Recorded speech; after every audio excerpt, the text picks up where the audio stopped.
All right. So yeah, today we are talking to Stephen Weigel. Very excited to be chatting with him. All right. It's already time, so let's see. See if he's ready.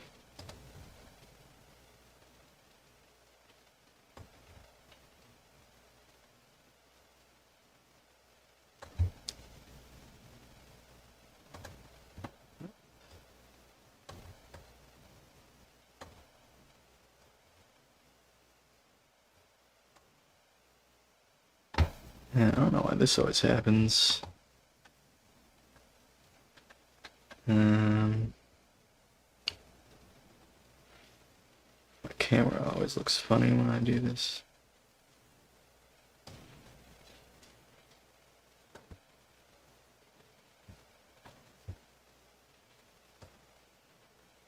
Don't know why. Mr. Shafe, what's up, dude? Melee, what's going on?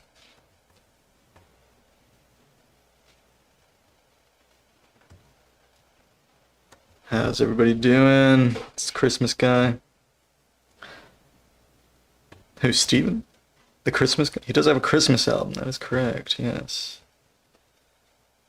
He's done a lot of stuff. It's hard to... Hey, did it work? Oh, I can hear you, Steven. I don't see you, though. Oh, let me turn this camera on. I don't know if you want to share video. Ah, there you are. Whoa!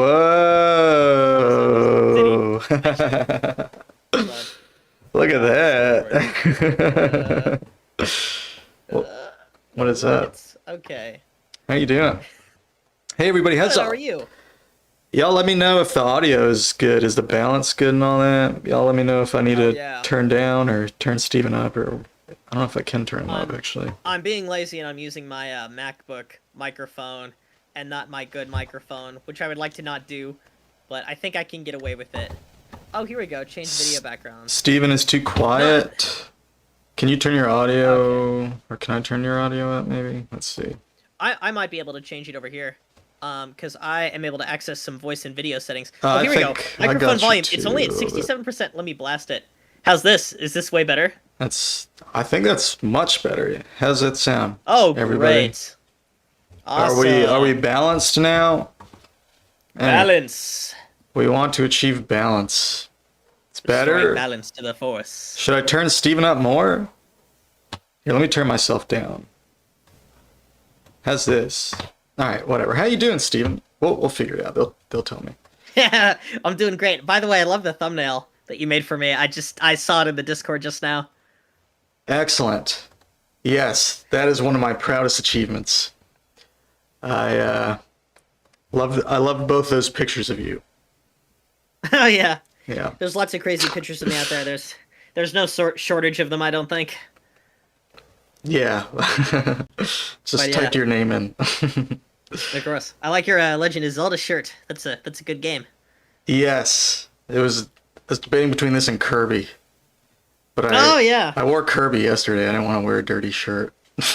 Right. Exactly.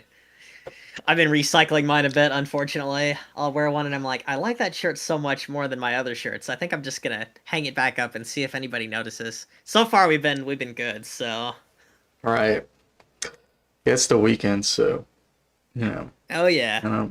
But anyway.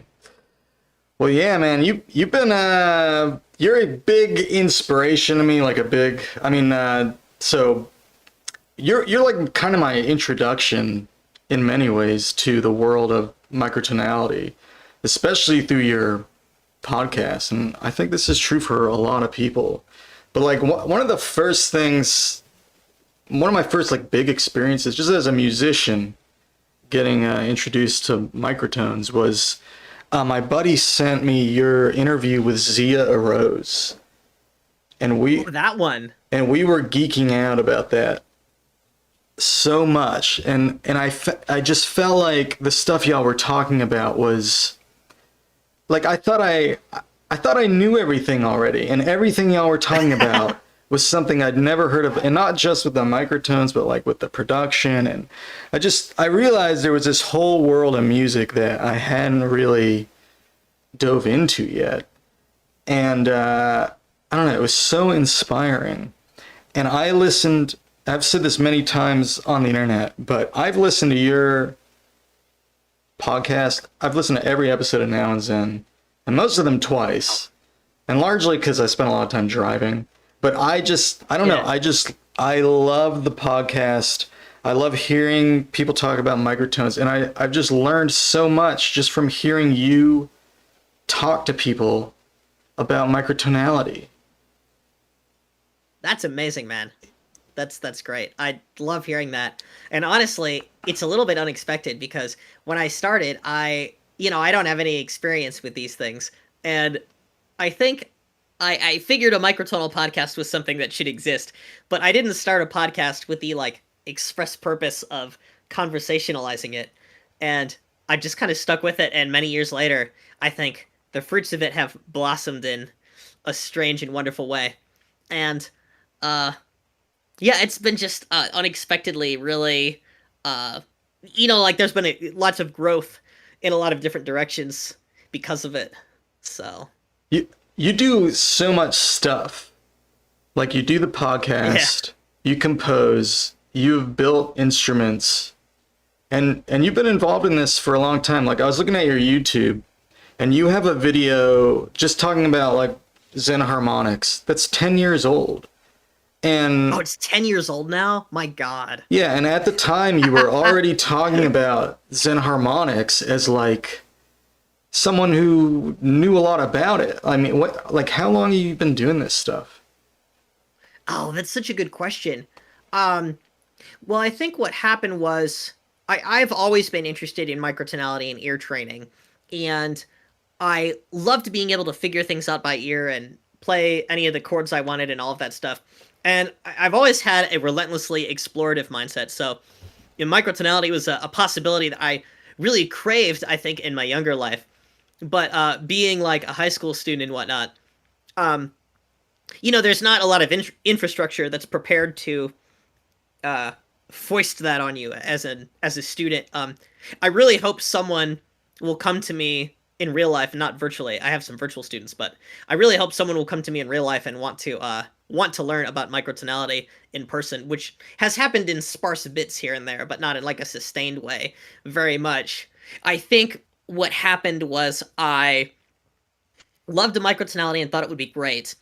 And when you're thinking about composition and ways to compose and what people are going to play, the more structurally unlike 12-tone equal temperament, I suppose, something is, the less likely they are to play it. So I think for a really long time, I was like, oh, a microtonality would be really great, but if I wrote something in it, it would just be like kind of an experiment. And I didn't really understand the rules of all the systems yet.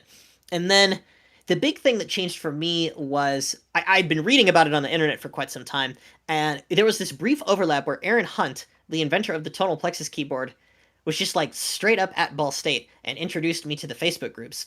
And on the Facebook groups, something new happened. A bunch of people were talking about microtonality like they already knew everything, similarly to how you just described. And I was like, oh my God, there are other people. Because like I kind of, in my head, also thought that my interest was like really weird in a way, and it is.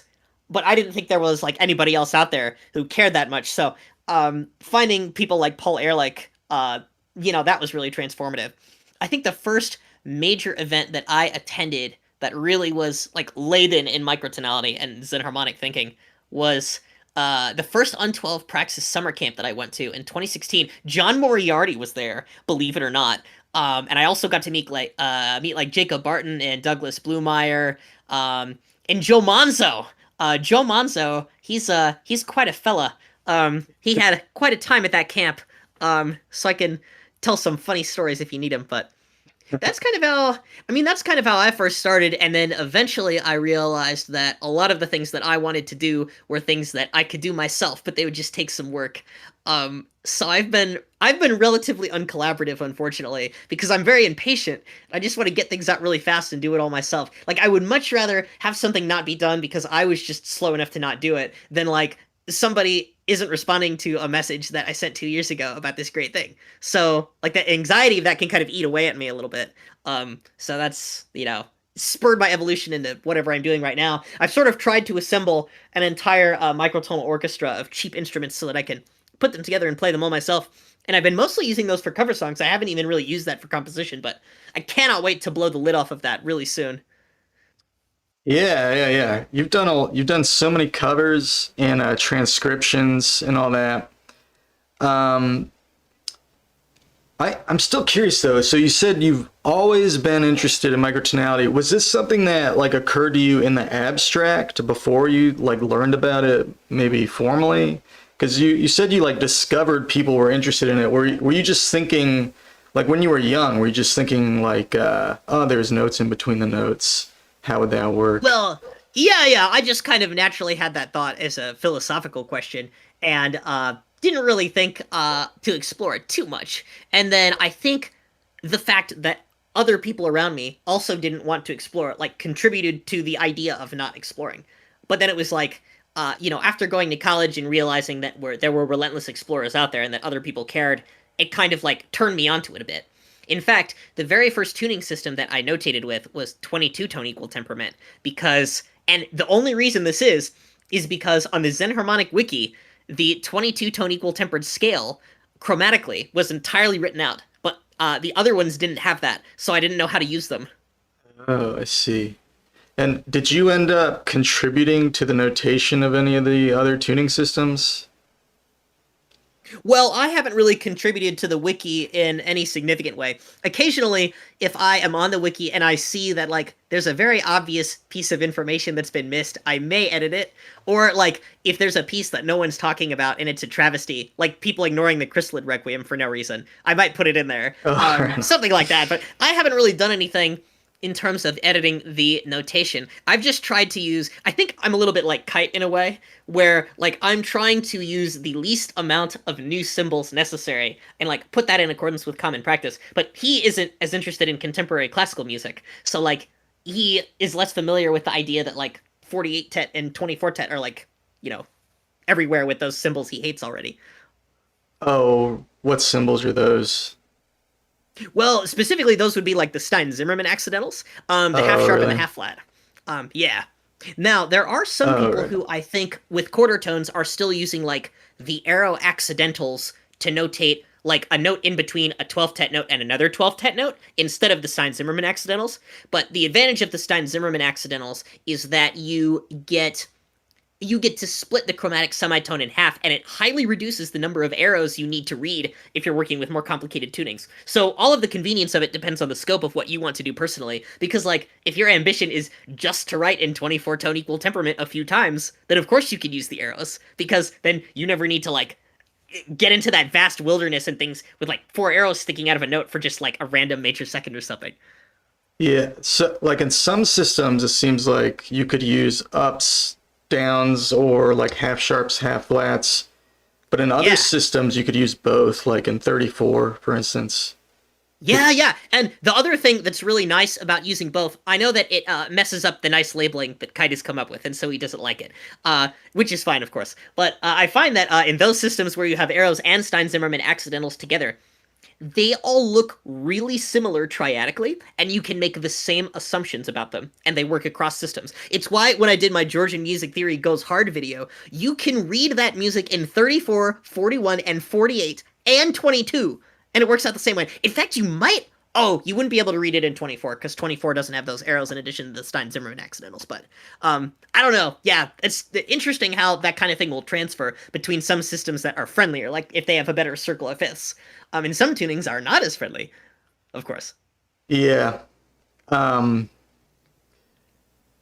your Georgia music video was really cool, and the also the Ron Sword one you did recently. So Oh, yeah! I found this really interesting. Like, I find it interesting when I hear you talk about how you notate because you have perfect pitch, right? Yes, I do, depending on who you ask. So like when you in the beginning, like I knew you were transcribing stuff. At first, I just Yeah. assumed like your perfect pitch is so perfect, you just know what all the pitches are and stuff. But No. yeah, no, like when I watch your videos, it's obvious that you kind of guess at certain things and then you kind of move things around, like when you're trying to sing microtonally, and then when you explain how to notate, it's I didn't realize there's such like a puzzle solving element to this, where like you don't have like perfect information. Right. Yeah, and that seems to be part of the appeal for you too. Do you find the puzzle solving aspect of Xen to be satisfying or like part of the intrigue?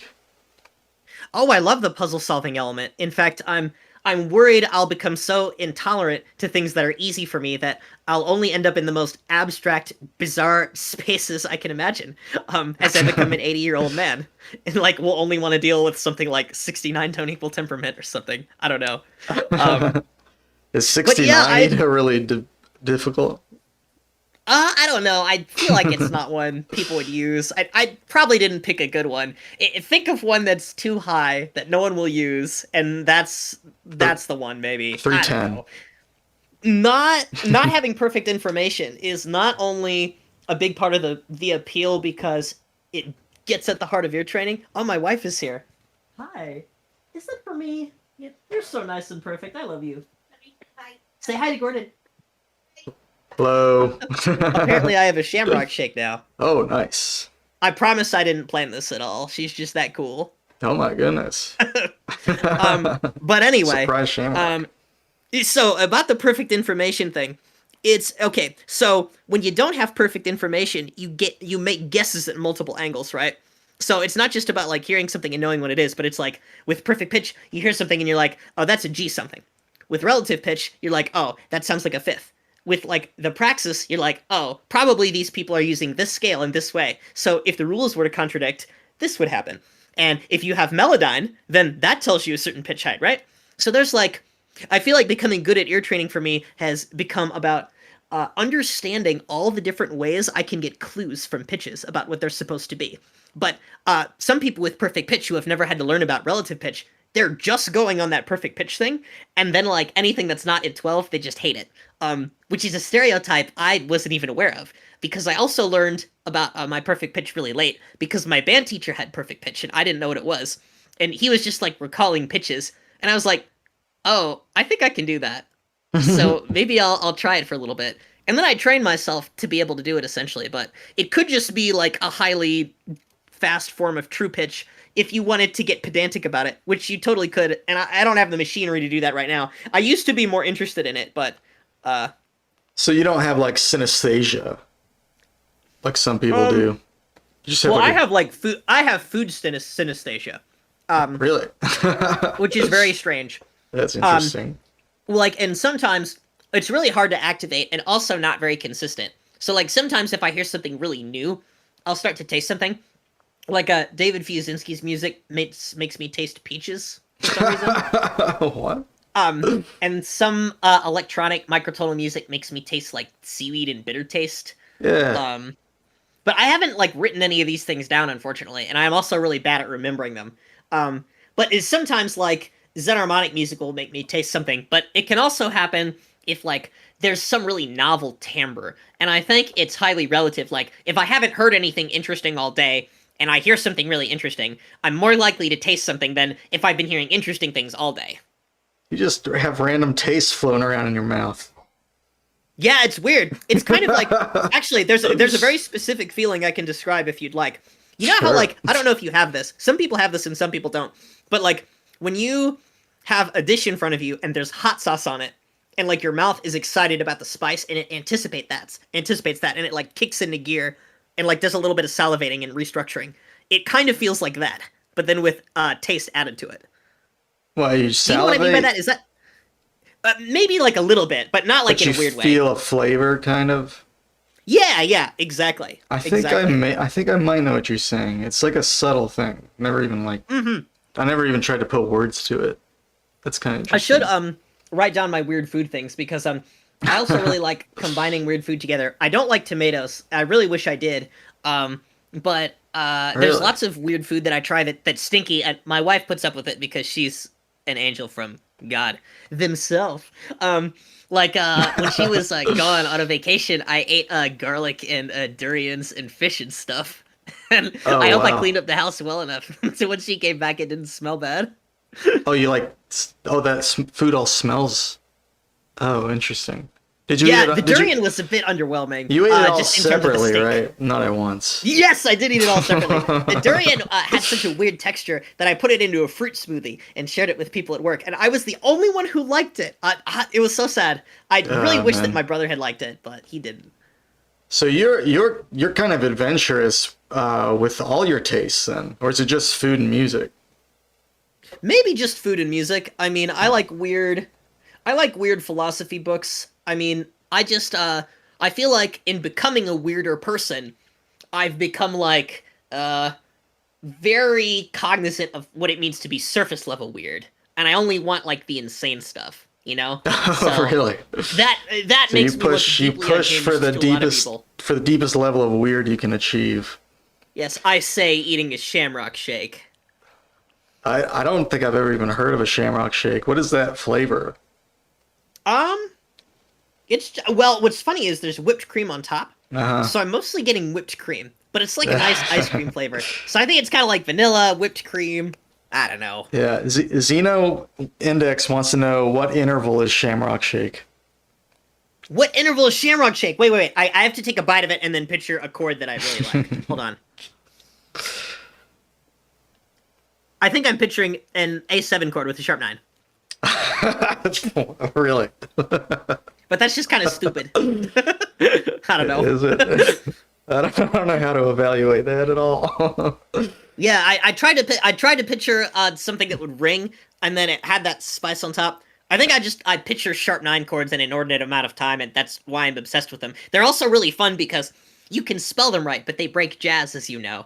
And in microtonal tunings, of course, the spelling of them becomes really interesting as well. Right, because it's not enharmonic. Yeah. But in tunings where they're not enharmonic, you probably have multiple options, right? Yeah. In fact, I haven't really separated those options effectively. What I mean by that is, there's a thing that I like to do that's very enharmonic, where if I have a equal temperament and there's a type of chord in 12th tet that you could translate into it, I try and give that multiple interpretations in that new tuning. So it would be that's a new puzzle for me, is thinking of a nice small tuning where I could have two sharp 9, like dominant sharp 9 chords that are as different from each other as possible while still having to be sharp 9 chords. You know, something like that. I feel like 15 Ida would be a fun tuning to do that kind of thing in. Like with the Yeah, that would be really extensions. fun.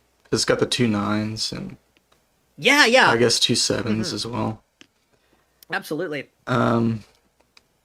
It wouldn't be too convoluted of a starting It's point. so funny being in the stream for the first time, because I've seen your stream multiple times, and I'm so happy you're doing this, because I feel like the more people we have doing this at once, the more different kinds of people we'll get talking about microtonality, and the process just builds up from there. Yeah. The process you describe in listening to Now and Xen is a process that I felt as well, like listening to Sevish's music and seeing the Yahoo tuning guys talk about temperament and hearing some other stuff. Yeah. You know? So if we all just keep doing it, it will sort of build on itself and get bigger and bigger. And the advances that have been made already are so huge. Like when I was in college too, you know, we didn't have Dorico music notation software, which I could unfairly rave about. But like just, 10 years ago, like I wasn't even picturing like notating my own music and playing it on my own instruments or anything. And now I feel like it's mostly there with some workarounds, but like the workarounds aren't too bad. Right. So you've seen a lot change since you started. Because It's changed so much. Oh my god. Because when you started, there was no Lumitone. It wasn't easy to notate stuff. What about like just the general popularity of microtonality? Has that kind of exploded since you've been involved? Well, I think what's happened is I don't know if microtonality will ever become a part of mainstream music making in the same way 12-tone equal temperament has. And I don't think we necessarily need to hunger for that, but I do think it should be more appreciated as like a music nerd phenomenon. I think even maybe 10 years ago, if you like walked up to the average music nerd and was like, "Oh, you're interested in a bunch of stuff, right?" And they would be like, "Yeah, I'm interested in music production. I'm interested in augmented sixth chords. I'm interested in this. I'm interested in that." And then you were like, "What about microtonality?" They'd be like, "That's not good. Oh no, that's Jesus doesn't like it." You know. Right. So and now microtonality isn't popular, but it is like it's correctly assumed its home among like a file cabinet of music nerd interests. Like it's finally earned that spot after all this time. I see. Yeah. Right. And another thing to mention, which I would love to talk about, is the chest pain band. If you've seen them with the polka dots, Angine Yes. Poitrine. Yeah. Yes. Oh my God. So they're breaking the internet, and I love it. I almost want to make another video about them. I said I was only gonna make one, and I transcribed Sarniezz. And then everyone has been begging me in the comments to do more stuff, and I'm like, but man, I don't know. Why Like not? they are a genuine victory in mainstream culture because like so often. If something is popular and the normal people find it weird, they'll be like, "Look, here's this weird thing," and it's just totally normal. But Angine de Poitrine is like actually breaking the internet and actually legitimately weird and microtonal. Like that's insane. I don't know. One thing I find interesting about them, like they're obviously playing microtonal guitars or like the double guitar or whatever. But the like with a lot of artists, a lot of microtonal artists now, it's like microtonality is the gimmick. But with them, Right. the larger gimmick is the costumes and the Right. identity, and the microtonality is just sort of like a facet of that. So Yes. You kind of have like a hierarchy of gimmicks. I think people get mad at gimmicky stuff for legitimate reasons because they like see it as a way to get a foot in the door without really earning it or having it not really be connected to the music. But you know, if you analyze things down to their elements, you'd figure out that really everything is a gimmick of some sort because you've got to put yourself out there in some way, and every single thing that can be assumed is, you know, a gimmick to whatever nth degree it is.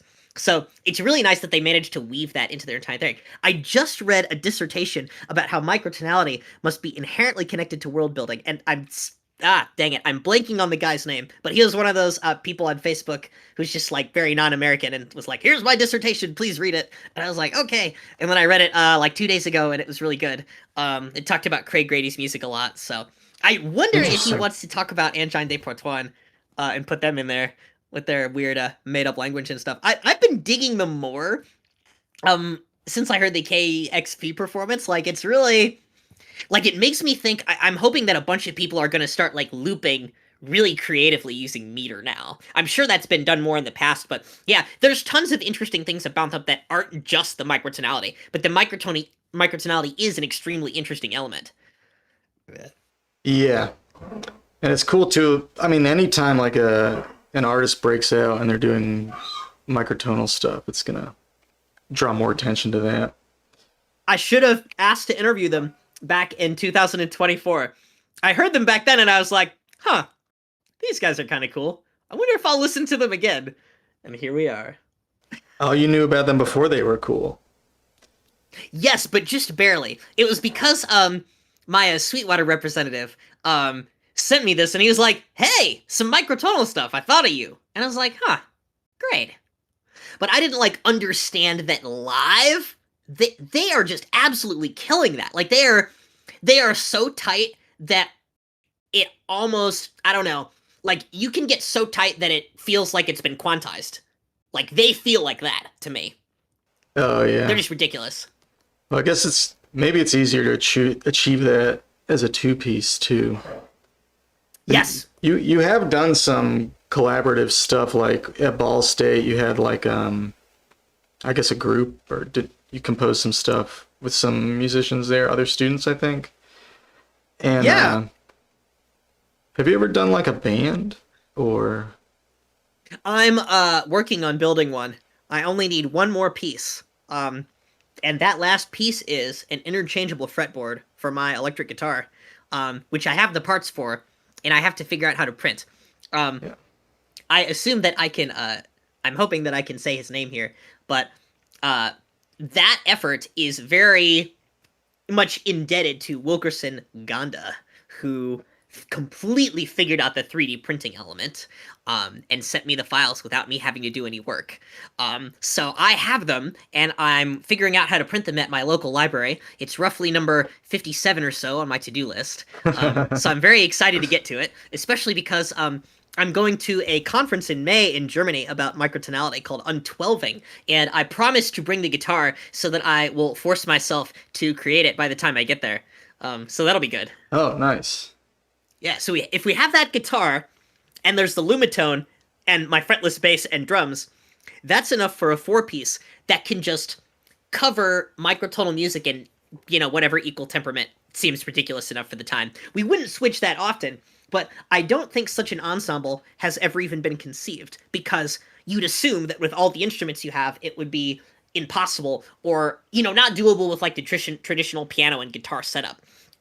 But I'm really excited to launch that and not only use it as a vehicle for composition, but also for doing some of the covers that I've done in the past, because I realize I'm making a bunch of stuff, and I've just been relentlessly doing new stuff a million times, and I'm excited for that to eventually settle down into, like, me not having to make any more new stuff, because most of the new stuff that I've wanted to make is done. I'd say I'm about a third through the new things I want to do, maybe. You do a lot of stuff. Like yeah, man. You compose, it's crazy. You lecture, you do like educational video. I mean, how do you manage your time? Like, it's insane. I think time management for me, honestly, is just dead. Like, I show up to things that I'm there, and it's great. And if I'm jazzed, it's even better. But I've also been trying to do stuff that's not necessarily related to microtonality. So a lot of how I make my living is just through being a normal 12-tet musician. But most of the microtonal stuff I've been doing, support-wise, has come from Patreon and doing transcription jobs. So that's been really exciting. For those of you Mercury Tree fans who ordered your transcription and never got it, I should say that basically everything is done, and due to extenuating circumstances, those things haven't been checked. So there will be some key visit I pay to Ben where we hang out and talk and hash those out. So, things like that that I do here and there. That's been what I've been doing most of the time. I mean, when it comes to time management, I just I try and think about things that are due next week, and a lot of them aren't too hard. So I do the easy stuff as quick as I can, and then I try to make some room for the hard stuff, which is, sitting alone in the music room, generating really interesting microtonal music, generally.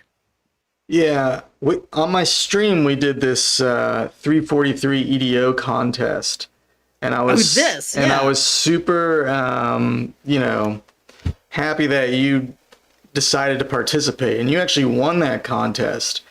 But you were pretty busy at the time, and you were saying you weren't sure if you could do it, and then you did a live stream where you kind of like mathed out what you were going to write.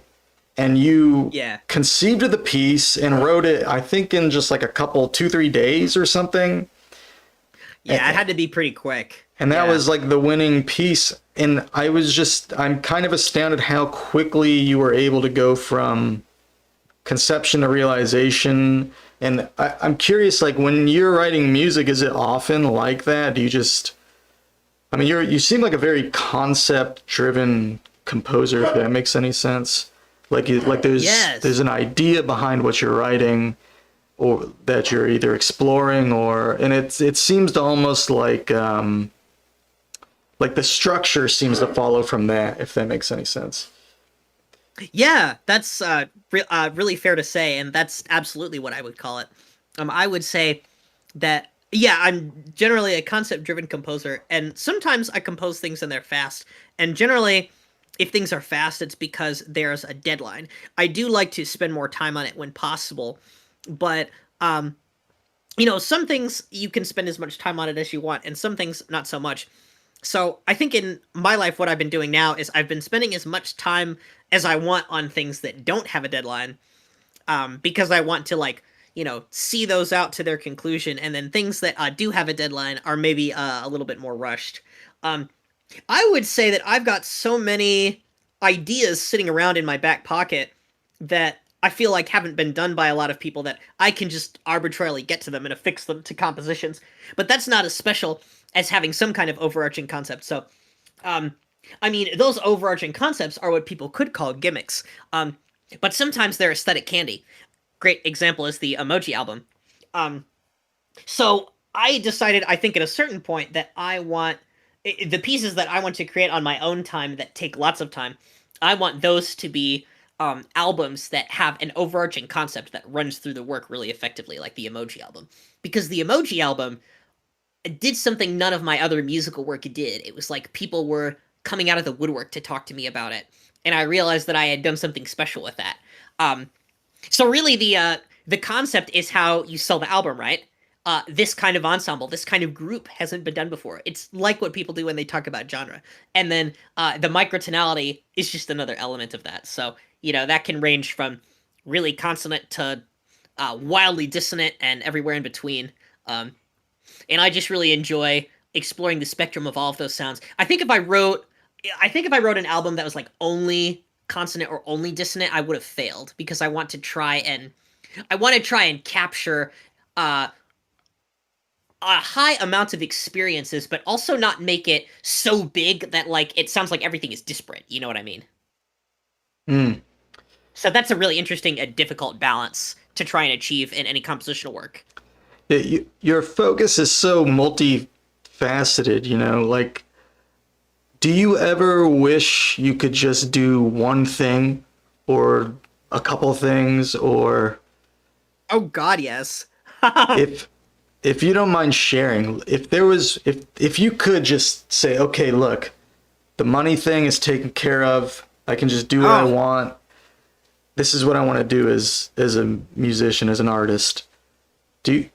Or for the microtonal, for the world, whatever. What do you think that would be? What's like the most? What's like the thing you would do the most? Want to focus on the most? That's such a good question, because I think the things that I focus on all have really different reasons, actually. So I'm trying to decide what order to write them in, and I think all of the reasons are really strong and valid and come from different directions. For example, Post-Conditional Love, the choir album that I'm working on that will use like every equal temperament notated and will make George Crumb look like the Eagles. That is something I want to write because like I want to hear those choral sounds, and like I want to see that notation on paper, and I want the music to be pushed in that direction. Like that's where I want it to go. But then in another part of my mind, I'm like, oh, my family is gonna hate this. I need to write something that they'll like, and then I like, and I haven't done that yet, right? So I guess a lot of the things that I do come from finding out what's good about a particular piece of music, and I think, to me, that transcends genre. And I also think that the labels we use to describe genre very poorly describe quality, as well as, what the actual genre is itself. Like, it's so fluid, and you can't, like, it's so hard to say, like, oh, if this music has X, it's bad. Like, that just seems really absurd to me. So I've been, pumping myself up about the kind of different things I'm doing, and it's a big... What? I mostly would want to focus on one thing, just for the convenience of being a person who does one thing and being known for that. I wouldn't want to, like, live in that world in a legitimate way, but, like, just for the sheer, like, marketing and how, like, people will pigeonhole you and that's all they want to do. Like, it would be so easy to be just, like, a one type of music kind of person. And maybe I think I would do something like jazz or a cappella music, because jazz is allowed to be harmonically complicated, and a cappella music involves the human voice, and I just find that a really compelling instrument in a way that it's hard for other instruments to match, I'd say, just because of the complexity. Yeah, so you did cut out for a second, but I think I got the gist of what you were saying, and if I understand correctly, basically you're saying you're pretty much doing what you want to do. It's hard for you to pin down one thing. Maybe if you did, it wouldn't really be for yourself. It would be more for the money, I guess, or... Yeah, there's some things I do that I do for myself, and some things I explicitly do for other people, because I think, like, oh, the community needs this. If they don't have this, they have nothing in this area. And that's very common in microtonality, as you know. Yeah. So actually, it can be a starting point for me to be like, oh, there's no, like, vaporwave jazz fusion in 18 EDO yet. You know? Like, and it's such low-hanging fruit with microtonality, it's not even fair. You can just, like, mash up, like, 4 genres and say a microtonal tuning, and there's, like, a 99% chance no one's done it. Yeah. That brings me to another question. Like, obviously you can have microtonal music in any genre, but do you feel that there is sort of like a microtonal scene, and maybe not a pure genre, but like a microtonal meta genre? Kind of like how in video game music like spans different styles, but it's all like bound by similar like means, like it's all limited to the same hardware and stuff. Do you feel that's the case for microtonal music as well? That is an excellent question, and I really love the video game music analogy, because it's like the means by which you get there, right, are similar in each case. So I would say that I'm not calling microtonal music a genre, but I understand why people might want to use the label that way, and it would be fair. Like, I wouldn't really correct them too much, but maybe you press them on what they mean, and they might not have a lot to say, which makes sense. You know, it's relatively underexplored. I would say that microtonality is very genre-freeing. Actually, sometimes even explicitly so. In the conference that I'm going to, the Untwelving conference in Germany in May, it says, like, in the liner notes, like, very explicitly in a few bullet points, like, any genre welcome. So, you know, I think there's a real passion among microtonalists to not be inhibited by genre. And in some sense, I feel that for myself, but I realize it can only go so far. But again, the things that I don't like aren't things that genre describes well. I don't like repetitive things or stupid things. And I don't like things that don't make me feel something. So that's really vague, right? Right, but it's also kind of gets to the heart of the matter, I guess. Yeah, exactly. Yeah, I guess microtonality is like, yeah, maybe you could call it a meta-genre, similarly to video game music. I think probably video game music is more bound by constraints, assuming that you experience it within the context of a video game. But of course, you can take it out of that context and experience it differently as well. In microtonal music, you know, it's just generating music that isn't in 12-tone equal temperament, so it might imply that you're not using an established Western system, that kind of thing. So. Yeah.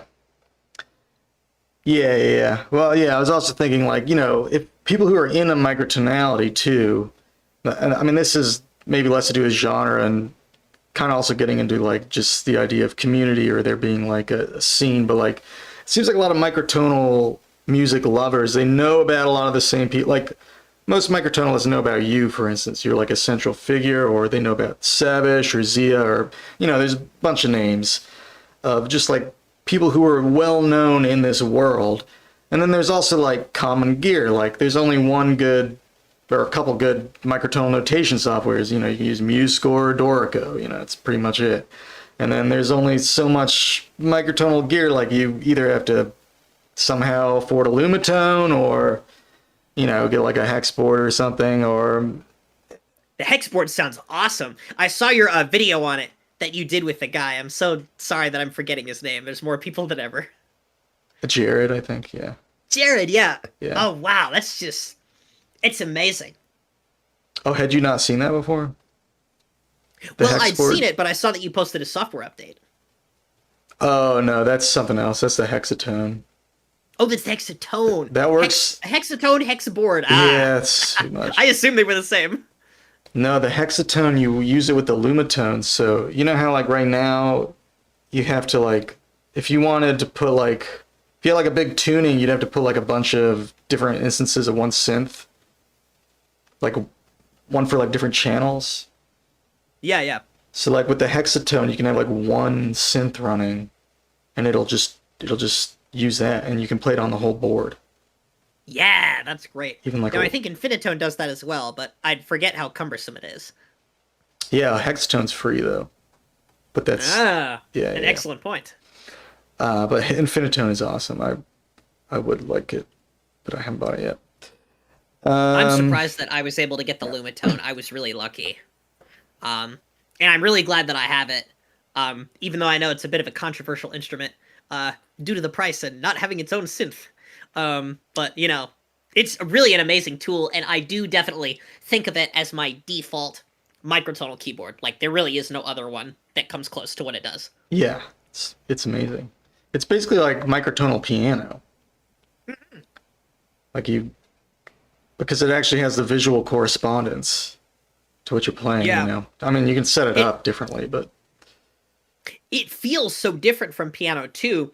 And the thing that I tell people, which shocks them, is that I'd rather play, like, Halberstadt rearranged piano, where the keys are in a different order, if it's small, than play Lumitone, in many cases, because it just feels so different. But the distances are really well composed, so that I feel like I can play, like, an octave that's 7 notes away, but if I have an 8-note scale, I could also play something like that. Yeah, you make those like the 17 tech keyboard and stuff, and they have gaps between the white keys. Do you ever like snag on those? They do have gaps. I don't snag on the gaps too much unless I'm not looking. And then my finger can get a bit wedged in there, but usually it's not enough of a problem for me that I feel like eliminating them, especially because like everything I'm using that for is just like a niche project of my own that I feel like I'm developing in a laboratory without other humans. And we mentioned the band earlier. I would love to be able to experience this in like a live setting with people like a lot more often. I just have to rely on like these conferences here and there to do that. Like I might only get to play microtonal music live like 3 times a year. Like that's terrible. We got to do better. I've never played microtonal music live, unless you count my stream. Oh my god! Unless you count my stream, but yeah, that doesn't count. I don't even know how I would do it. I don't know how I would do it. I mean, I have a Lumitone, but I don't have a laptop. Oh yeah, I hear about some microtonal musicians who kind of like, if they're in a band, they kind of like, sort of plant it in their band a little bit covertly, and if the band is cool, they like do it. I did a little bit of that in my old band, but I was the only one doing microtonal, and I was just retuning my keyboard, so it was like Right. it was like 12 plus. Right, exactly. That's kind of the situation you get a lot of the time. I'm in a band, but it's too big and too ambitious to use microtonality, and we play a lot of pretty normal songs. Yeah. So slipping that in is just like, at that point, it's just extra work and it's so marginal. I feel like if microtonality is injected into an ensemble, it should like really matter. Which unfortunately also will make it, I think, less palatable for people who aren't that adventurous. And sometimes the results really surprise me. Like I kind of treat microtonal sonorities and chords and packages as little experiments, and I'll play them for people and be like, well, how palatable was that for you? And I try and figure out information about what their ears like, because sometimes I'll play something for someone and I'll be like, oh god, this is so dissonant. They'll probably just put it right in the toilet like Hank Hill with his toilet sounds, and then they'll be like, oh, that was actually kind of nice. You should write more like that. And I'm like, what? Really? And then sometimes I'll play something and I'm like, oh, this is bland enough to cause my cat to fall asleep. And then someone will be like, oh, I couldn't deal with that. That sounded like a car horn. People are really funny. Do you talk to your folks about microtonal stuff? Like your parents and family and all that? Well, my parents, they aren't really into music, so I don't really talk to them about that stuff in anything theory related, but I do talk to them about like whatever music things I'm doing, and then if that involves microtonality, then that's cool. Like, for example, they're really excited about the Germany trip, because I was going to go to Estonia on a particular year, and that was going to be my first international one. But then because of COVID and the world being terrible, I didn't get to go because of the plane flights getting canceled and all of that stuff. Yeah. But now, hopefully, if, you know, we're not dead by May, I'll get to go to Germany. So that'll be really exciting. And I talked to my coworkers are musicians, so some of them understand the potential and some of them do not. They're all pretty impressed with it. And some of them would like to engage with it more, but unfortunately, I'm just so darn busy that it's really hard to get people into it. I find that a successful formula for me is to like create a project where like I know all the harmonic rules and have prepared guide tracks and done everything. And then you put the adventurous people in there with a guide track and just say, oh yeah, just do what this guide track says. Here's some notation that's probably pretty close or whatever. And that's how I get people like Clarissa and Katie, who you may have seen on my YouTube channel in particular songs. Clarissa did that one that was my last use of the pink keyboard before I sold it to Ground. That was All I Want for Christmas Is You in 16-tone equal temperament, where it just sounded like... That was just like the greatest thing ever. And then... Shamrock Shake Cough. And then Katie was in our version of Dreams that we have played in Just Intonation, which actually is one of the few microtonal things that gets played live, but it's very, very Zen light. Oh yeah. But it's not so Zen light that it's undetectable, I guess. Let's see. Yeah. That's how you get it started, I guess. Hey, are you working on any big albums or anything? Are you doing a lecture over in Germany, or are you just going to the conference and hanging out, or? Yeah, I'm doing a lecture in Germany, perhaps even several. And I'm hoping to play with the people there, which include Tacky Bunker, Hair Between the Lines, Tolgahan Cholu. I won't be playing with him. He's too cool. But he's going to be there. And Philip Gerschler. Oh my god. So wow, yeah. That's cool. Philip is someone I have agreed to have on Now and Xen already. In fact, he was supposed to kind of be the next episode, but we've both been really busy. And as we got more busy, our emails got shorter. But I am really excited to see him there. You did interview him before, though, right? No, I haven't interviewed him for Now and Xen.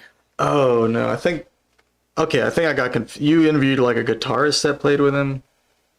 Yes, Dave Fiuzinski played with him, and Here Between the Lines has played with him. So actually, he's come up an incredible number of times for not being on the show. He might be mentioned in like 6 episodes, but he's never been on. So he's an example of a person who'd be quite overdue whenever he wants to come on. So because there's like overdue people, and then there's like new people, and it's really hard to figure out like who's first in line.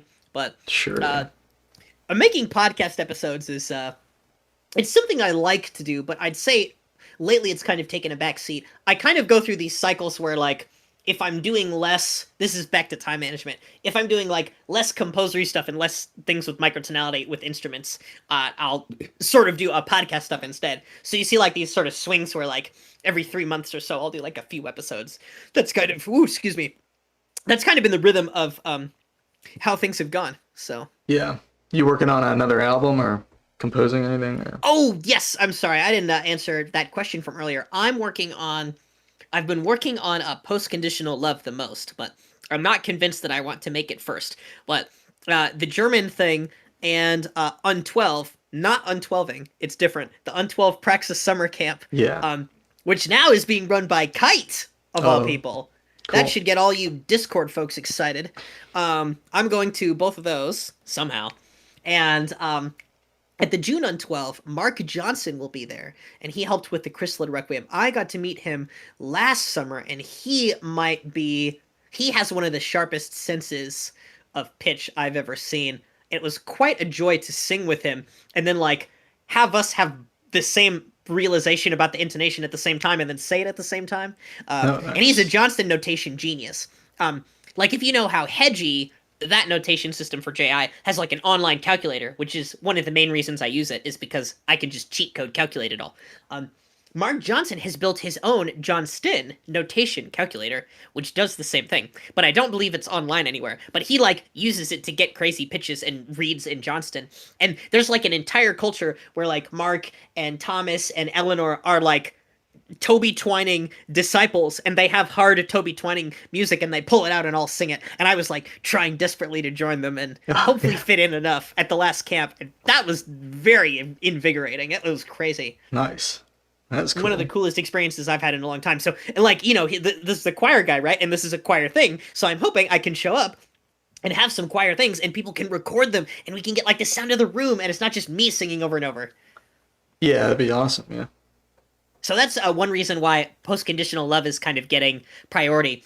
But composition has actually been like so far on the back burner that it's disgusting. I've just been writing down like fragments of ideas, and occasionally I'll get to something that I've already worked on and be like, man, where was I going with this?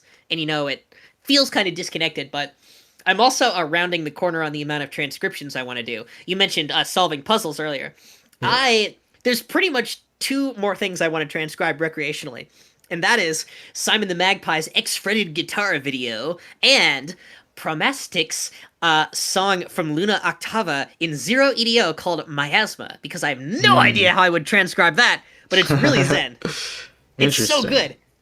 So they just have to send me the files. But the punishment, of course, is that if they just never send me the files for eternity, then will never transcribe it. So it all depends on them responding to their DMs. That would be a terrible punishment.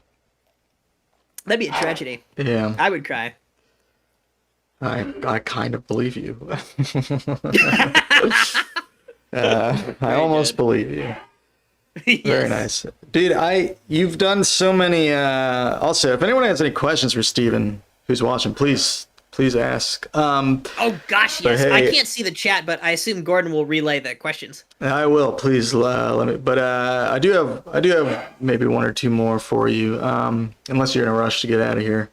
But I'm not in a rush. I should also mention, before you go on with another question, that other plans for albums I have are like a traditional sounding jazz album that sounds like it was recorded in a much earlier era, I should say, but it's just really Zen harmonic.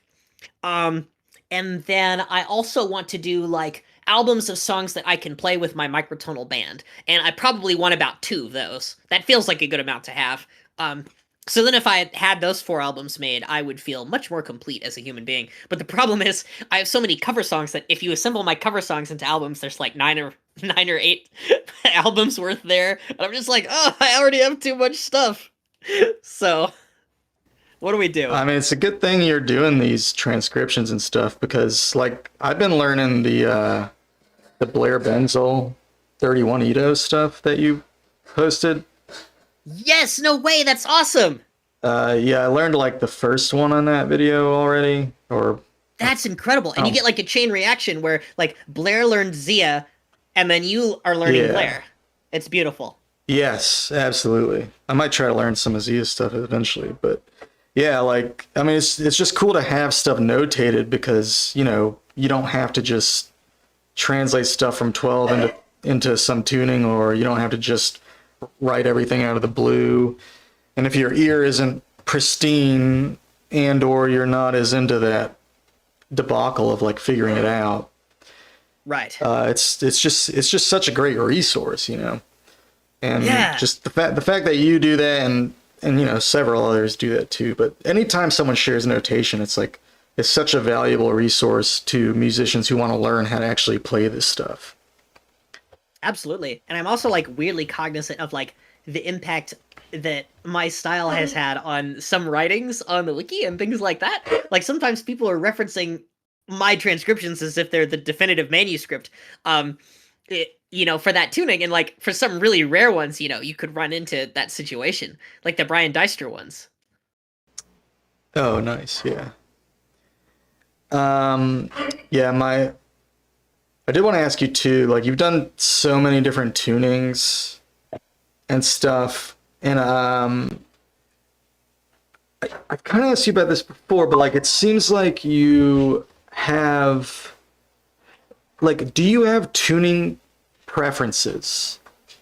And that's a great question. And also like, well, and also like I've kind of asked you about this before, like I've noticed sometimes you seem to prefer tunings that are puzzling notationally. Oh, of course. And that seems removed from the sound. So I guess this is sort of like a layered question, because do you have tuning preferences, and then like is there a difference between your preference for a tuning sound and your preference for the tuning because it is sort of a conundrum, like it's stimulating to you? Like, do you see those two things differently, or can you not like disentangle those? Oh, that's a really good question. Like whether I would want to separate them, or if I've even thought about that. I don't think I've thought of the act of blending or separating them in my mind, but simply sort of value them as particular quirks. And when it comes to the tuning preferences that I do have, I mean, I like to be able to express most anything, and a lot of the time, with smaller tunings, you get a particular character, but you also get certain constraints. So I would say that I generally don't want to work with tunings that have so many notes that I don't understand what the constraints are, and I can't use that to inform myself, which is really funny considering some of the tuning systems used on the Emoji album.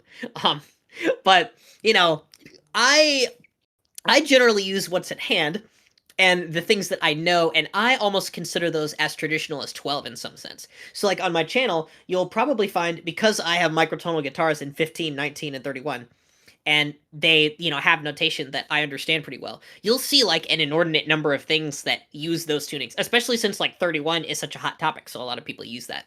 But I mean, in general, I guess I'm interested in the tunings I know for being able to think in them effectively and exploit them, kind of like how I do in 12. And I'm also interested in tunings I haven't explored at all to discover what potential they may have and how their intervals may add up in a funny way and what sorts of new things I can discover. And there's lots of tunings that I still haven't worked with almost at all. For example, there could be a live performance in April of Fly Me to the Moon in 29-tone equal temperament with me and a trumpet player, because 29-tone equal temperament's diatonic scale, I think, sounds close enough to 12-tone equal temperament that we can pull it off. I just have to do some like really weird harmony underneath. And I'm finding, I think tunings that I can think in easily are good for like subverting common tropes, but tunings that further more exploration, they're great for puzzles. So like 37 is the best puzzle, right? Because it's completely broken, and it's like the largest tuning you can get that still expresses most microtonal inflection while also being fundamentally broken logically. And it can also do like fifths and that kind of thing. So that would be an example of a tuning that I really enjoy for that reason. And weirdly, like, the preferences are all mixed together. Like when I made my silly tier list, like I put like, I don't know, I'm thinking I put 15, 19, 26, and 37 at the top, right? Like probably. It was something like that, yeah. I mean, I've always had a really soft spot for 15, and there is also something about, like, Easily Blackwood really enjoying 15 in a special way. I didn't really, like, see that and think, wow, he was onto something. But after working with it for a while, I really like how 15 does triads compactly, but Xen harmonically. So it feels like 12, but it's so different. And with 17 and 19, I feel like you get things that triadically can feel a bit closer to 12. 17's less close, but 15 feels so different, and yet you still get that major minor stuff baked in. Yeah, like 17 and 19, they have like the diatonic scales. 15, its closest thing is nice tone, which is really, it's nice tone is kind of weird. Because like if you another way to get tunings too, that I'm interested in is to think about how I can exploit them on instruments. So like 16 and 18, for example, are subsets of 48 and 36. And not enough people do that. Not enough people exploit that. But I plan to do that a lot. Another album I want to make is just like a guitar-focused album, So that would be really cool to use like 18 and 16 there. Yeah, nice. So it does sound like your tuning preferences they're often like pragmatic. Like, they would be rooted in practicality. It's not necessarily like oh, like this tuning, I love the way its major seventh chord sounds. You seem so open-minded that it's more like you understand there's something to every tuning. What can I actually work with? That seems to be your mindset. Is that correct? Yeah, that's definitely a way I would put it. Although there definitely have been some times where I'm like playing in a tuning and I get a certain chord and I'm like, ooh, that's a good one. You got to keep that one. Right. How I feel about a lot of sharp 9 chords. Definitely. Awesome. All right, we do have some questions. Zeno Index asks or says, "Grats on 80K views on the Angine de Poitrine transcription. Gonna do more of those." We were talking about this earlier. I think you already answered this. Would be an easy YouTube win algorithm-wise. Well, that's another vote for that. God, that's a great... Man. Easy YouTube win. David Bennett used my transcription today, by the way. Today, he released a video, and it has my transcription in it. It's absolutely insane. I don't know if that's bringing more people in. I'd find that when other people feature a video, it's more marginal than like actually like drawing it directly from the viral content. But I did see that I think someone else transcribed Sherpa. So Interesting. then there's only a few left. And other people have transcriptions. Angine is so popular that there are guitar tabs out there, and that would be an easy win for the algorithm, but I view that as something now that other people will get to. So I'm not really as necessary for it. But I'd love to have the time to do that. I just, I've got other things to do. But man, I don't know. Maybe I should make a YouTube video about how much I like them, and that'll get a lot of views. That's what Rick Beato did, and he's a gajillionaire. Yeah. Yeah, his video Yes. his video already got over 1 million views. I was like, what? It's crazy, yeah. The KEXP comments, I think, are people being like, "Oh, the more 1 million views are people who are repeat listening." So if we listen to that video over and over again, we can get it very, very, very popular. Yeah. Delta Quartz. Sorry if y'all can hear my dog in the background. She's got a cough. Oh, can I say one more thing that yeah, I forgot of course, about my please. tuning preferences? Absolutely. Actually, please. there are tunings I don't like. I don't like small tunings that have very, very few amounts of notes, because I feel like there's too many constraints there for me to really write something that feels chromatic. I usually like things that are chromatic, but I feel like it is a good device very often, and I have done things in like 5 and 7, and I mean the macrotonal etudes that I wrote, they use 5 and 7, so like I'm not opposed to it. I just like see that as having very little innovative material in the pitch department, and I would mostly use those smaller tunings like for practical reasons, actually. Yeah, like it seems like being familiar maybe with like 5 Ito or 7 Ito, it's helpful to understand like larger tunings that include them, like 15 or 14 or whatever. But Yeah, and I don't say like 5 and 7, like I enjoy using them when I can. It's just not that like I don't like sit at home and go, man, I should really break some new ground with 5 EDO. That's just not how I feel. Like that's not where the ground is broken to me. But they're really important concepts, as you mentioned. And I'm always really happy to encounter them whenever they're there. Yes. Very nice. Okay. Delta Quartz says, what was Steven's musical background like overall? Like, when did he start learning music? What did he listen to growing up, etc.? Please, Steven, give us your did you start on piano? Yeah. I started on piano, and I think I started taking piano lessons when normal kids would take it when I was like 7. And when I grew up, a lot of the music I listened to was very like I would say like the Beatles was a pretty big influence for me. And then I also listened to a lot of singer-songwriter stuff. So I really like things like Simon and Garfunkel. When I tried to learn guitar, I mean, I was 10 when I would take guitar lessons, but then as a teenager, I bought like this big solo book and tried to like learn all the solos.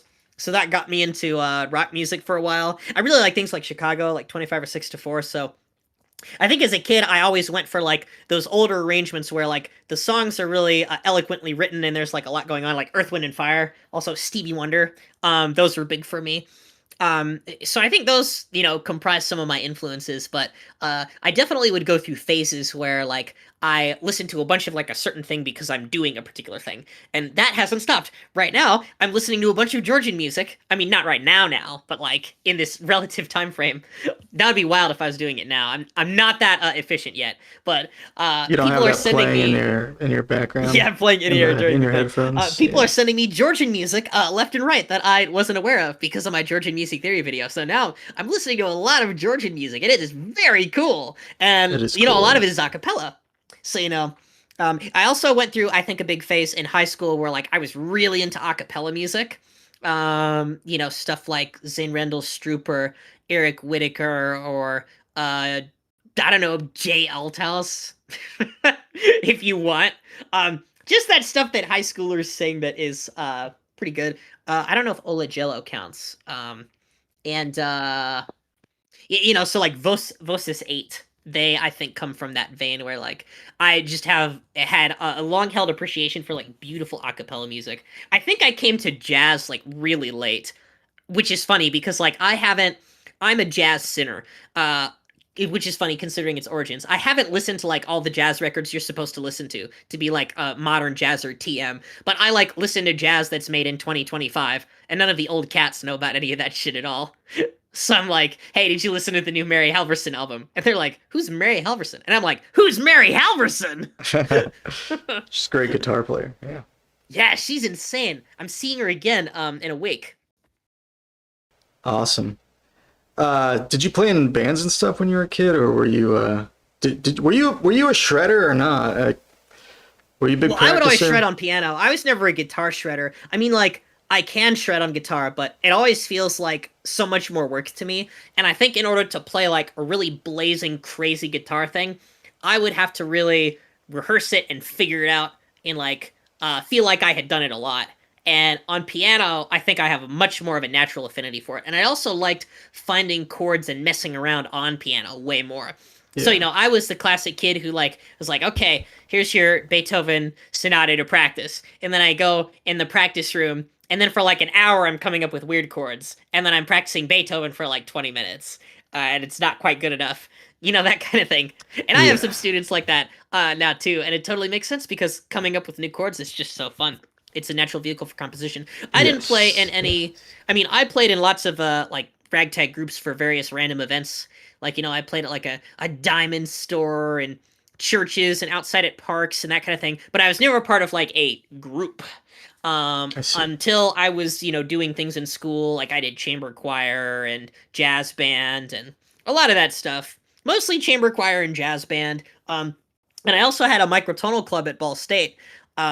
Which is really crazy to think about. I created my own organization when I was a graduate student. We never played microtonal music live, but we did meet to talk about the theory and all of that. So, we might talk about, a different EDO each week or whatever. But it was really hard to get people to come. What would happen is I would start it, and the first, meeting of the year, everyone would be, really hype, and there would be, 10 people there, and then, 2 regulars for the rest of the year. Which, it's fine. That's how it goes. Yeah. Oh, man. If only they would stick around, man. Blues Chase says... I don't know if this is a question. I'm just going to read it. Oh, boy. I just want I'm excited. Let's get your reaction to this, Steven. Blues Chase 11 says, 653 Edo has errors that are evenly off as 17 and 19 are 10% off, both sharp and flat, making 17 times 9 or 18 to the 2 minus 1 very accurate, like how 43 Edo has evenly off minor and major in term, making 3 times 5 over 8. My God! Your opinion on that? Did I just read a dissertation in Morse code? That's hilarious. Okay, I'm gonna be honest. What you were saying was so funny that halfway through, I stopped paying attention to what the numbers were actually doing. Is the comment just 653 EDO is great, and here are some numbers. The comment is literally Blues Chase spamming some fun fact about tuning. He does this a lot. Wow. Interesting. Well, I'm probably not going to use that EDO ever, but I don't know. Maybe it can become kind of a funny thing like 343 EDO. I'm going to be honest. If 343 wasn't the number that had been picked, I might not have done it because there's this weird thing that I have where when I was in high school, I would see angelic numbers with my friends. We would see 343 too much. It was kind of a weird culty thing we had as a joke. Everything happens at 3:43 p.m., whatever. Really? So, yeah, it felt like it was connected to my history, almost like I knew the guy who did the competition or something. But then he said that he didn't go to high school with me, so I guess I believe him. You were drawn to that for mysterious reasons, yeah. Yeah, I guess, if you do a weird high-numbered EDO, I don't know, I just don't see much reason to use those. Actually, one good reason to use them is unnecessary complexity. So, it could be good if, there was somebody who, didn't think I could write something in a weird, too high EDO, and I just, write something really weird just to shut them up. That could be interesting. I've never had to do that before, but maybe that situation will happen if we play our cards right. Yeah, hopefully. All right, let's see. So, Richie says, if you were to compare... Richie, yes, indeed, Richie. If you were to compare your go-to favorite creative process with a visual artist, who would that be? For example, Escher's mazes, Van Gogh's use of color and brush. Is there an artist you relate to, a visual artist you relate to, or are inspired by? I'll build on his question a little bit. This is such a mainstream answer, but I'm very inspired by Kandinsky. I really love Kandinsky's sense of abstraction. Like any paintings that create objects where you kind of know what objects they're supposed to be or how they can be visually representative, but they aren't actually real objects. I feel like I connect to that in a deep way. And I also like things that are optical illusion based. So MC Escher, I really enjoy his work too. Yeah. But I don't like stand in front of an MC Escher and be like, whoa, I could stare at these colors all day. Yeah, I like Kandinsky as well. I like Escher too. Right. I like all those. I like all those guys. I like art. Oh, and Paul Klee, he's really good. Paul Klee. Yeah. I'm trying to remember Klee. I know the name, but I want to say like. Oh, Klee has this great one that looks like a landscape that's just rectangles extending out. Oh, maybe. And it's somehow like bucolic and pastoral and kind of quilty and evil at the same time. You said Paul Klee? Yeah, I think so. Oh yeah, look at this. Fun. Yeah, yes, yeah. I love that kind of stuff. Yes, absolutely. Okay, and Paleac says, Paleac! Favorite weird tuning. Ooh, favorite weird tuning. It has to be a weird one. I think my weirdness has gotten more extreme, and I know many of you may have watched Hark the Biblically Accurate Angels Sing in 40 tet and 42 tet. Yeah. I think I can get way more dissonant than that. That's like a 3 out of 10 for me now. So I guess I don't know, favorite weird tuning. I guess it needs to be like small enough to really have its own character, right? You know what I should explore more often? There are some scales that I don't really like as much, and I should lean into them more. I thought about this the other day, like Magic's MOS scale. I don't like... Generally, I haven't been using scales that are just symmetrical, because I really like some asymmetry. It helps form a hierarchy. And I also haven't been using scales which are like secretly just like 3 or 4 points scattered disparately throughout the octave, and then a bunch of microtonal notes next to them. And like Magic kind of gives you that in 3 spots explicitly, right? I tried to write something in Magic when I was a college student and I was frustrated, but I feel like there's a piece that I'm working on in Post-Conditional Love right now, and I haven't decided on the tuning system, and I just made this connection as we were talking, that it might be really interesting to use one of those scales with a bunch of little clusters around small areas as like, you know, big shimmer dissonance. Like, that would be really neat. More so than melodic steps. Do you have an example? So yeah, let's see. I don't know, maybe... Well, I don't know any of the Magic tunings offhand. I mean, like, you could use... I don't know if you can use it in 22. Is that a Magic tuning? It does support Magic, yeah. Yeah, I've never used it that way. But I guess, like, it's funny because I... Oh, you know what some of my favorite weird tunings are? If you want EDOs, 23 is great. It's really profound. 37 is great. I don't know if 37 counts as weird. I think 37 counts as weird because of its mapping and its notational scheme. You can make it sound normal, but the logic inside is really broken. Like, I find if I create a chord progression in an equal temperament, even if it's microtonal, now that I have experience, I mostly know how things will add up inside. But if I do that in 37, you get like things like wolf fifths that need to happen everywhere just much more often, and you can't work around them as easily, and it's great. The reason I like 23 is because every single step of 23 sounds Xen harmonic to me without investigation or training. So I can always come back to it in a reliable way and be like, oh, this is perfect. Nothing is fitting in the slots that I want. Specifically because, like, there's sort of 2 different kinds of Xen harmonic feeling you can get from an interval where, like, well, I mean, there's many kinds, but 2 of the kinds that I'm thinking of are, like, you can have an interval that sounds like pretty far from 12 tet, and so it maybe sounds like a 24 tet interval or something like that that's kind of out of kilter. And that would be like a big difference, you know, being out of slot, as I would call it in my theory. But you can also have an interval that's in slot that's very slightly tweaked.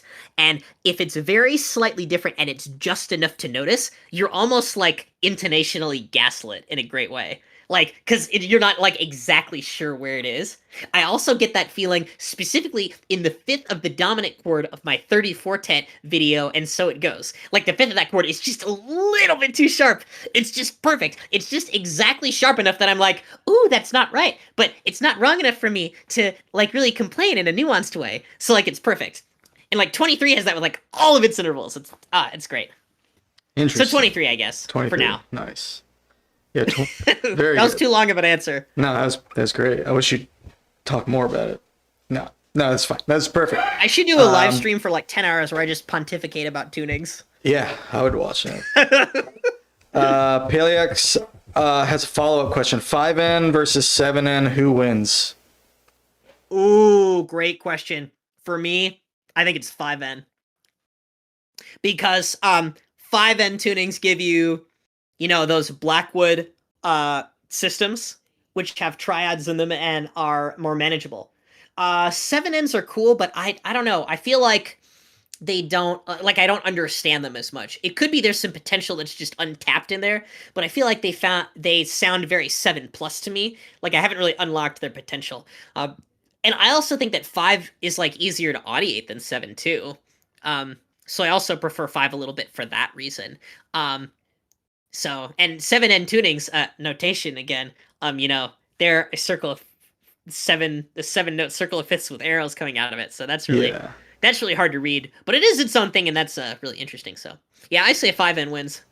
Yeah, I would probably agree. You can put me on the record for that one. I also just think 5 Ito sounds better to me than 7 Ito too.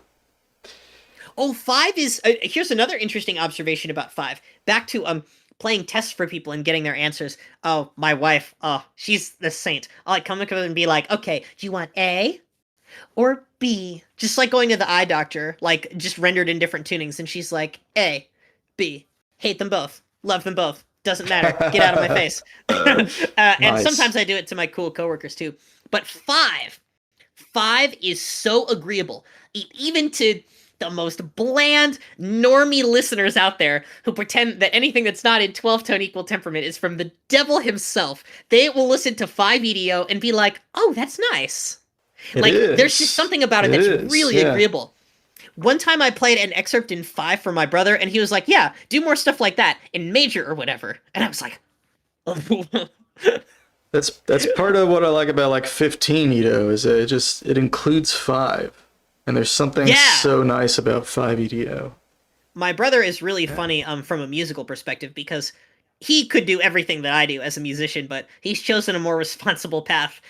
He's a city planner, and he's so good at what he does that he keeps getting promoted, and he works in a tall building, and every time he gets promoted, he goes up higher in the building. But the last time he got promoted, he didn't actually go up, but he went sideways and got a different cubicle. So hopefully he'll get to the top of the building someday. He's really cool.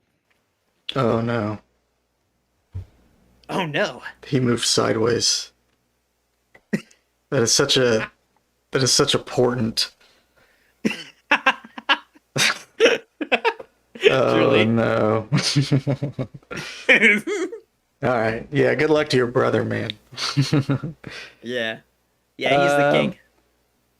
All right. Paleac also said 5 is like a deeply universal special tuning, like the only Edo I think that's been used in other cultures. I don't know if that's true, but oh no, that's not true. But it is quite rare to find, I think, equal temperament calculated as a part of non-Western culture. But the concept is certainly there in many places. Actually, it's there in Georgian tuning. The concept of 7-tone equal temperament is alive and well. I didn't even think of this, but people were commenting on how panduries might not be tuned to 7-tet, but they might be tuned to a pure perfect fifth with like 175-ish steps between them, which is like almost 7-tet, but overshoots the octave just a little bit.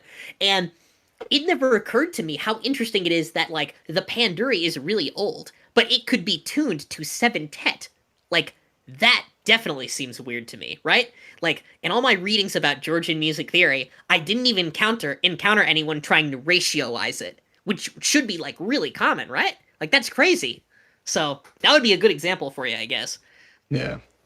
Yeah, Georgian music theory is full of surprises. It's the perfect music theory to foil all the bad stereotypes about non-Western music theory that are out there. It's harmonically rich, it's complicated, it can use equal temperament. It's amazing. Oh, and octaves don't have to be equivalent either. Really? I guess not. It depends on who you talk to. There's disagreement about what the standard tuning is, which is really interesting. For more details, you can watch the video, and you can also see some interesting comments one of the singers made, disagreeing with some core premises in the video. But luckily, I accidentally worded it in such a great way that even with the disagreements in mind, like, it's still a really good video. And, like, I didn't say anything that was so wrong that it has to be dismissed as misinformation. It's a great video. I like how I said this earlier, but I'll say it again. Like the recent transcriptions, it's not just the transcription. Like there's this whole talk about it. The way Joel put it was detective work, which I love. Have you been detective work? I don't think I've noticed that until. Is that something you just started doing, or have you done that before? Like where you'll have like a whole intro about the process of notating it? I'm doing it for the last recreational transcriptions I want to do because I've saved the most intense for last, or the most difficult for last, because a lot of the earlier ones, the puzzle is just ear training in the tuning. So that's not as interesting of a puzzle as, say, completely deriving a fretboard and various other things. Same with Georgian music theory. So there's only 2 left. They're both puzzles.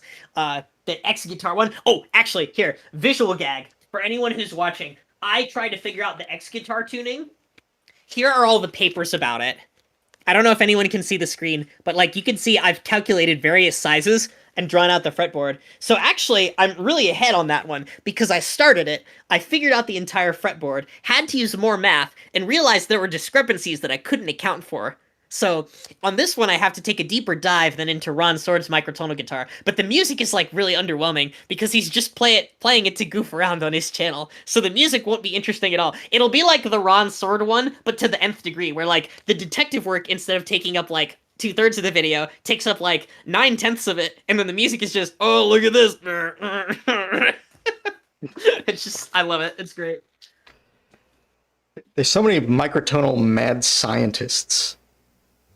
Yes, truly. You are definitely one of them. I think one of the hardest things to transcribe would be like pygmy music. Pygmy music? Why is that? Pygmy music, yeah. Because it's very, very contrapuntal, and microtonal as well.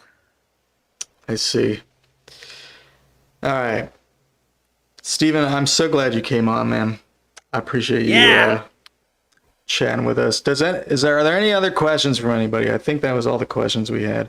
Do you have any questions for people watching, Steven? Or ooh, my question for you is, who would you like to see on Now and Xen? Yeah, there you go. Who would you like to see on Now and Xen? Adam Free says it was a great interview. Thank you, Adam. Who would you guys like to see on Now and Xen?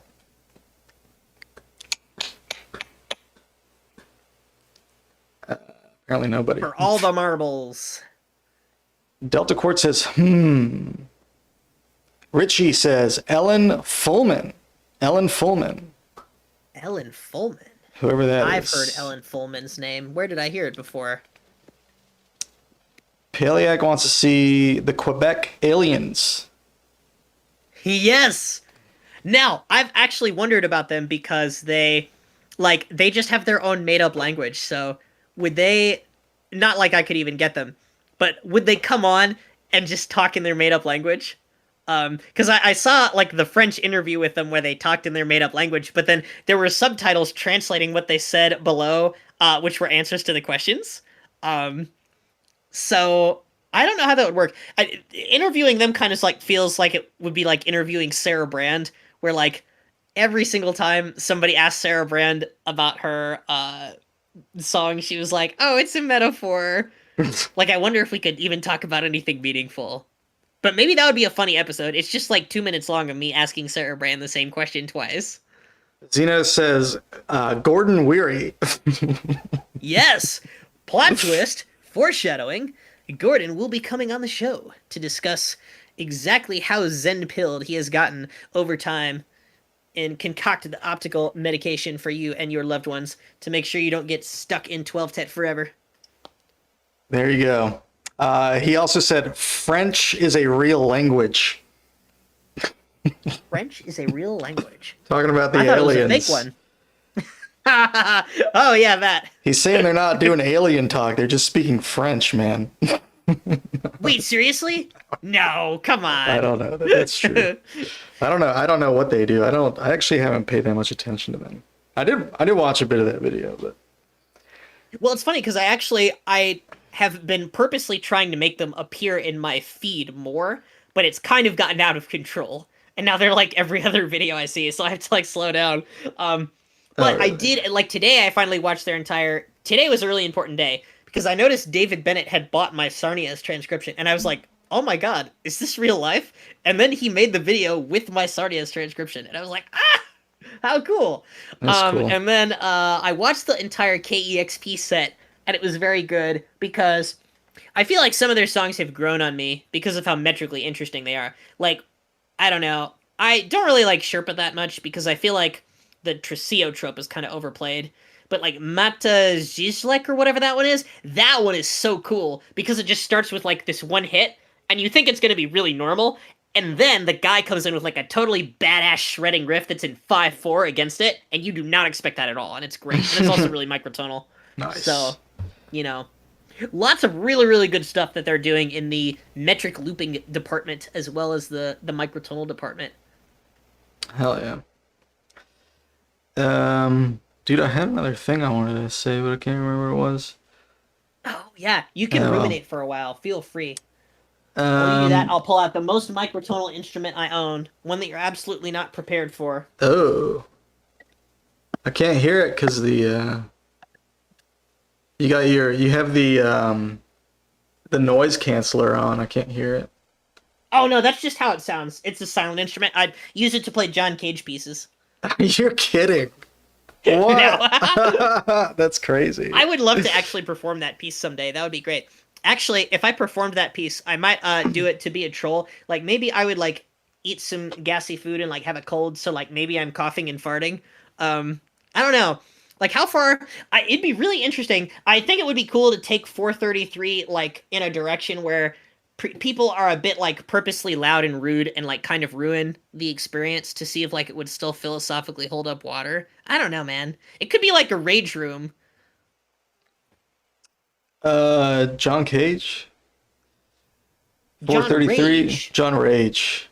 John Rage! That's the name. Hold on. You write it down. Just having a conversation this interesting is causing us to accidentally think of new events. Great. I'm just going to write down John Rage and hope I remember it tomorrow. Richie says Cage Rage.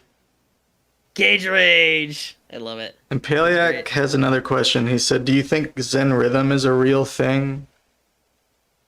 Oh, good question. Well, creating interesting rhythms doesn't have the same negative stigma as Zen harmonics. But I think you can, like, with a little bit of clever thinking, create a rhythm that probably isn't something that appears in most songs, or most musicians might not be able to find an example of it. So, that's what I think of when I think of Zen rhythm. Like in the Emoji album, on each track there was a Zen harmonic principle and a Zen rhythmic principle. And the Zen harmonic principle wasn't really describing how it was Zen harmonic. It was describing why I picked the weird tuning I picked and like what numbers it made me think of. And that became a compositional inspiration. And then for the Zen rhythmic principle, I described like how some measures lined up. All you really need are long bars that quantize weird and differently, and most people just don't do that. So, but you might be able to think of some of those things if you like, you know, delve into like prog rock and metal and some crazy things like that. That kind of thing. I actually don't know a lot about those. Like I should know more, but I'm familiar with some of the things that like Meshuggah and Tigran Hamasyan would do in that department. But yeah. Yeah, so rhythm doesn't face the same negative stigma, but if you're mathematically clever, you can think of a rhythm that probably no one's done, and if someone has done it, it's quite obscure. But being Zen harmonic or microtonal, which aren't the same thing, of course, is like really low-hanging fruit because all you have to do is just not use 12-tone equal temperament, in some sense. Yeah. Yeah, that's a good point. Like, weird rhythms don't necessarily bother people. Although they might not get it. It's not people don't have that visceral reaction to like a strange rhythm. Yeah, like microtonality is so like it's so binary the way we framed it, where like 12 tone equal temperament is the standard tuning, and then everything else is just whatever, you know? Actually, another video I haven't watched yet but need to is Faria Faraji's video on Scandinavian tuning.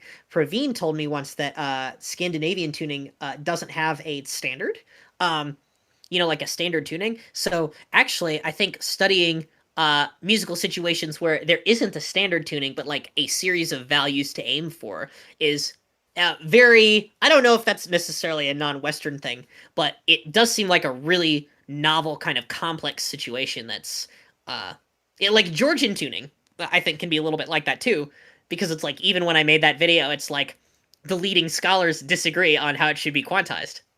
That kind of thing. Yeah. I remember my question now. Yes, we did it. Okay. I feel like you're kind of, I mean, you're obviously not like a mainstream celebrity, no offense, but I mean, Oh, I would take offense if you called me a mainstream celebrity. but in this world, you are a celebrity, man. I mean, you're one of those people everyone knows. You've done so much for the microtonal world. You're on a short list. Do you feel that? Do you feel that? And what does that feel like? Do you feel appreciated? Do you ever feel pressure? Like, do people put you on a pedestal? I mean, I do. But do you get a sense of that? That's a good question. I think in some situations I get a sense of it a lot more than others. Um, like if people don't know what I'm doing in a particular situation, they might not know who I am. It feels kind of strange, I think, to try and explain it to them. And I love getting random emails from interesting people about stuff all the time. That's really cool. So, in a big sense, I'm just kind of like doing what I want to do. And if I just provide a bunch of stuff that I wish I had myself a lot more, then I found that just doing that and being on the grind, it's like after a while, I've like earned some respect. Like, you can't just do it like once or twice, it doesn't count. You have to just keep doing it over and over. And then eventually there's just so much that builds up that like you become a resource. Um, yeah, I feel the appreciation from lots of people. Definitely like certain people. Like sometimes people reach out to me, and I'm like, "Wow, I definitely thought you were out of my league," Oh, and that yeah. kind of thing. So Nice. I guess I've been. I don't know about being put on a pedestal. I mean, with my I think with microtonality being as difficult as it is, it's easy for me to accidentally think that the people around me want nothing to do with it. But really, a lot of them are very interested in experimentation, and it's simply hard to dig oneself out of, like, the system you're stuck in, right? Like, so, I think some people kind of see me as an alien, uh, and I don't really go for that as much because, like you said, we're operating on imperfect information. And part of the appeal of that is like me knowing that if, you know, X person who's a good musician was as dedicated as I was in this direction, that they could probably do the things that I do. I've always believed that relatively firmly. I'm also a bit too like optimistic with my students sometimes.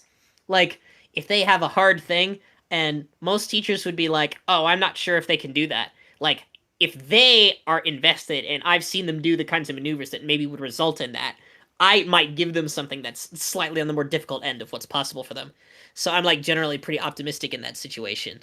Um, Since your tastes are so esoteric and you're so deep in the microtones, do you find it hard to relate to like normal people's tastes, especially with music? I think so sometimes. I mean, it's not that it's not that I don't understand why people like a certain normal thing. Like I understand the appeal and I felt that appeal myself. It's just that when people are like really aggressively unadventurous, like I'd find it hard to not see it like they're shooting themselves in the foot. Like people who kind of complain like, "Oh man, this life is totally boring." And then they just like listen to like two kinds of things and they will never try anything new. I mean, there's a lot of things that I'm not well versed in. Like, I like weird food, but I'm not like a good cook or anything. Actually, if you put me next to a stove, that's a good way to make a boilerplate recipe go south because I have bad luck attached to me in that department. But like, I don't know, at least I always want to try something new. I don't understand people who don't want to try something new and then complain that everything is boring. It's like, maybe you're boring. Right. That's true. It's so odd. Yeah. Richie says, do you ever get Xen recognized in public? No, never. It's never happened. Not yet. That would be really interesting. I would love for that day to happen. I have had random people from the past occasionally recognize me in my more viral moments. So like on the Sarniezz video, someone commented that they were my teacher, and that they were seeing me a decade later. And I was trying to think of like what college class that must have been from because I couldn't quite think of it or wrap my head around it. That kind of thing. So I do get recognized on the internet. Actually, there was one time where I was part of a blue orb meme, and one of my students recognized me because they saw that post and were like in the jazz music community, and they were like, "Oh my god, is this you?" I don't know what that is. Blue orb meme? Yeah, it's like I don't know. Blue Orb is doing like what chord memes where like he posts an image of someone like doing something insanely bizarre, like maybe playing a broken instrument or like something that wouldn't result in a coherent chord and saying what chord, and then like one day I did the same thing with a 19 tet piano and I played like the cluster that comes from stacking diatonic semitones in 19. So I played C, D flat, D sharp, and E, and then he posted it and was like, what chord? Oh, nice. At least I think that's the one I played. So cool. But it's weird because like the only time that anything Xen celebrity really interacts with me in real life in any kind of way are these conferences that I would go to or events where like I'm a microtonalist and I'm lecturing and all of that stuff. That's pretty much it. But you already know a lot of the people there before you go, and they know everybody kind of knows each other. Yeah, exactly. Yes, I know them and they know me. Generally, I know everybody because we're all just so terminally online. Yeah, that is correct. Yes. Cool. Nice.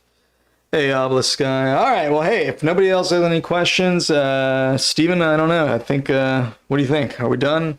You have anything else you want to say, or? Oh, I should say something. Let's see. What should I say? Oh, one thing I should mention is I'm trying to put all my past music on the streaming platforms. So potentially you can expect that soon. And maybe even the music will be categorized so well that you can tell your friends that Steven has like 4 albums of original music and not just like random scatterings from SoundCloud and the Emoji Album. Yes. Steven, you've done so much stuff, and like I did like kind of research you a little bit too, but even that felt kind of silly because I've heard you talk so much on Now and Xen. We've interacted a little bit online. Like I already, I would have already had so much to talk to you about. But like when I look at your resume, it's just insane. You've put out so much music. You've done outside of Xen, you've done like composing for video games, indie films and stuff. Like you've done a lot of stuff at Ball State. But I say all this to say that, it's hard to say, Steven, guys, check out this thing. I mean, check out his YouTube channel, his Bandcamp. He's done a ton of stuff, and check out his podcast, of course, Now and Xen. Yes, of course. I'm really excited to see what you accomplish too with this Zenpilled interview series that you've got going on.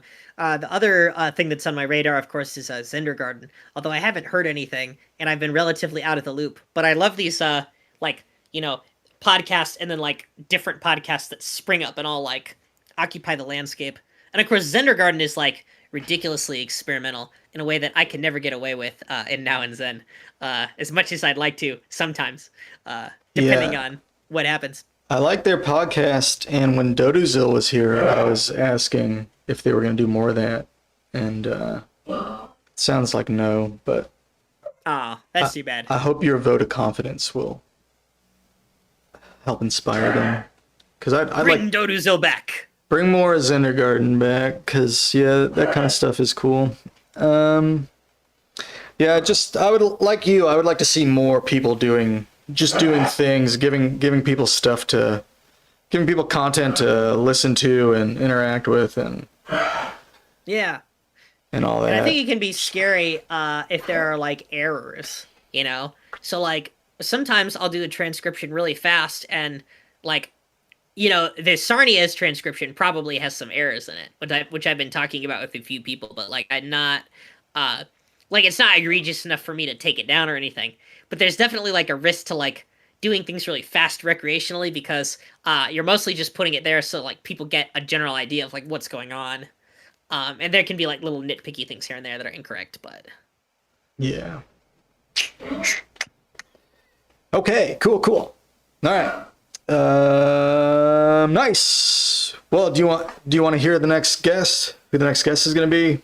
yeah, who's the next guest? In 2 weeks we'll be talking to Adam Friese.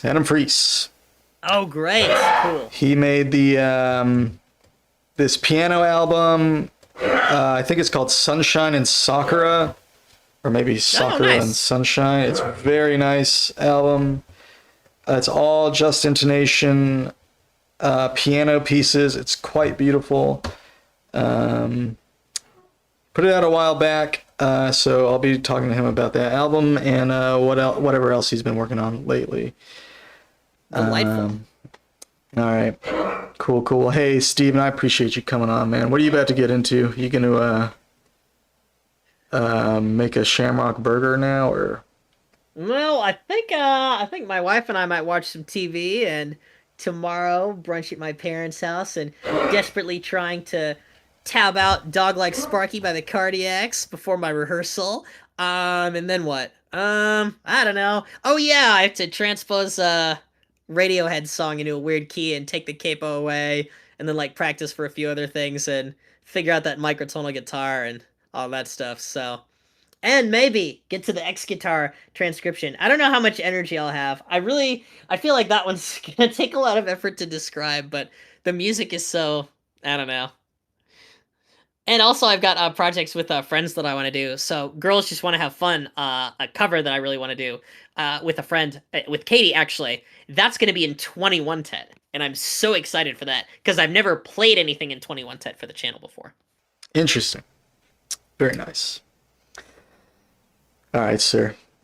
All right, it's been great. Yes. And I will see you on Now and Xen whenever that episode comes out because I have not done as much planning as you, so we won't know when it is, but it'll probably be pretty soon. I do very little planning, but I have nothing going on, man. Don't feel bad. Alrighty. All right, cool. All right, man. Have a good rest of your night. Yeah, you too. Chat with you soon. Bye-bye. Bye. Later. All right, cool. That was Stephen Weigel, everybody. Thanks again to Stephen for coming on. Thanks everybody who checked out the interview. That was a good one. Anyway, I'm gonna keep streaming. I'm gonna be doing some Lumitone stuff. Actually, there's this really cool web app by Mark Sabat called Hexatone. And you can just load up one instance of a synth and play it on the whole Lumitone. And I got my expression pedal working earlier, so I'm going to probably be making some Lumitone patches and probably noodling around. 31 Ito is tuning of the year in Xen Harmonic Alliance right now, so probably be doing some 31 Ito stuff. Here for the thanks interview. Thank you, Adam. Okay, so I'm going to go set that up. Yeah, I'm going to be, if you like Delta, I'll show off Hexatone as soon as I come back. Later, Richie. Thanks for dropping by, dude. Have a good rest of your night. But yeah, I'm going to go set this stuff up. Take a quick 5. In the meantime, let's check out some of Steven's Christmas album, Ignoring Years of Hindsight. This is quite a fun album. I'll be back in a few. So yeah, if you're here just for the interview, that's done. But you're gonna head out. All right. Well, hey, if I see you later, I'll show it off when you come back. If not, maybe some other time. But all right. I'll be back in a few.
deep in rust. It's imagining idols idling as they sit there and do nothing. And I turn to dust.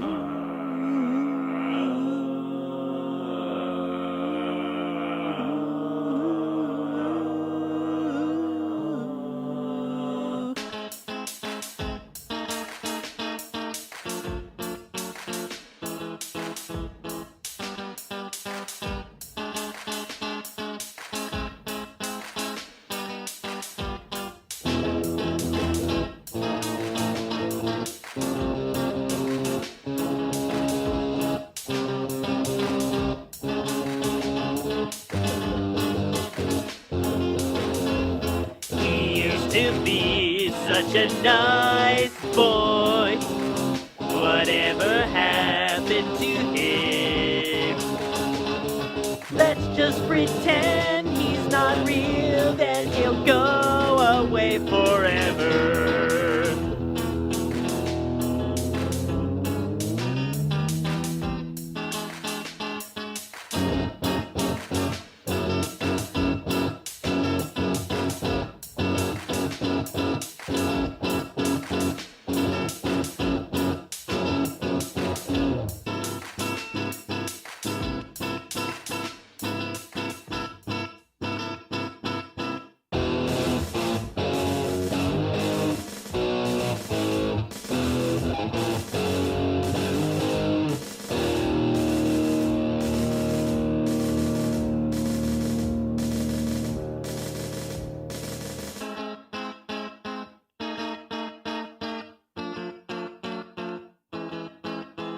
Striving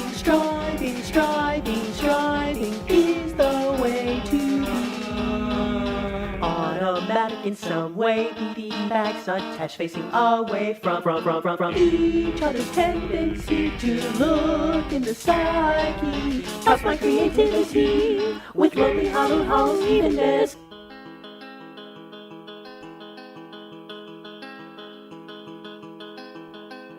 I'm going to be more direct with you now, so buckle down and get ready. Scratch that, Delta.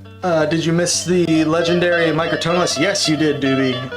But if you go to my YouTube, I guess it's on Twitch too, actually. The VOD will be there.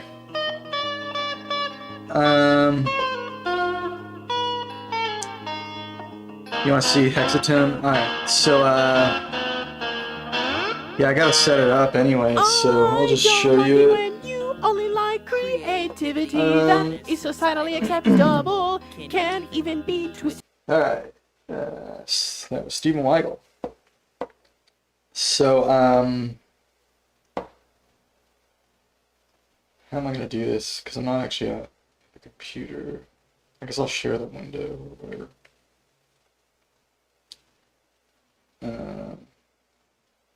Maybe I should just go to my computer. What do I do? Here's the website. I'm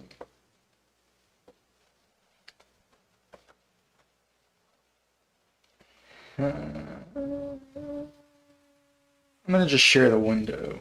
Let's do that. Let's just share the window. Yeah, sorry, Xen Prism. Steven came and went already. But hey, the VOD will be there. So go watch the interview, and I will be put all my interviews on a playlist on my YouTube channel. Under interviews, I'm going to put Paleax and Stevens on there within the next couple days.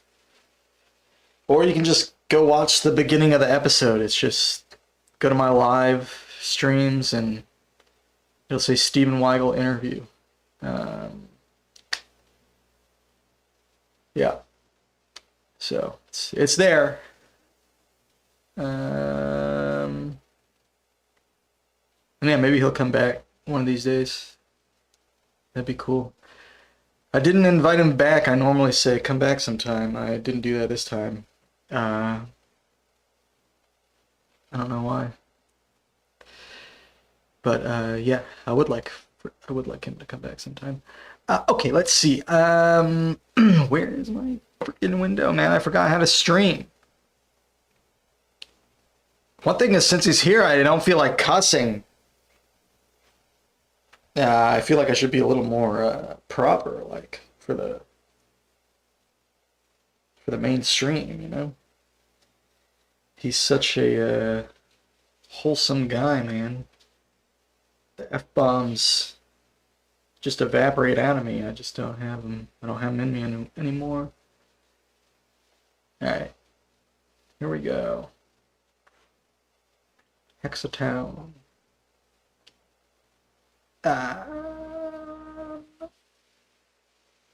You take lessons from him? Holy moly, man.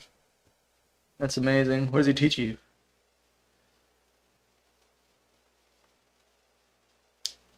Doesn't work for record. I mean, you can record with it, yeah, but if you want to edit your recording, it's a problem. If you want to edit the notes specifically of your recording, I mean, you could still edit it, but it would just be a pain. I'll show you, I guess. Why not? Alright, so here's what we do. So, I'm in my 31 Edo layout.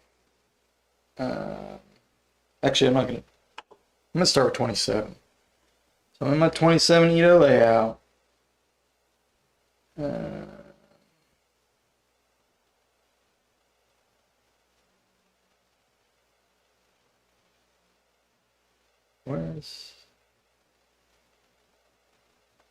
kind of brain fried.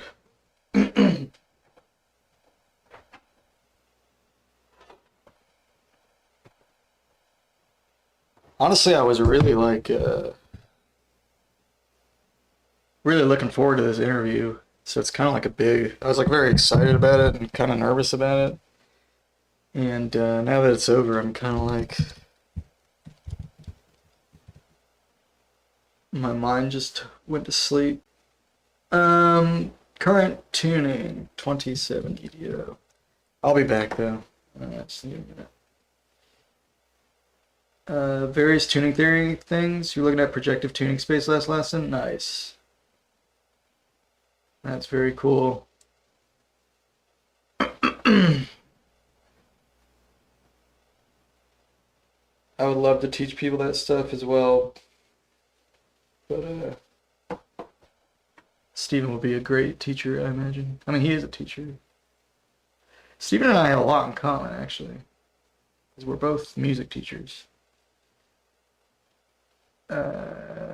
Both play piano. Both microtonal nerds.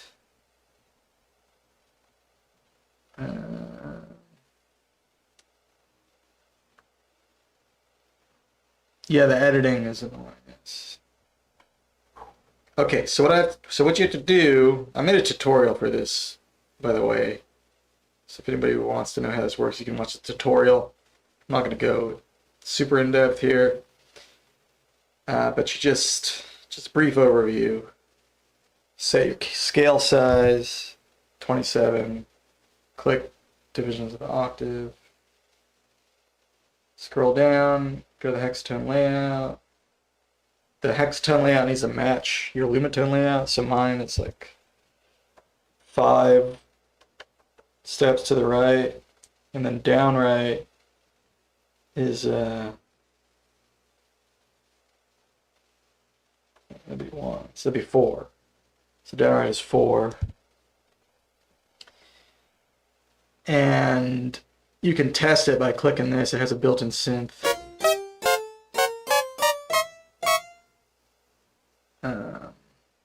Okay, I think that was right. I don't know. It sounded wrong, actually, but... And then I don't like the MPE mode as much. I'm just doing the MTS mode. On this tuning, channel 5 seems to work.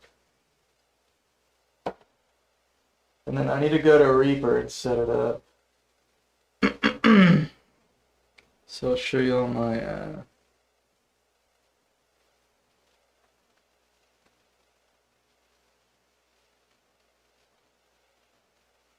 Oh, this is already set up.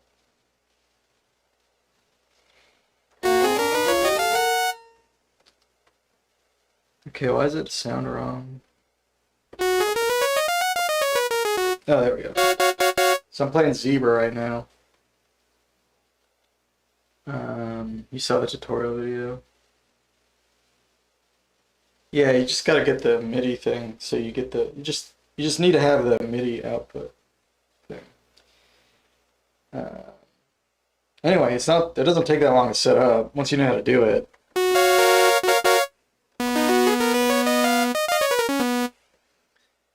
So there you have it, hexatone. So yeah, let's make some sounds. I think I'm gonna do what I did yesterday. I'll try to do one in Zebra, one in Pigments, and one in Serum. Let's do that again today. Just keep making patches. But I have the expression pedal now. Vital's only MPE, yes. The MPE kind of sucks. I can show you, but it just kind of sucks. If you just want the tuning, it's fine. But if you want the pitch bend and stuff, it's not going to work.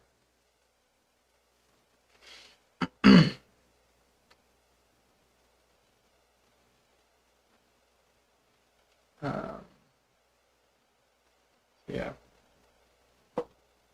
I mean, that's just, yeah, it's just how it is. So you need like an MTS ESP synth for it to work, ideally, basically.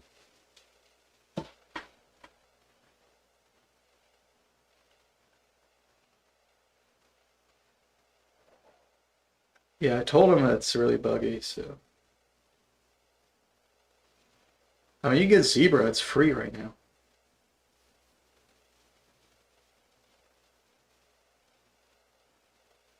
Zebra is free still.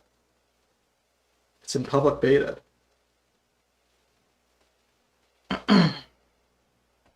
And you can do this with Piano Tech. I don't know why you would though. I guess for the pitch bend. But yeah, if you want the pitch bend.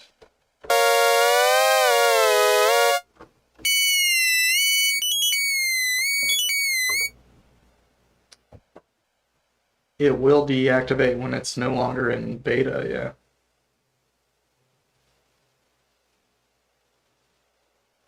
But nobody knows when that is. It could be in beta for another year. I mean,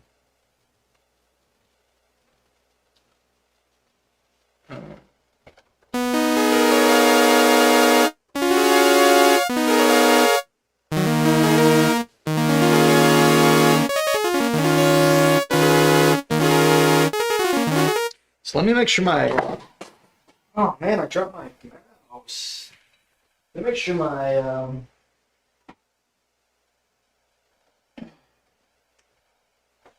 pedal's working. I got it to work earlier. Let's see. So I'm gonna MIDI learn the expression pedal. It's just testing it.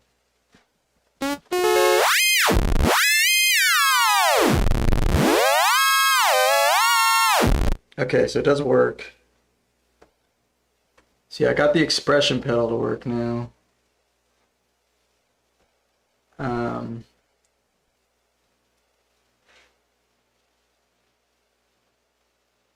What the hell is this? I'll delete all these. Is this still on? No, okay, good. So yeah, I can start messing with that if I want.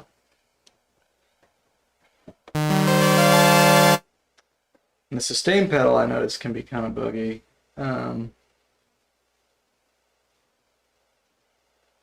You can map everything to one channel. Oh, that's nice, yeah.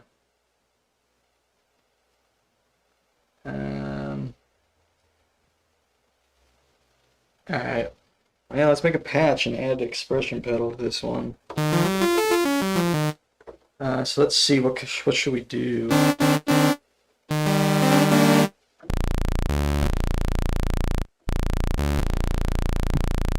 First thing we should do is crank this.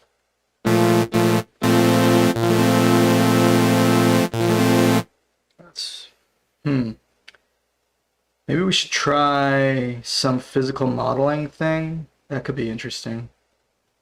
So let's put an exciter on. And I guess let's use the modal synth.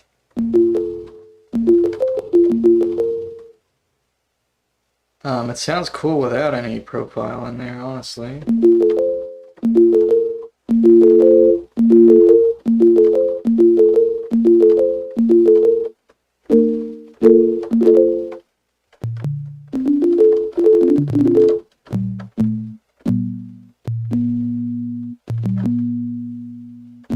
So does the envelope affect this or not?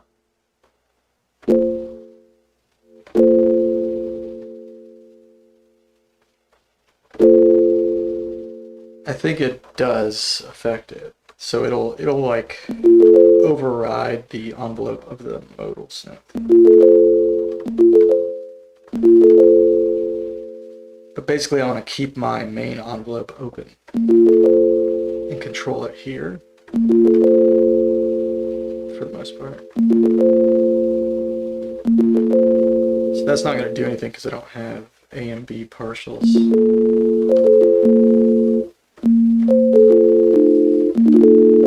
So without a modal profile, it's not going to do much.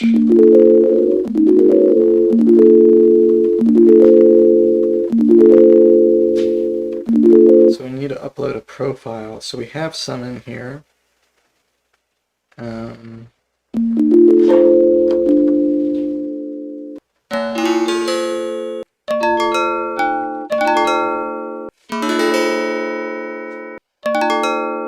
like that glass bowl.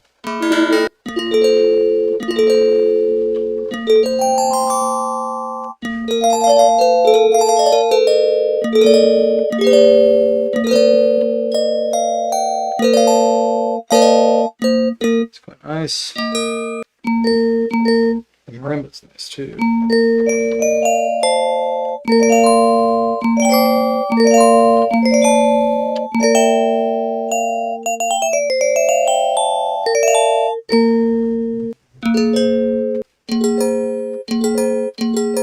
That's kind of cool.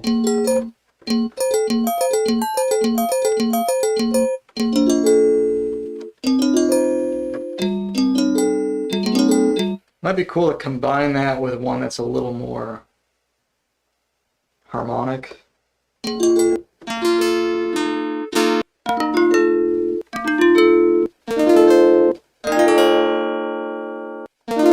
That's a string.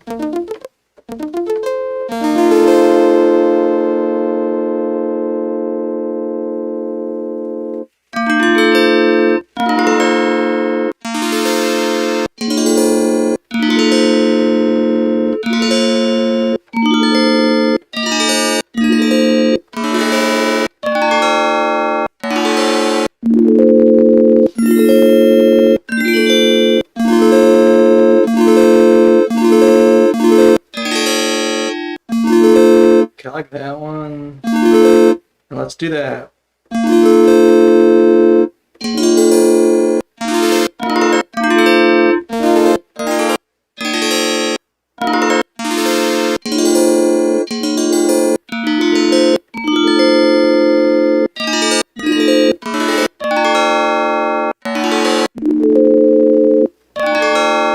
Let's do the glass bowl.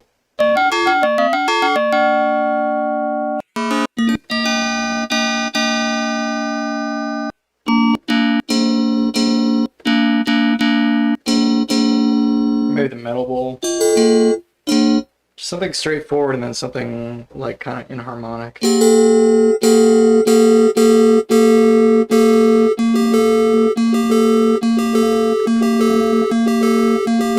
Because then when you blend them, just get like a weird harmonic.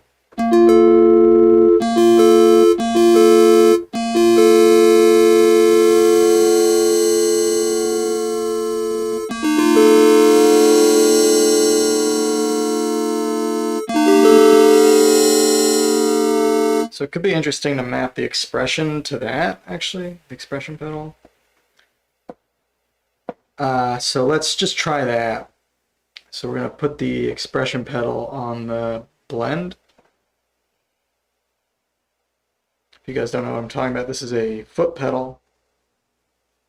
Kind of like the foot pedal on an organ. Unfortunately, it's not working all correctly. Let's redo it. I think you have to start it at the bottom.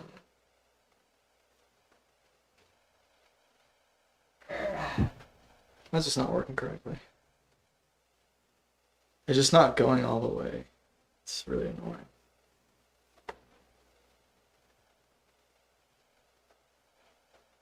Maybe there's a way to fix this.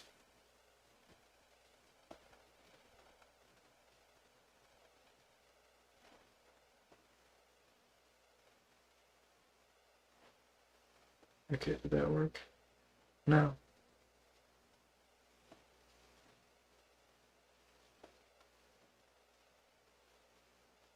I don't know if it's just not reading all the values or what.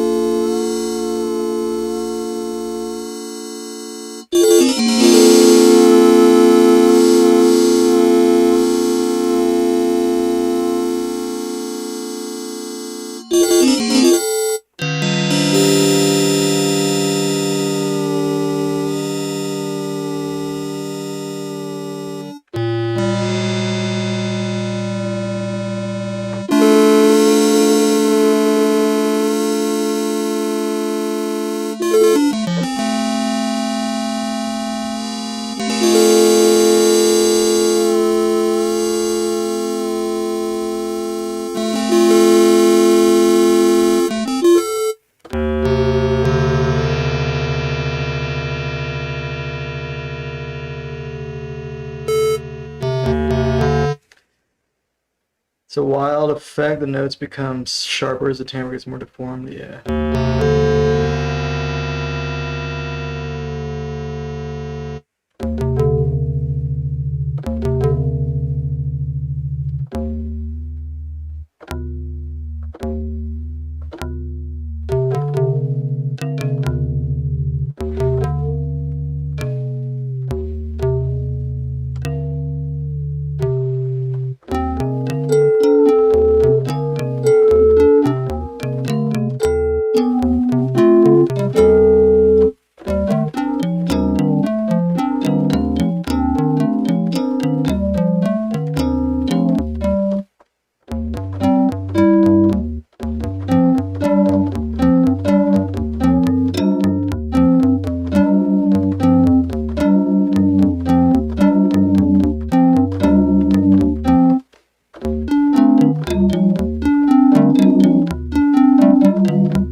I think the macro, one of the macros defaults to the controller, but if there's some way I can put it on a macro, it says channel 5 controller 4. If I can put this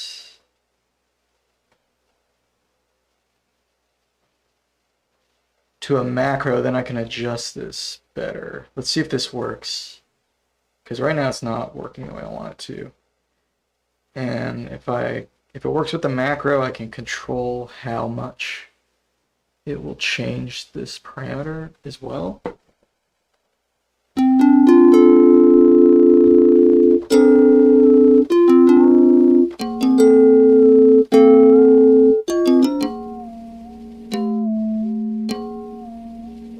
Okay, it's working, but not the way I want it to.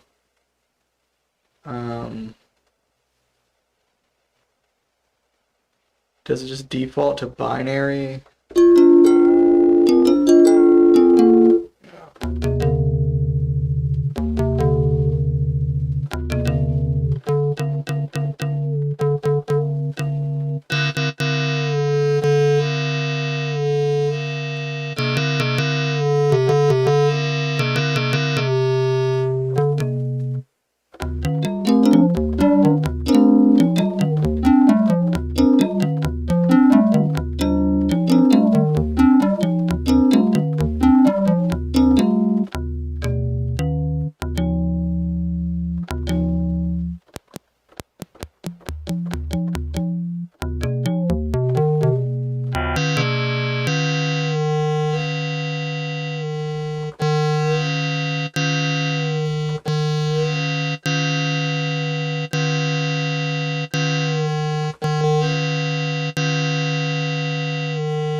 I guess that's close enough. Whatever. All right.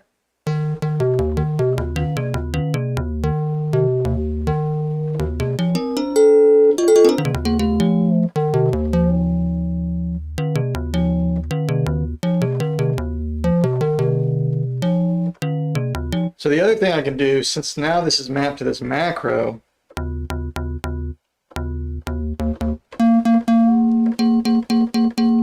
since it's going up like almost a half step or whatever, when I move this, I could actually apply the same macro to the tuning in the opposite direction to compensate so that I can change the timbre without changing the tuning. So I think it's like around a half step. I'll just try one to start.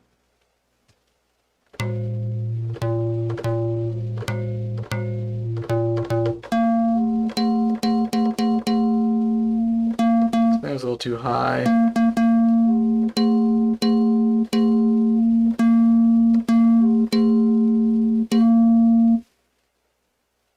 Or like not low enough.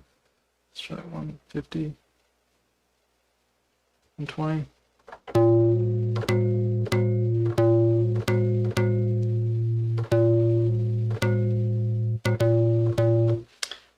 Still going up. Let's try this.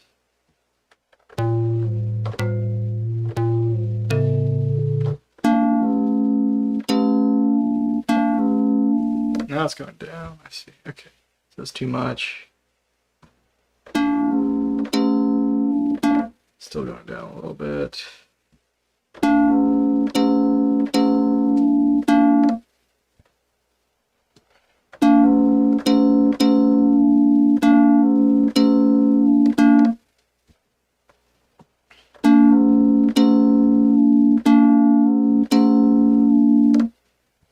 Pretty close.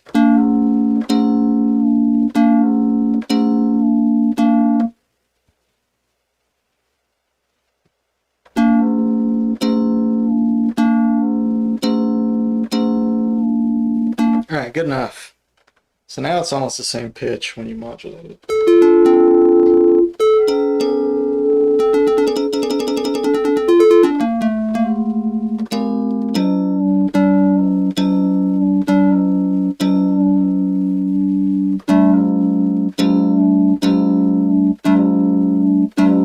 It's actually going up. I think it varies depending on where you're at.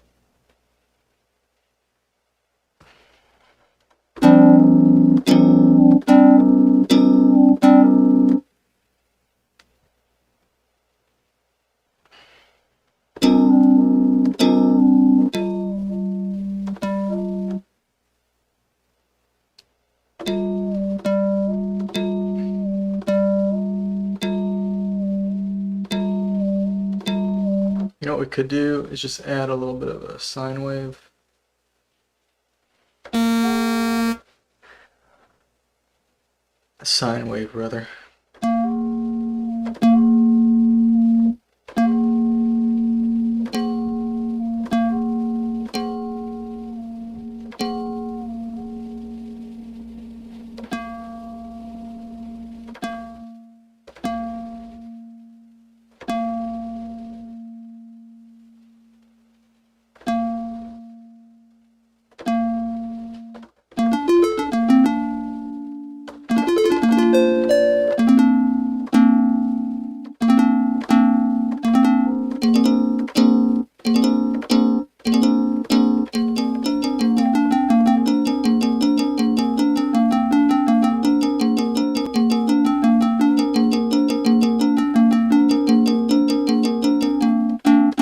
Okay, so that kind of makes it feel a little more continuous. You're gonna get going. Hey, thanks Delta Quartz for dropping by, man. Appreciate that. Thanks for the interview. Yeah, man. Yeah, the hexatone thing is cool, man. You can just do one synth on the whole board.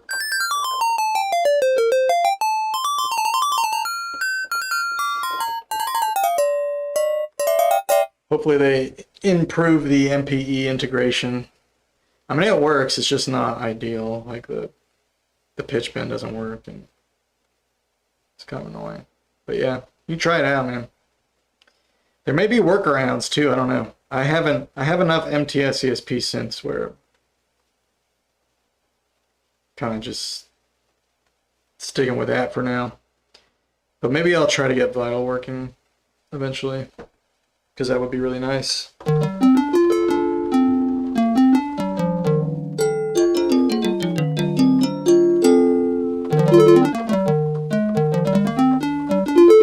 Hopefully the guy will just fix it. I mean, I think that's what all it really comes down to.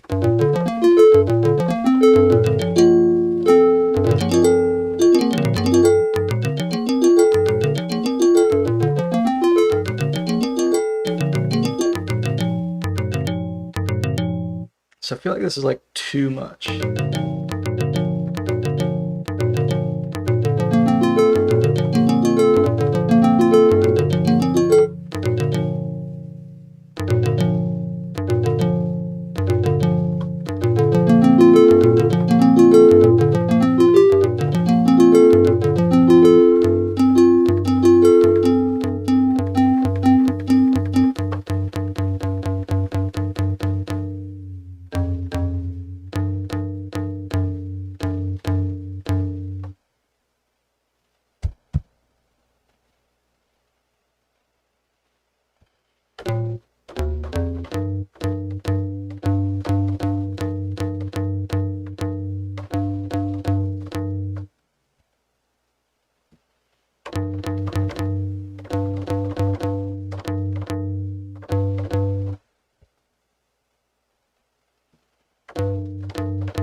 I think the metal ball's not gonna work.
Dude, come on. Shit's been so annoying.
kind of make these random.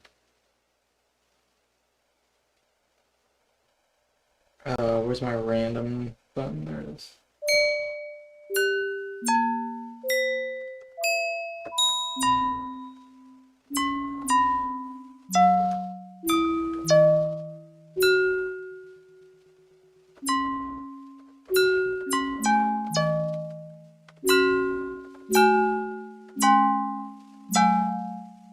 Great. Let's see. Let's see what we have so far.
So I need to map the control to the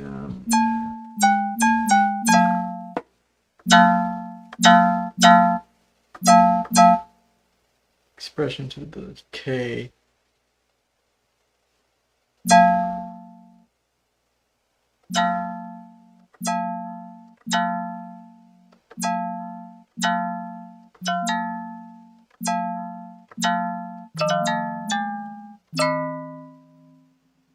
Oh, no, not this.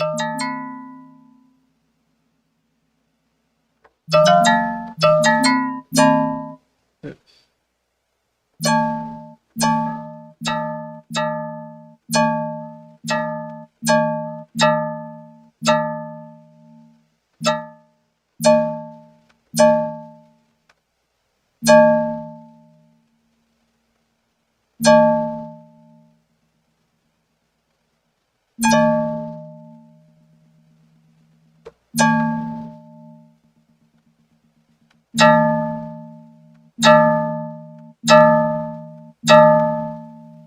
Maybe it's not the decay, it's the sustain.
velocity on here.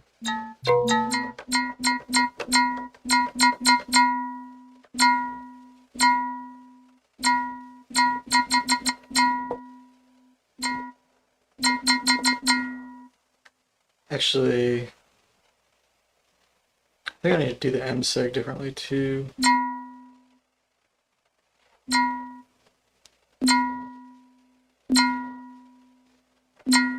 Take the random off. And put velocity on there.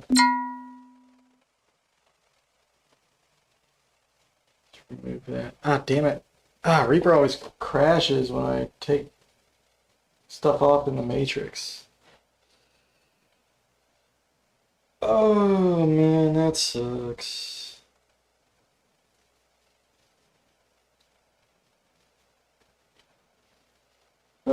Hit save.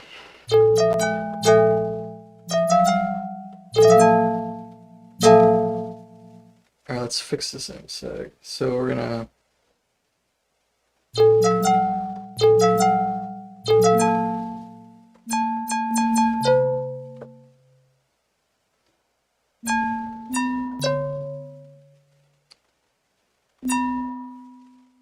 just put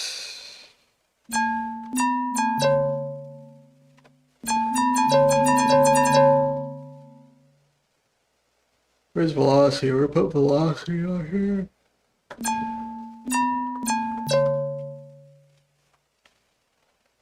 And then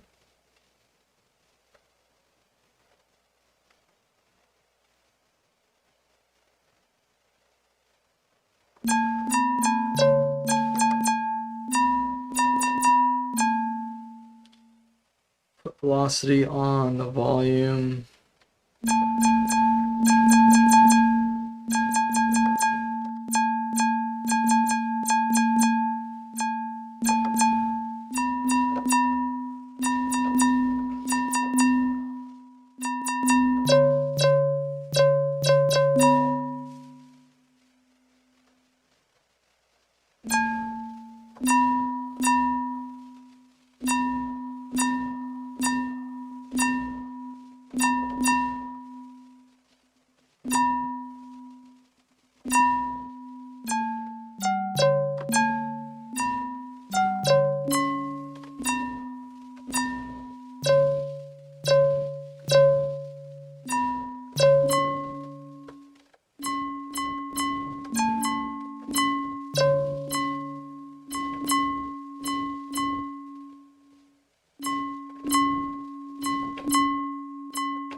But what happens if I put aftertouch on this?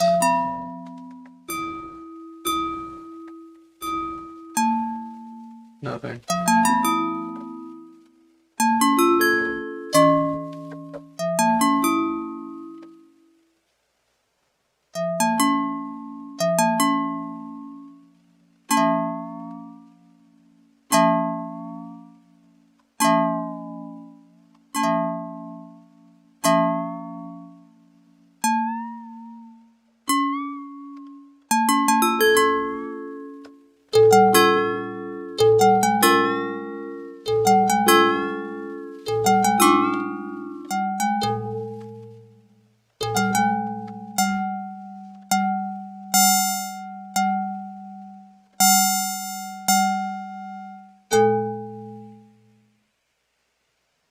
Could be this.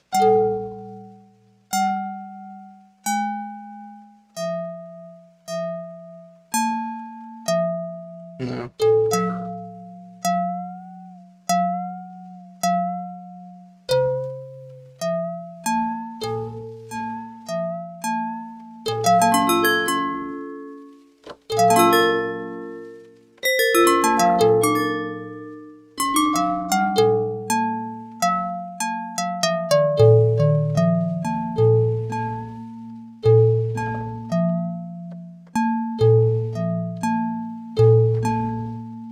This is a good spot for velocity.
Okay, let's see. Try some filter stuff.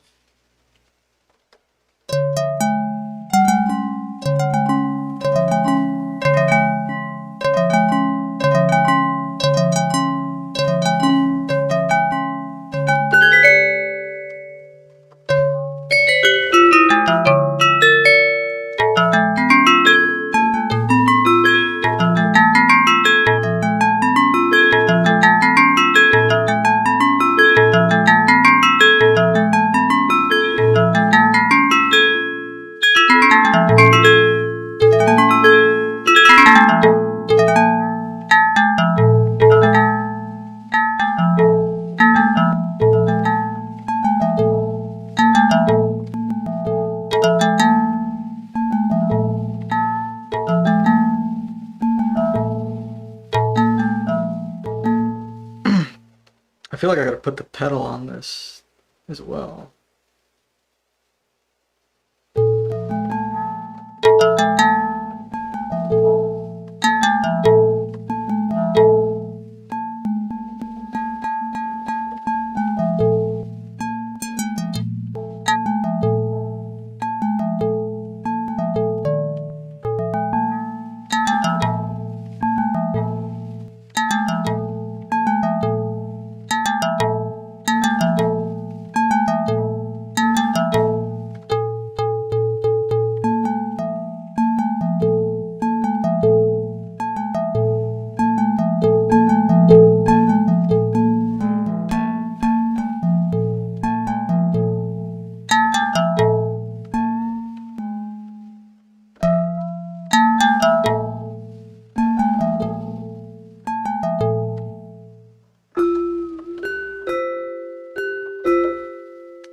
Try putting a mod wheel on the FM filter.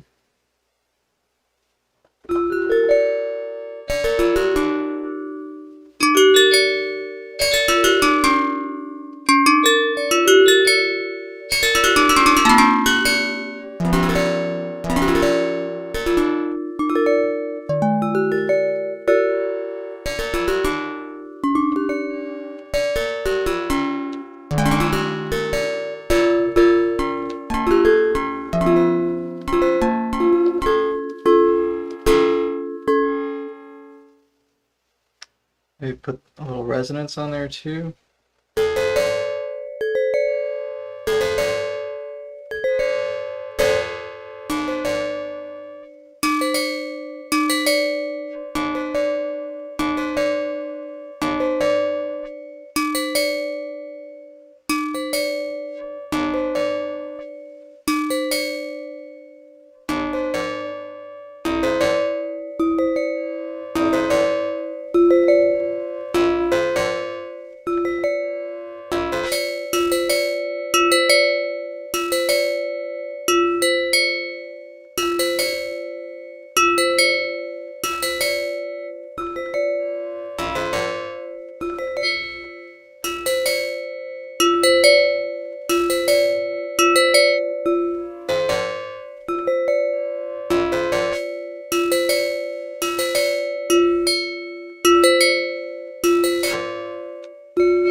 Maybe not the filter FM. Try the drive.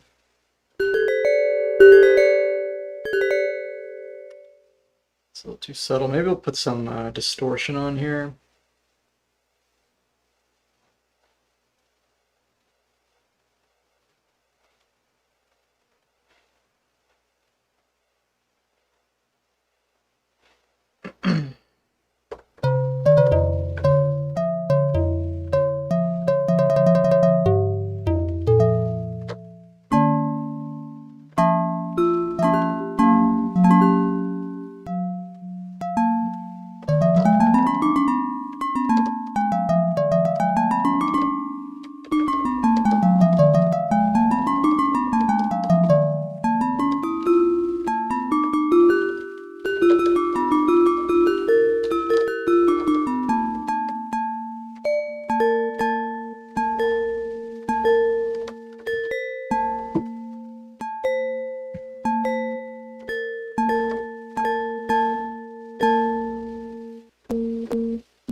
This isn't tuned correctly. What's going on? Is it because my Reaper crashed? Why? Because Reaper crashed. Oh yeah, MTS isn't even on.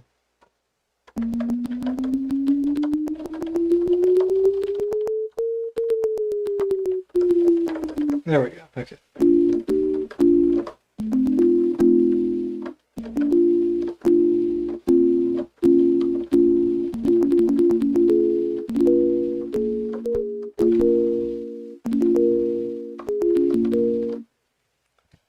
Okay.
So I don't like that huge increase in the volume there. So there's a couple ways I could go about this. One, I could try applying a limiter. I think what I'll do though is I'll just set the pedal to lower the volume.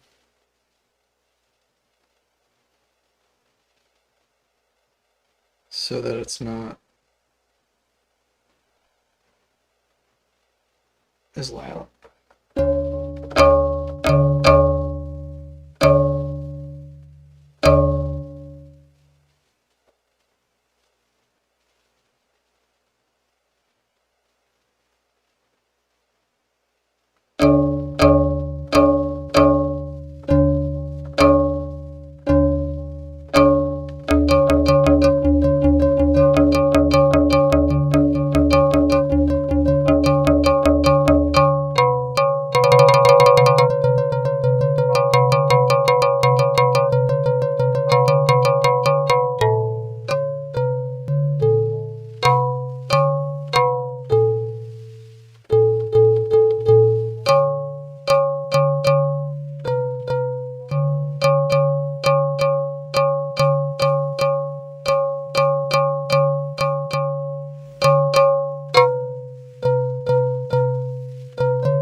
Okay, let's try adding a little distortion.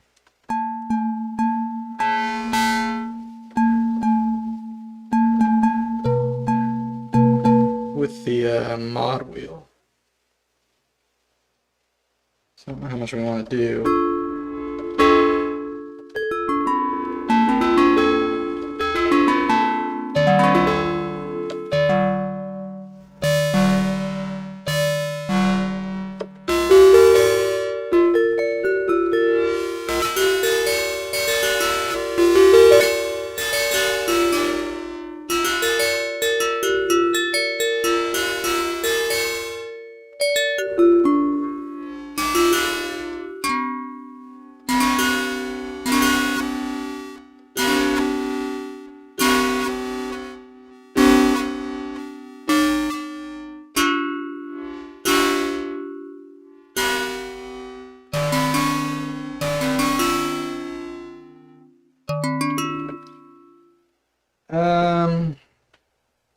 I think maybe instead...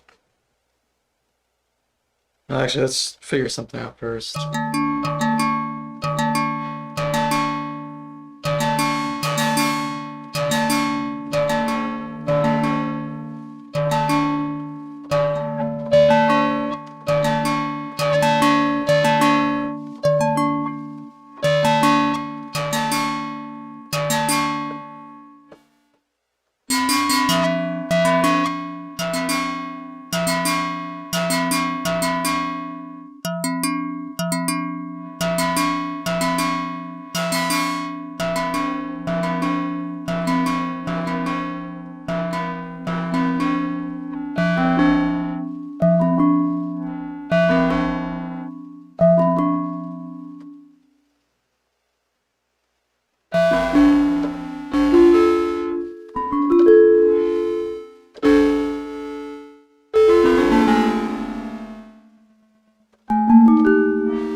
Just don't see the point in this distortion, man. It's like, why would you want this?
That was a lot nicer, it's a little more lo-fi.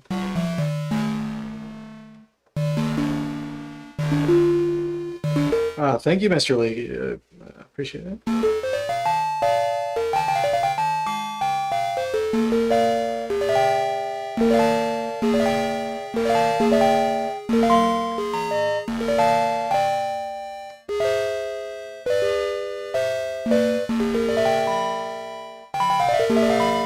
Okay, this one's getting pretty close. I think I like that.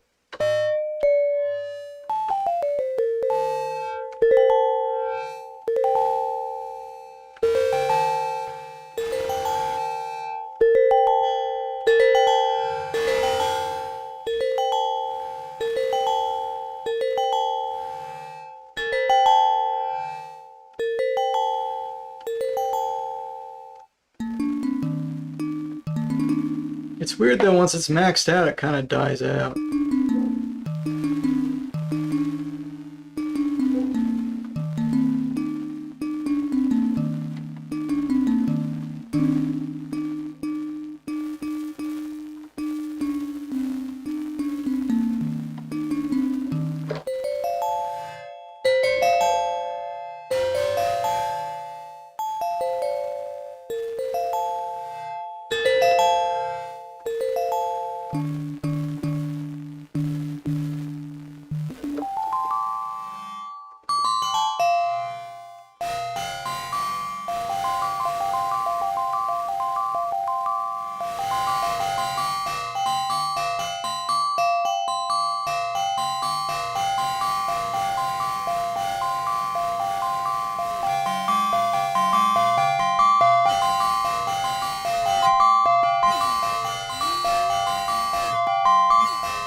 So I think the mod wheel actually needs to bump the volume.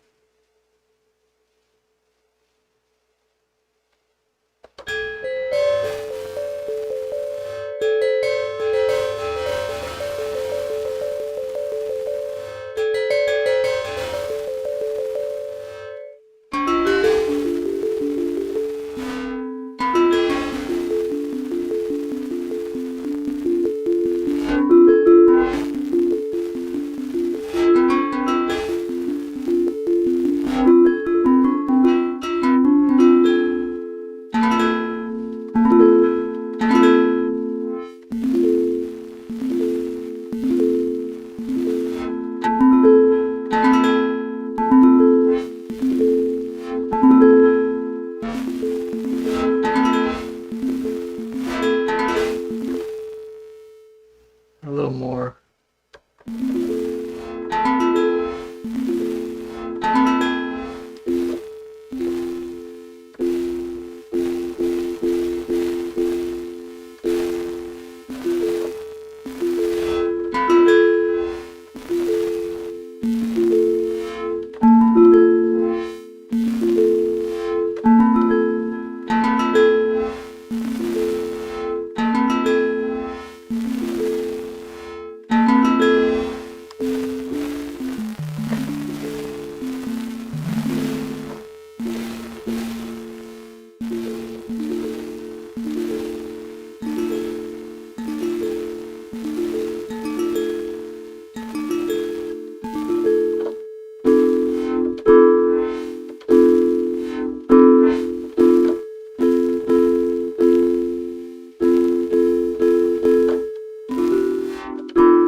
Like a note is stuck.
Okay, we're almost there. I think I need to add an effect or two. Maybe some reverb. Maybe some EQ. Let's see what happens if we just play with some EQ.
So put the mod wheel on gain here.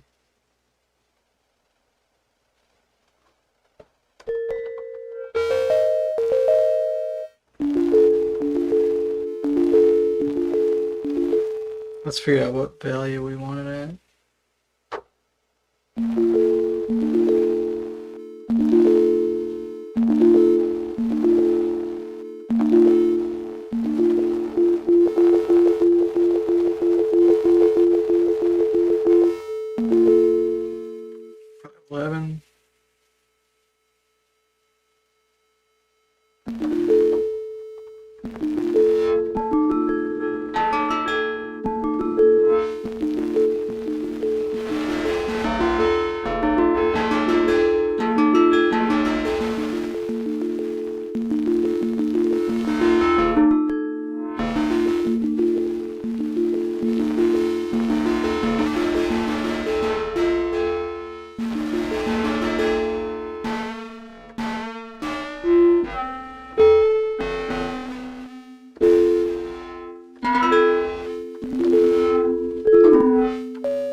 Okay, the EQ is nice. Maybe I need to put a little more top end on there though. Let's see.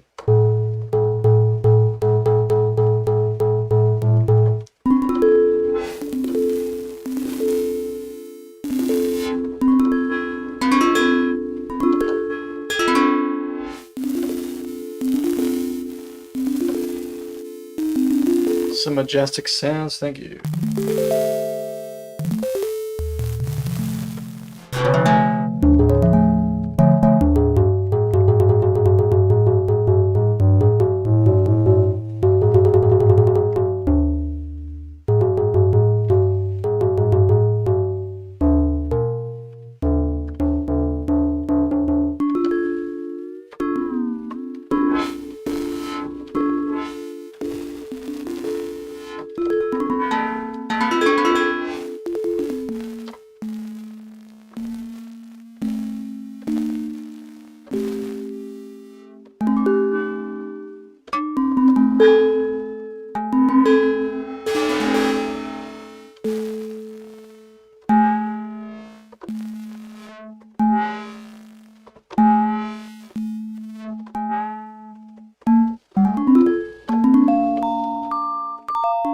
One more like to 10 likes. Nice. Yeah, we had Stephen Weigel on earlier.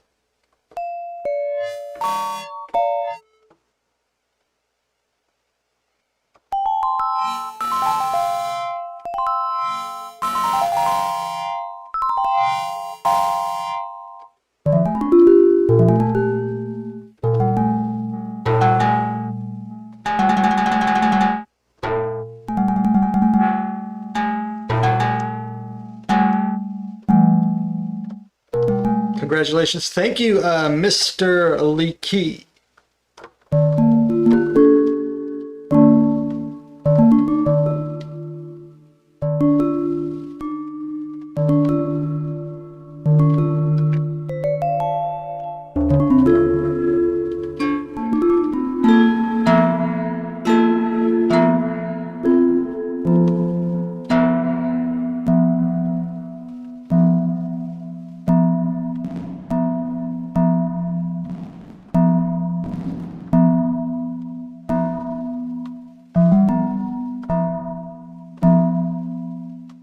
You missed the interview. You were too productive napping. I see.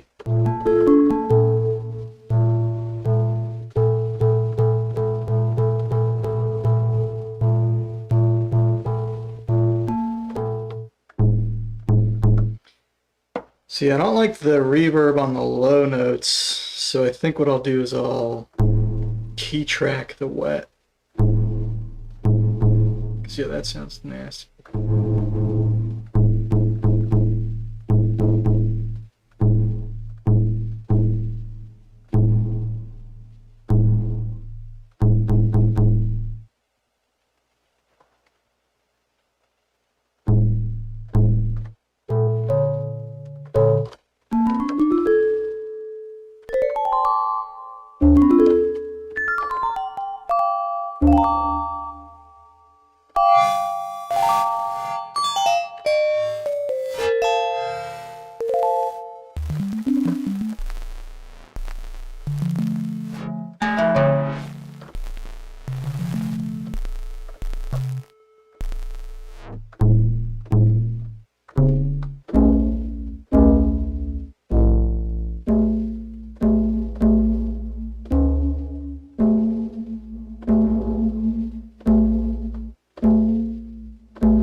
reverb.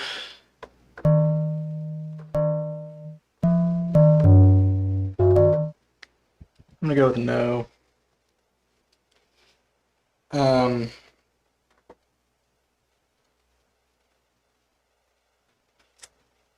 We could try some compression.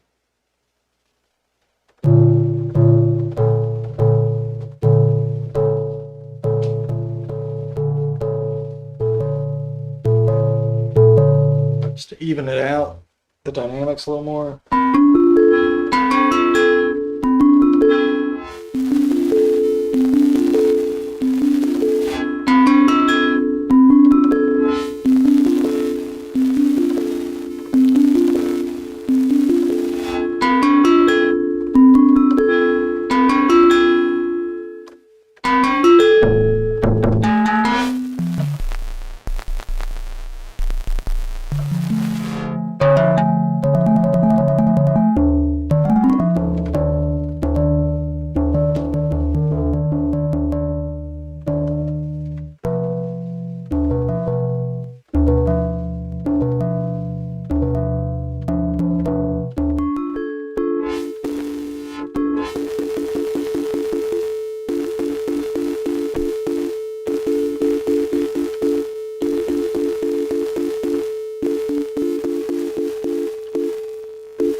I do think that does even it out just slightly. I guess we could turn up the ratio a little bit.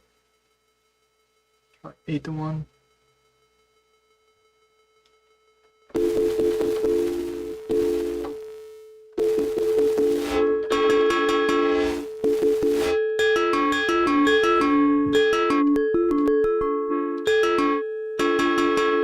don't really like that tone right there though.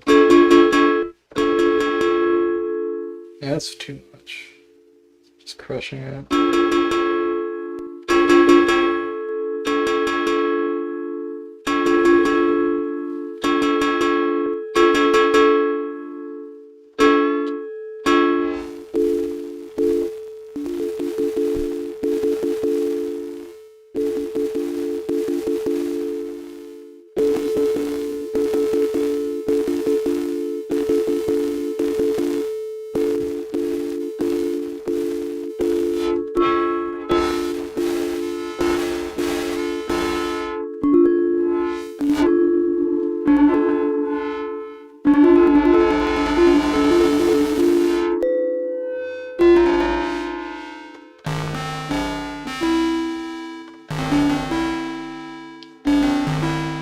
I don't think I need it.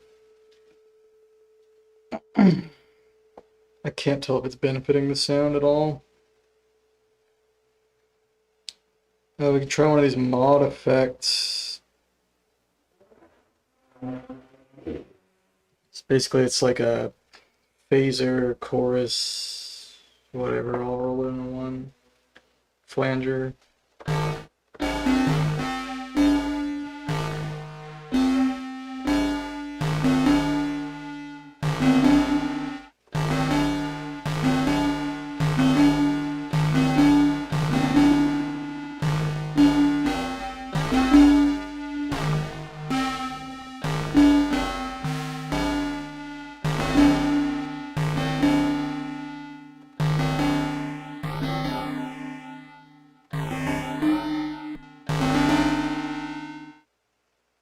No, I don't want that. Shit. I feel like it needs like a reverb, but the reverb sounds like doo-doo on the low end. And it's really hard to get it to work. Maybe I could try a delay.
Maybe put the key tracker on there.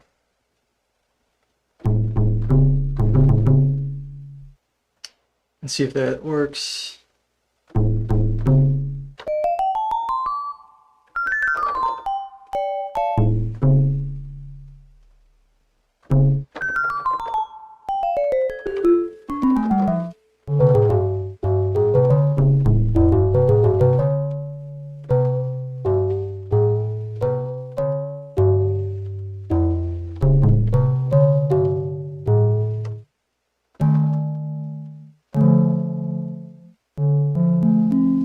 You could try layering a sample of a guy going blah upon every tone. It usually brightens the sound and adds a bit of movement.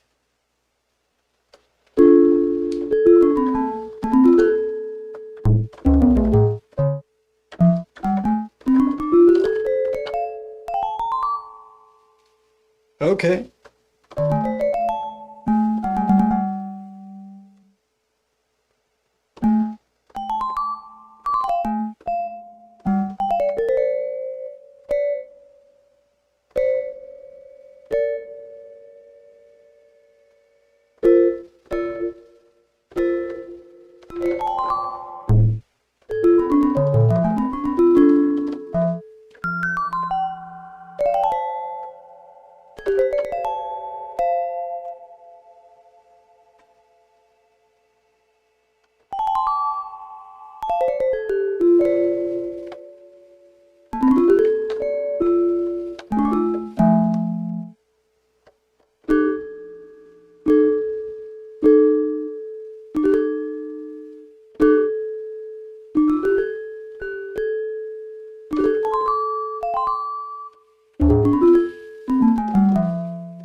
Okay, I guess that's good enough.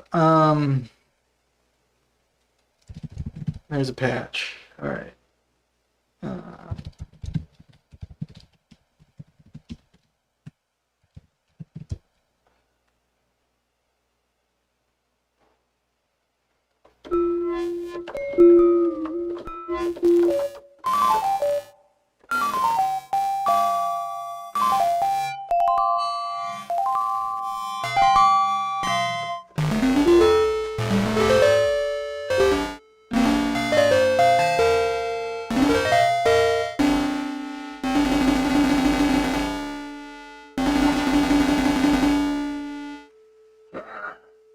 All right, we did it. There's one patch. There's a zebra patch for the Lumitone. All right, let's thank you, Waffle. Let's do a okay. Let's do a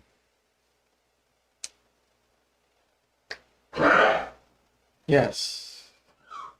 There's your black sound, Mr. Leaky. Let's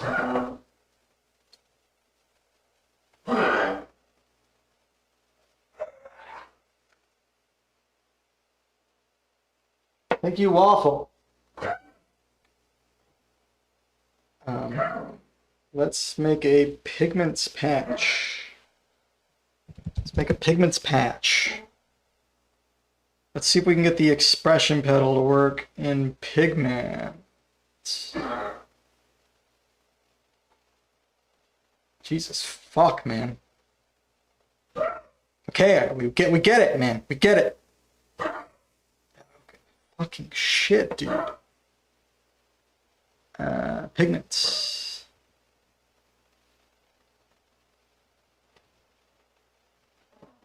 Please use the sample to perform the perfect noise. Okay, well, we'll get around to it, man.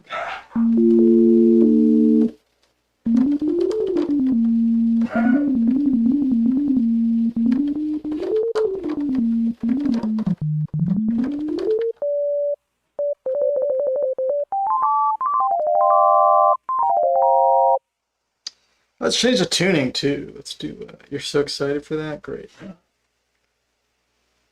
That's on the top of my list, man. Waffles, disgusting, half cough, half puke, whatever the hell that retching she's doing. What an interview that was. Thank you, Paleo.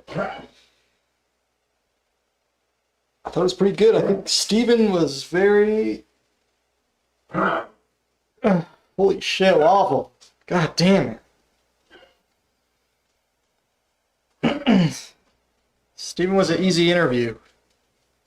Honestly, I felt like there was so much shit I could have talked to him about. I kind of got to the point where I felt sort of burnt out, where I was like, dude, this could go on forever. This could go on forever. But yeah, if he ever wants to come back, man.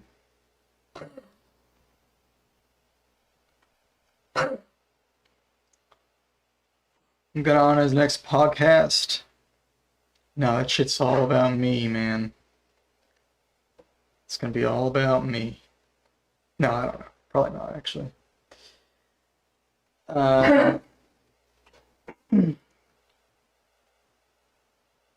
Okay, I think Waffle wants to go out. Alright, let me let her out.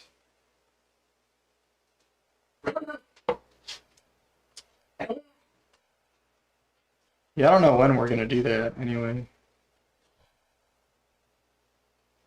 We still haven't set up time or anything. We were gonna try to do them. We were gonna try to do both today, but that was a little too much. To promote joy and speed and freedom.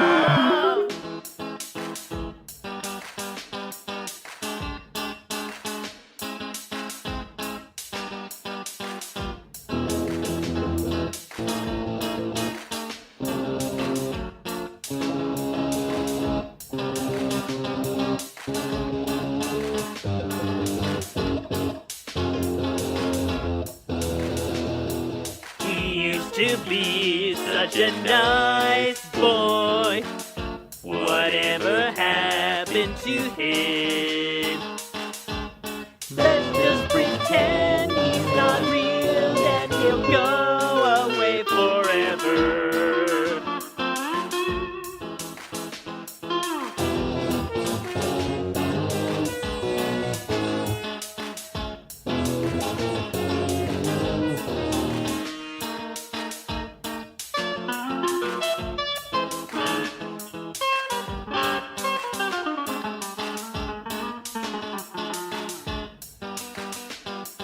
If my message was sloppy, why would it be articulated in unison? If I added more characters to the mix, would the story get too complicated?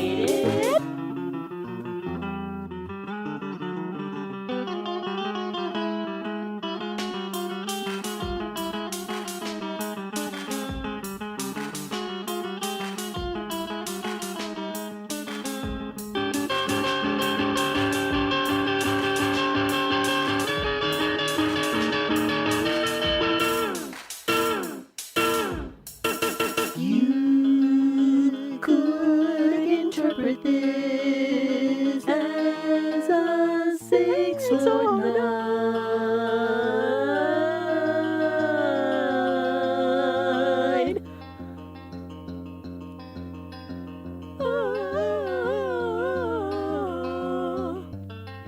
But not because the cards are upside down. They drown in their own values.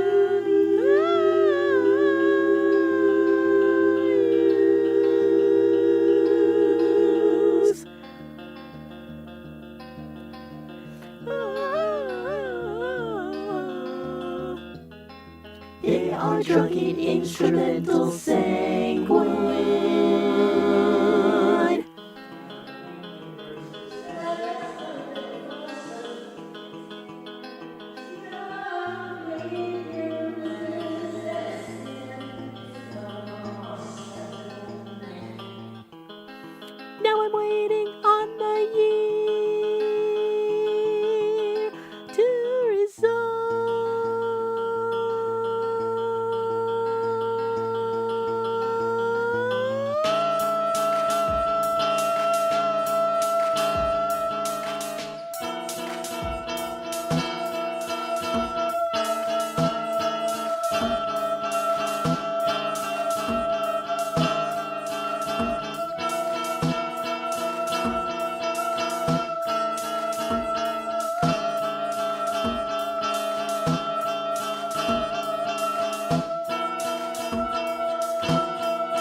heaven has everything you ever wanted, except Boo and Daddy.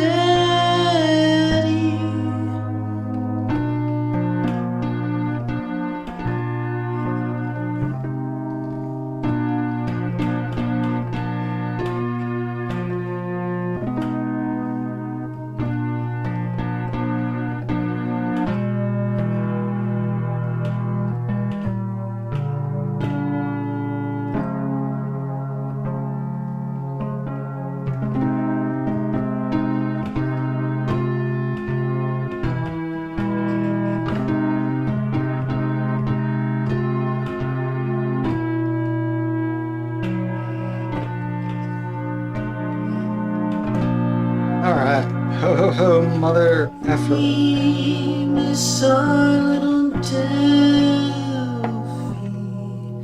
Yes, we do. He knows so many wisdoms, soon he will be as incredible as Mr. Gordon. We miss her so much. That dude knows way more shit than I do, man. Alright. So, let's see. Is this working? Okay, that looks right. No, says Mr. Leakey. Yes, actually. At least about microtones, man. Maybe I know more than he does about some stuff, but not that. I got lost so many times when he was talking about. When we were just talking earlier.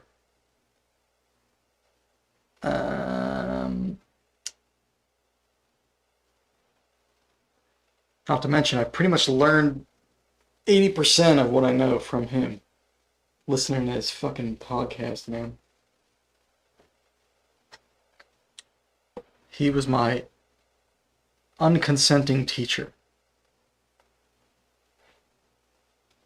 And unknowing, unconsenting teacher.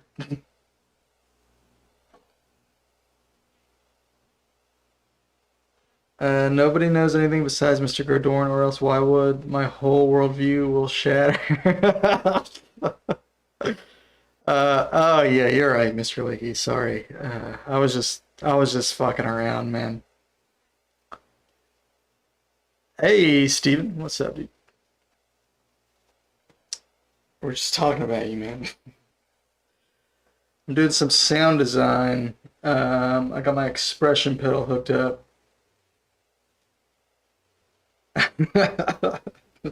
Oh, Mr. Leakey got busted. Alright, let's see if my expression pedal is working in Pigments. I had it working with Zebra. The thing is, I tried to do the expression pedal the other day, and it wasn't working at all. So this does not seem to be working. So, does this have a MIDI learn thing?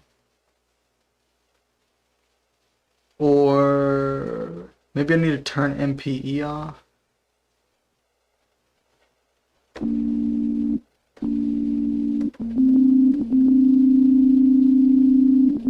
That's not working.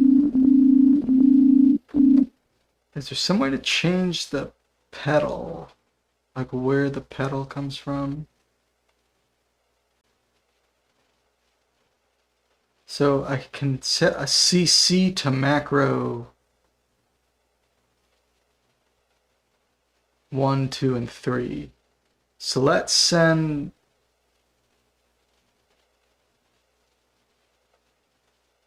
Oh shit, what the hell, channel?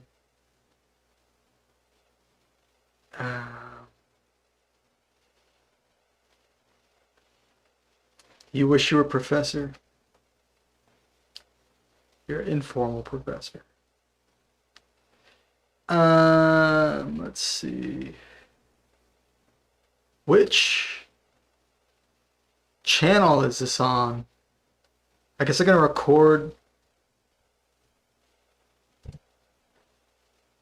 tiny bit and then just look at the piano roll and Reaper will show me. So it's foot pedal, which is number 4. I don't know if that's the right channel. Let's just try 4. So I'm going to send macro, I'm going to send CC4 to macro 2. And we'll just see if that works. So macro 2. And it doesn't seem like it's working.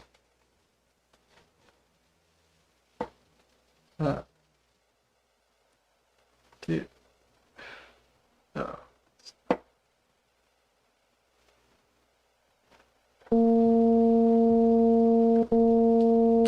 It's not working. I kind of thought it was channel 5. There it is. Okay. It's channel 5. CC4. So there we go. We have expression on pigments now.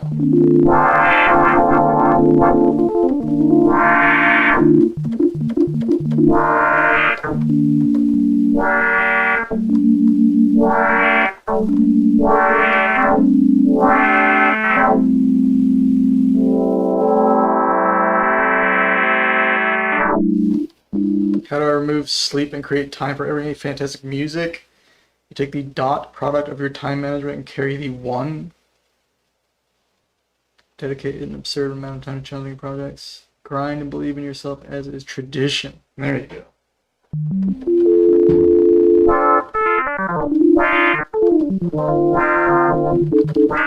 Yeah, Steven, that was a nice interview, man. I was just saying, like, it was super easy to just to talk to you about microtonal stuff because you just know so much, and you're so enthusiastic about it.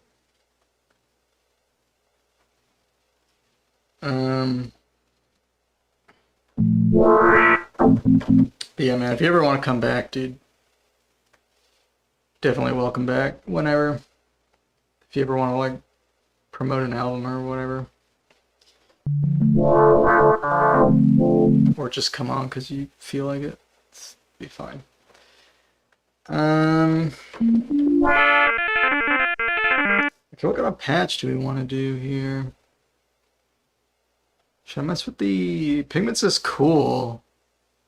It'd be cool to sweep the wavetable with the macro, I think.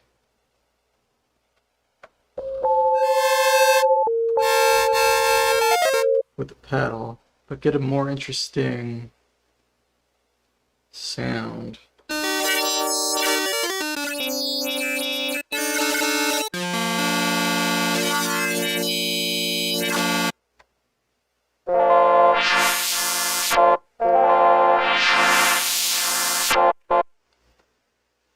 Yeah, Steven, because I'm using that Hexatone web app.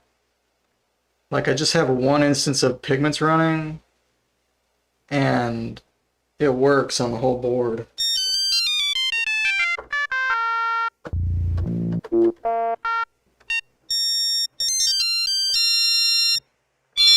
It's just one track, so I can just do all my sound design and hear it, like, up high and down low. And yeah, the pedal works. Yeah, that's the other thing. The pitch bend works.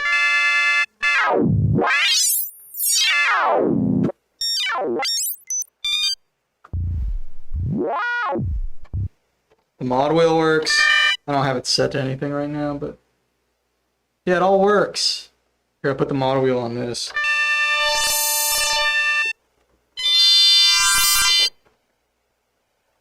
And the sustain pedal works.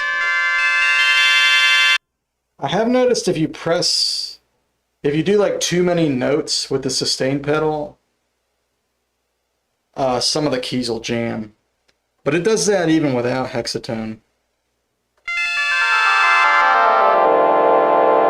I think that's a lumitone problem actually, not a hexatone problem. But if you're using like Piano Tech or Surge, since they have the channel per octave, the sustain pedal never jams. Never like jams the notes. But if you do anything where it's like a ton of notes on one channel,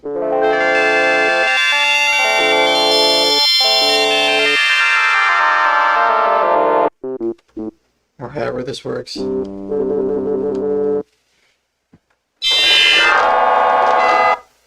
I can't get it to jam. There we go. See how like those notes will like stick if you play too many of them. But if you just like keep it relatively tame, it's fine.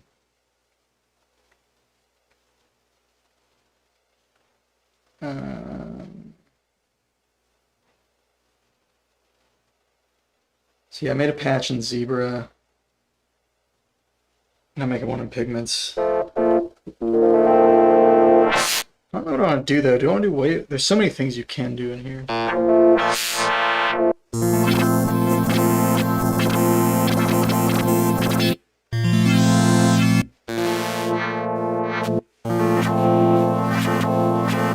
don't know if I like the wavetable being the expression pedal. Maybe, because I did a wavetable yesterday, maybe I'll do the modal.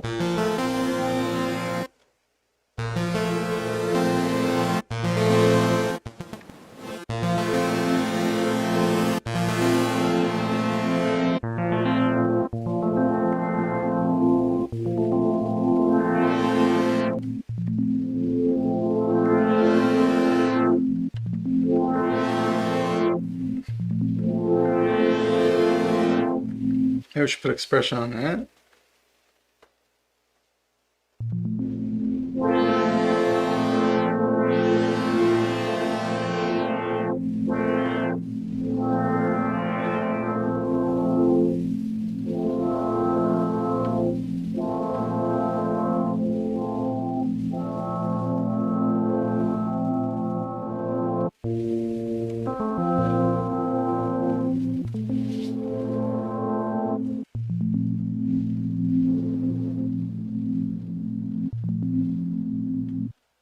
And this.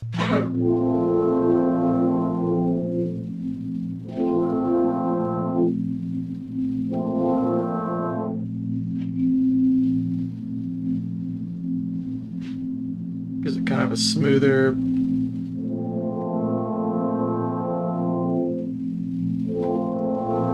climb if I do the brilliance as well.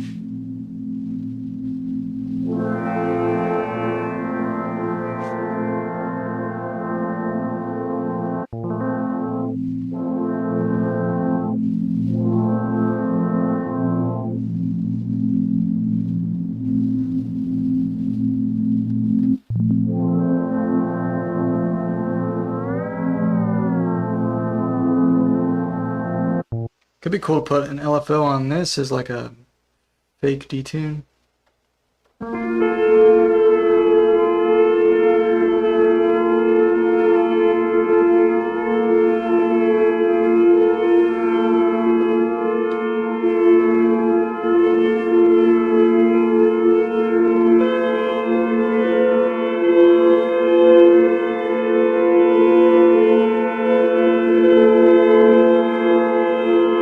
It's too strong and it's on the minimum value.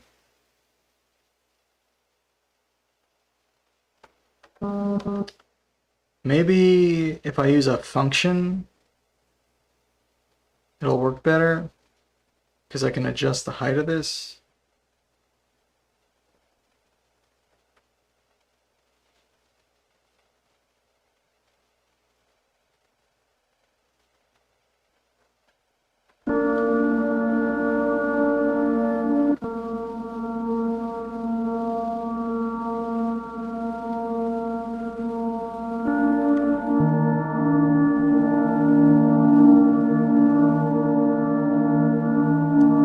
Can you use vibratos, or did the police get pissed? No, I use vibrato on patches.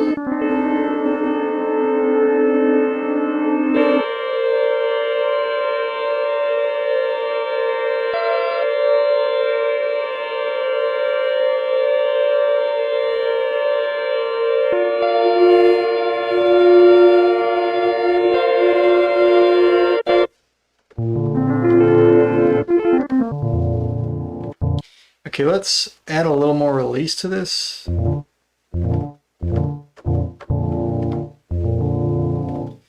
Okay. Yeah, I really don't know how I feel about the aftertouch on the Lumitone. It feels too, like, hard to use. It's like you have to push too hard.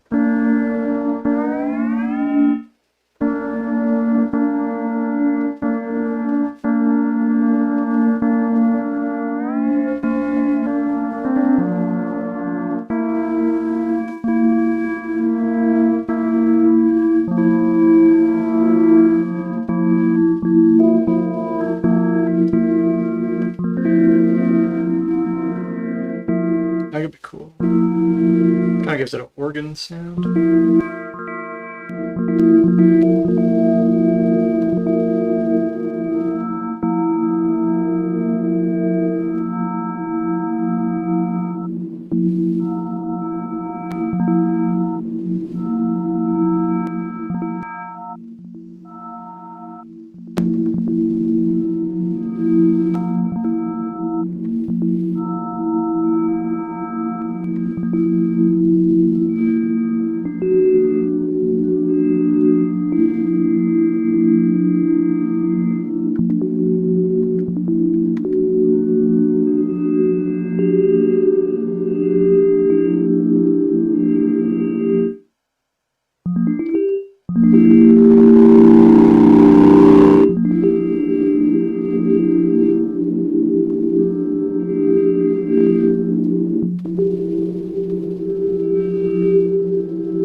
I think I'll put the mod wheel on this.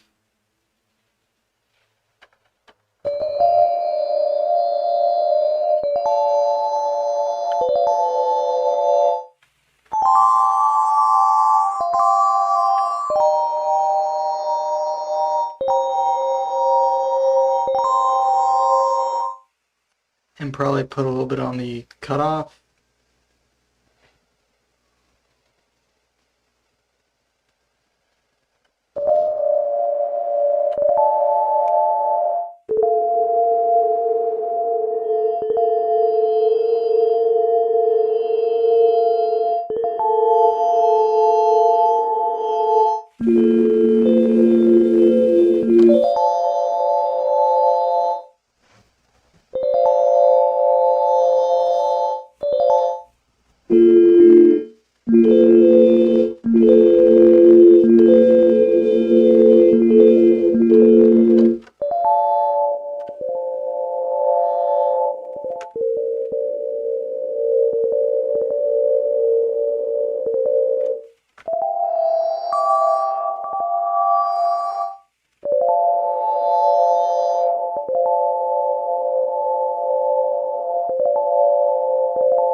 Maybe the mod wheel kind of does the opposite.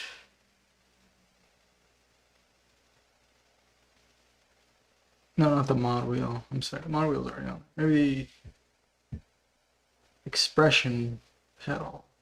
kind of does the opposite. Where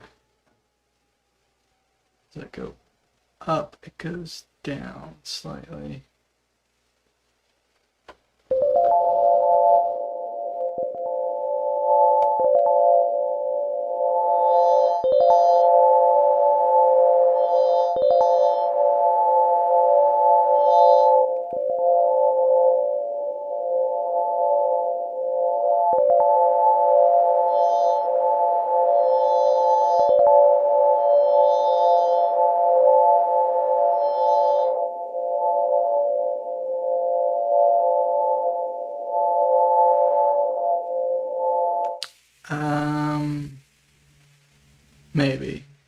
Maybe put it on the resonance instead.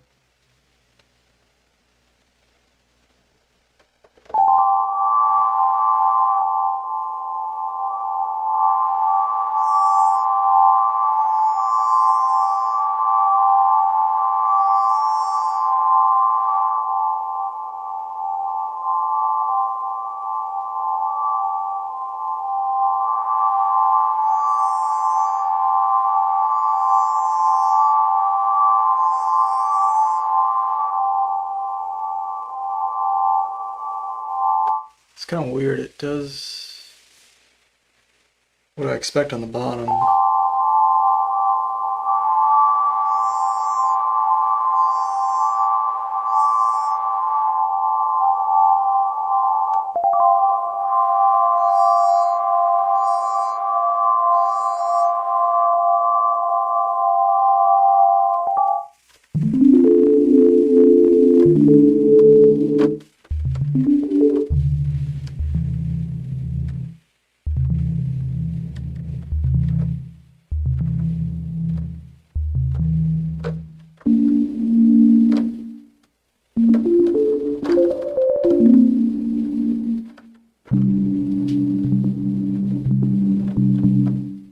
Okay, sounds cool, but it's like too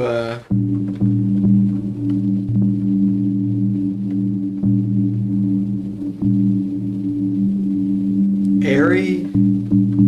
I could use a little bit of some attack.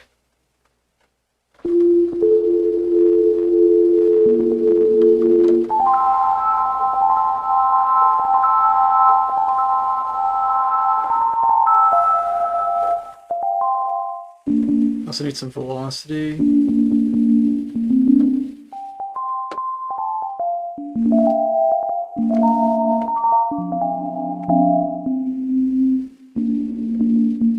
But I think we need to put another envelope on something, like a plucky envelope. Just on something to give us a little more attack. And maybe, I don't really see anything in here. Maybe that would be an effect. So maybe we put a little bit of distortion on here. I actually really like the distortions in pigments.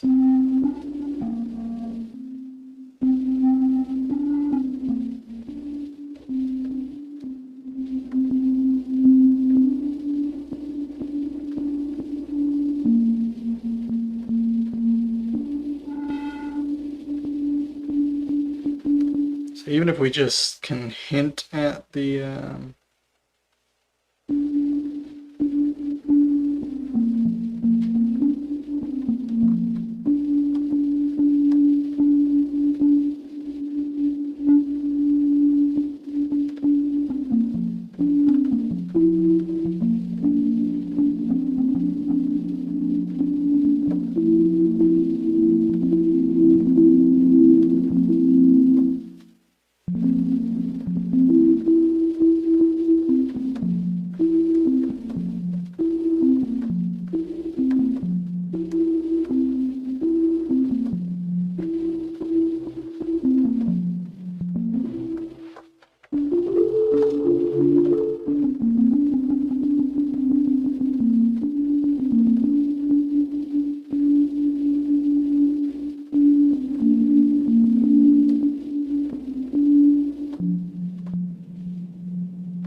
Is there something softer than the soft clip?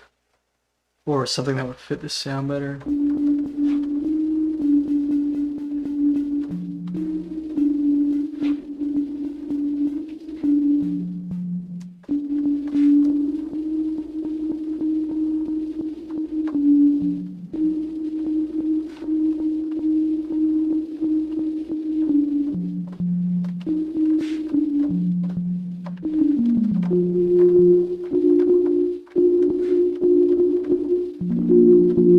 I feel like that's more in the ballpark of what I'm looking for.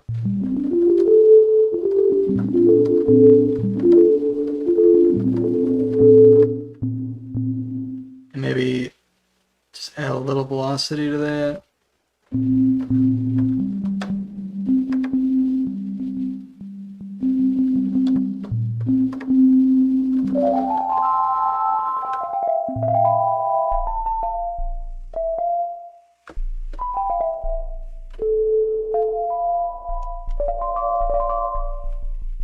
I can't hear the low end, so there's a utility engine with a sub oscillator.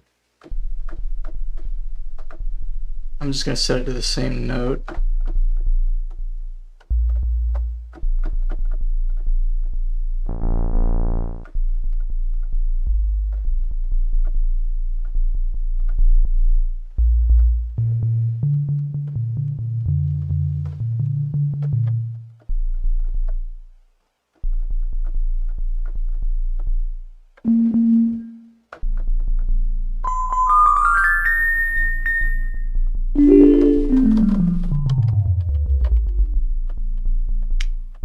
I still can't hear it. You know what? Maybe for this patch, I'll just bring everything up an octave.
I feel like I need more on the expression pedal because it's not even doing that much.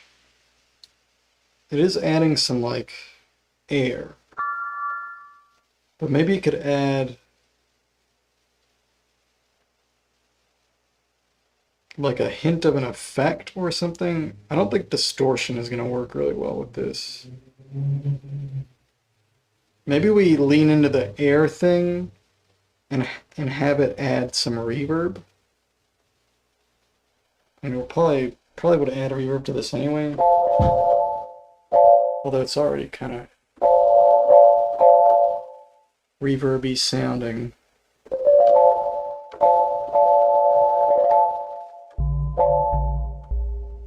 But maybe if we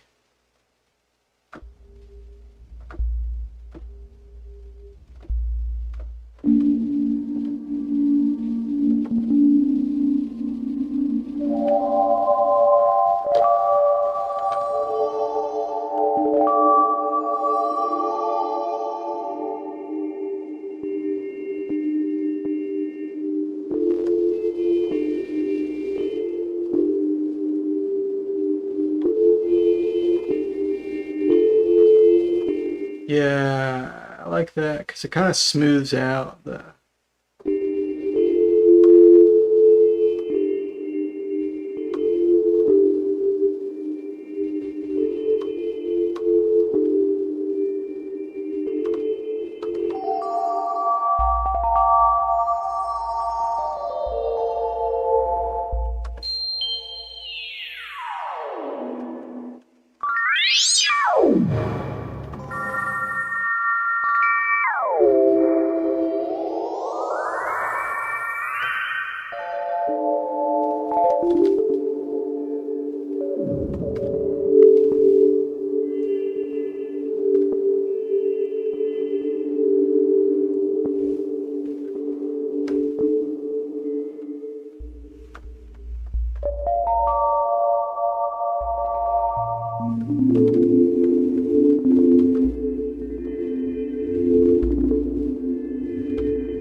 And maybe we'll add some of that shimmer with the mod wheel as well.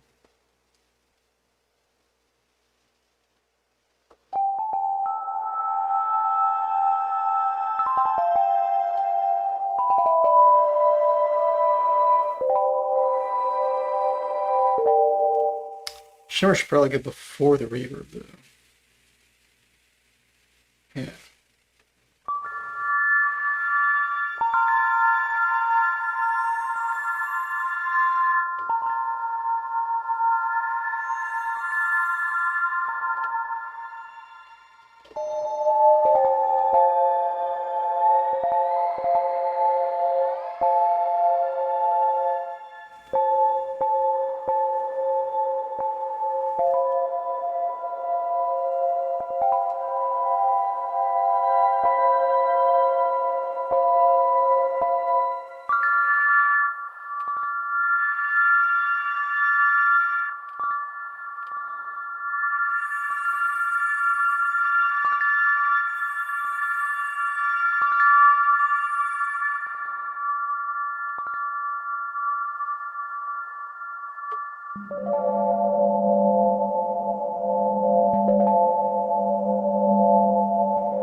All right, cool.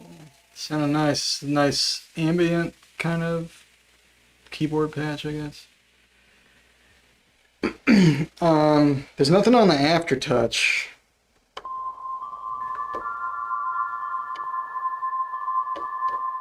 I think I could add a little more velocity as well.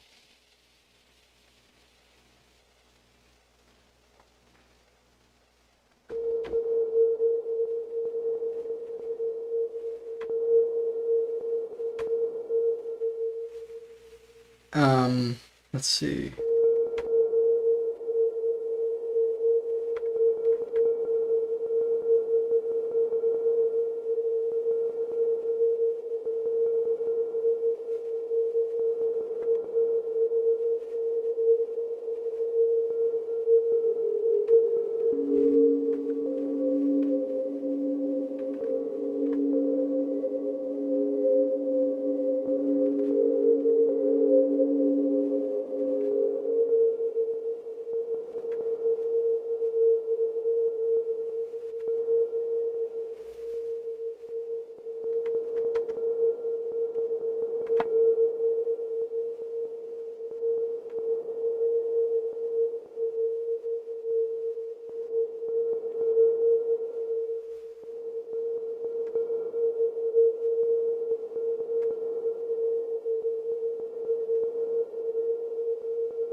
what can we attach to Aftertouch?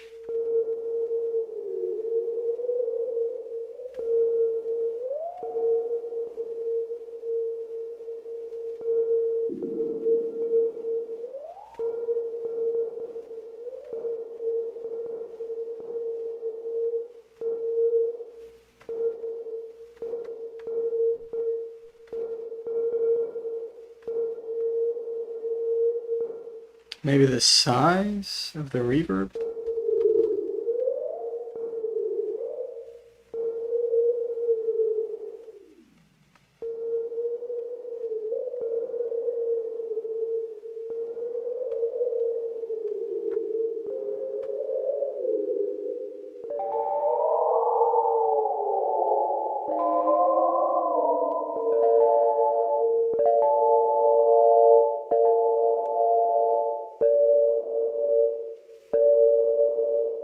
Maybe a little bit of volume.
Unfortunately, that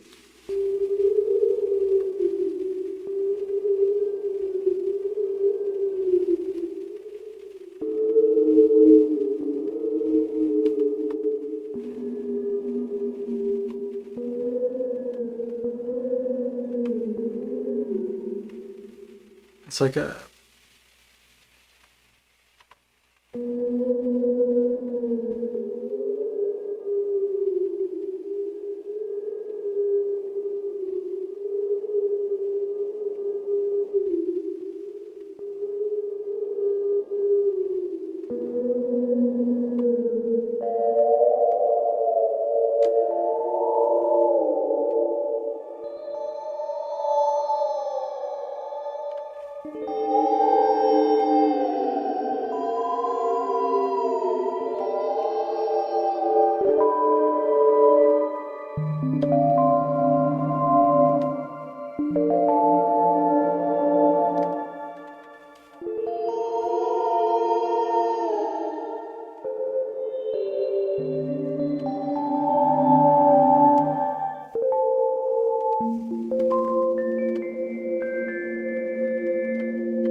unfortunate volume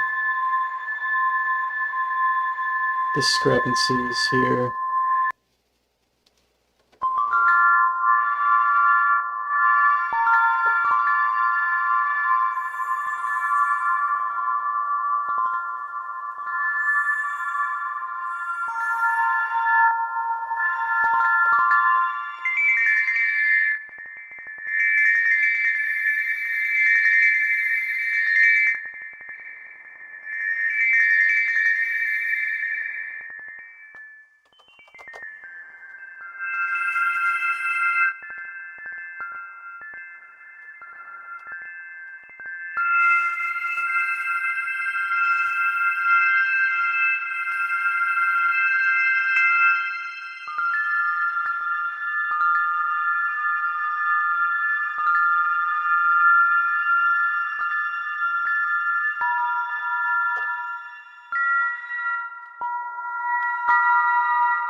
I think the mod wheel needs to... Oh, I have the mod wheel pushing the volume up. No, we need to get rid of that.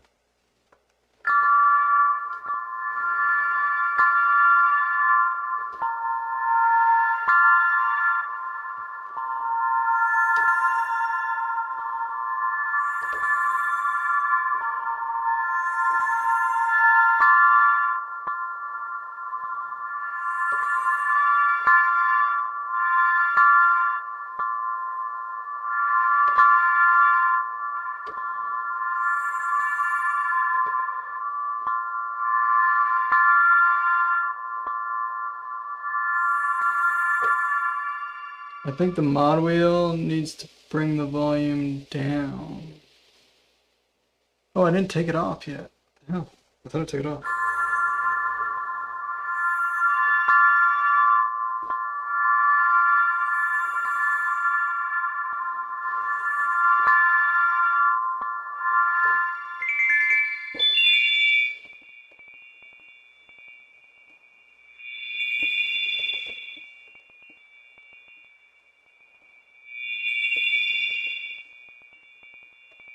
So, really what it needs to do is the opposite.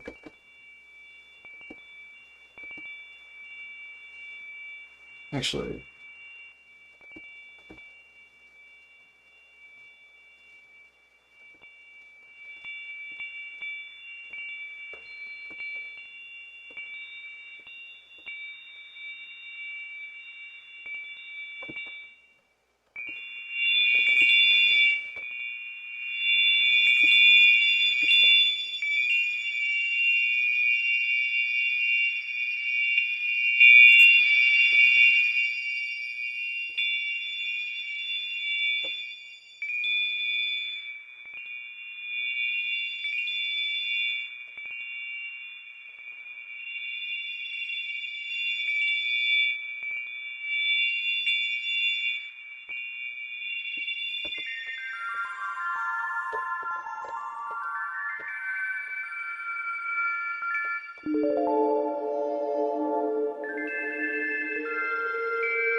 One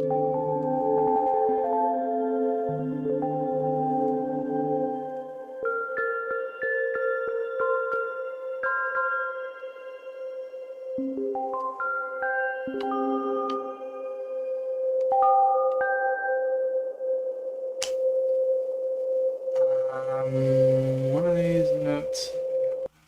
Okay.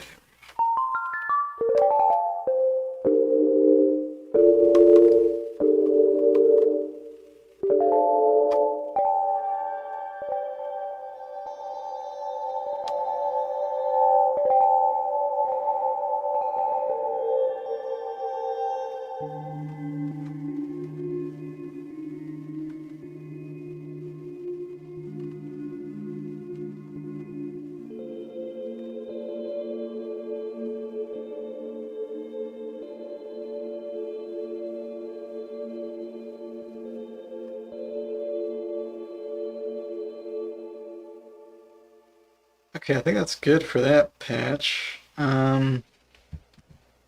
Let's save that. The preset.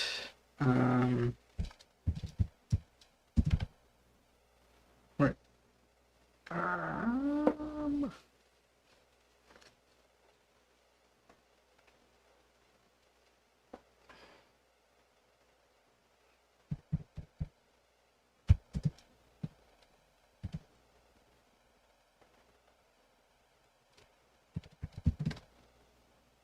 Oh wait, I think these are.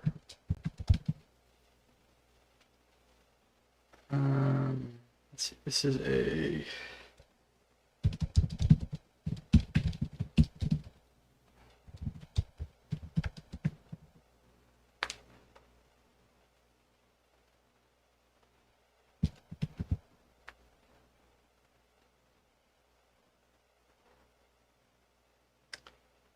Okay, very nice. There we go.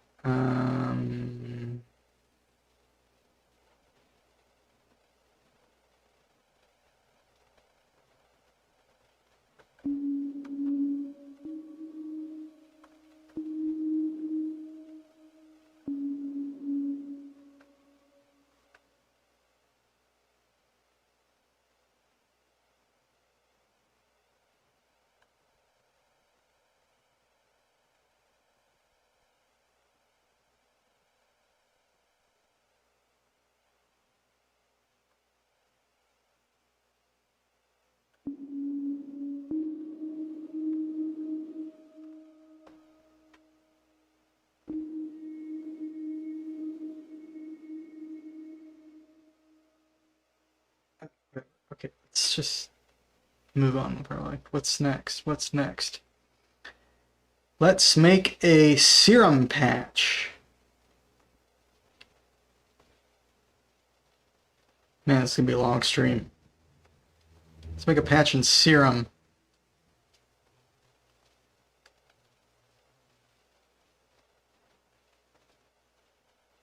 Let's see. All right. So I gotta figure out how to get. So it's channel 5 CC4. Channel 5 CC4.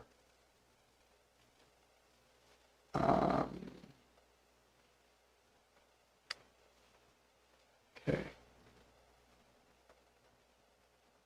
So let's make sure we can get the. I'm not in 31 Edo. I was gonna go to 31 Edo, but I forgot to. That's fine. Let's just stay in 27. Not really exploring harmony right now. I'm just making patches. Okay, so let's see.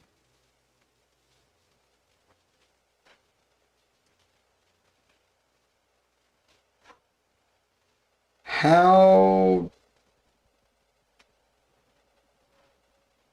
I didn't get the expression to work last time, so how am I gonna get it to work today? Is there a MIDI? menu or something.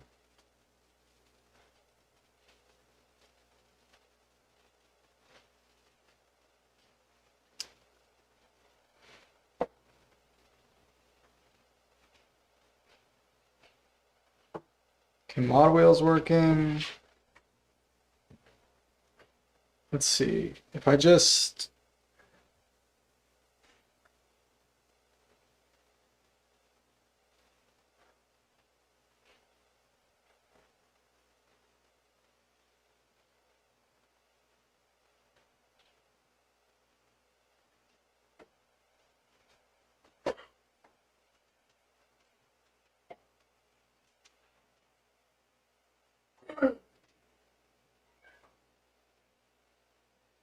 I don't see anything for expression. Is there a MIDI learn thing? Yeah, there's a MIDI learn thing. Oh, it's working. Kind of. Why does it cap out right there? That's weird. I did that on the other synth too.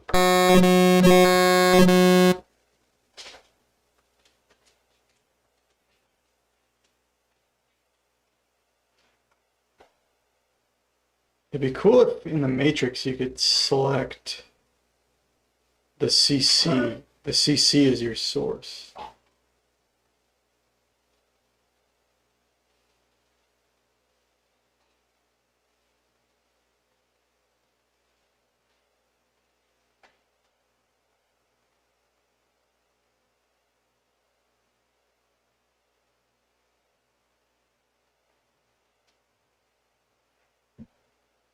Expression.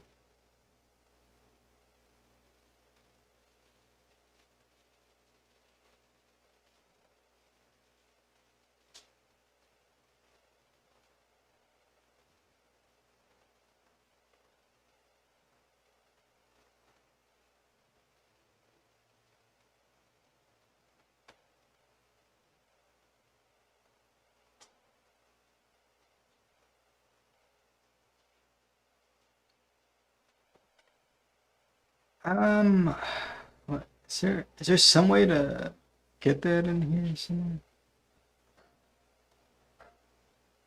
There's nothing for expression in here at all.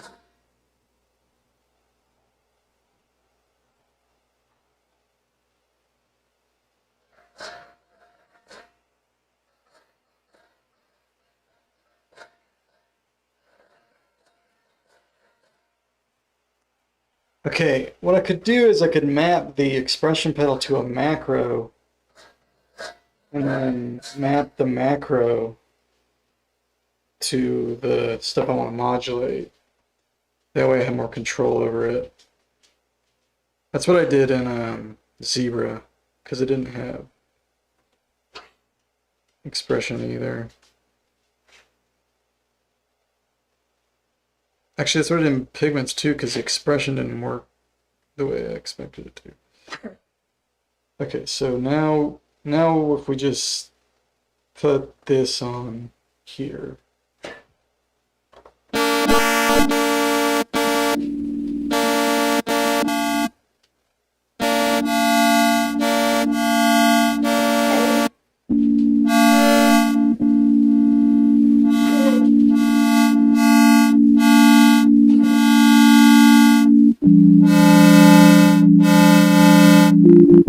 So we control how much the expression goes on those.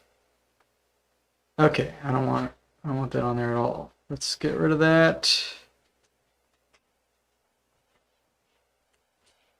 What are we gonna do in Serum?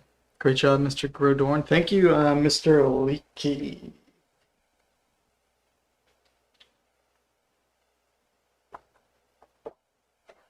Thank you.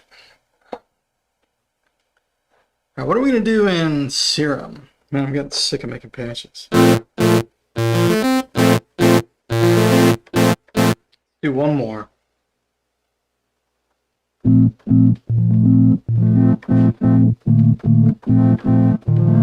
the last one was so chill, I want to do something a little more agitated. I convince you to continue creating excellent stuff. Make a snare drum?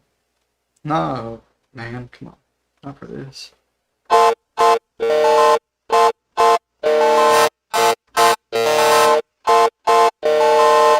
Not for the lumitone.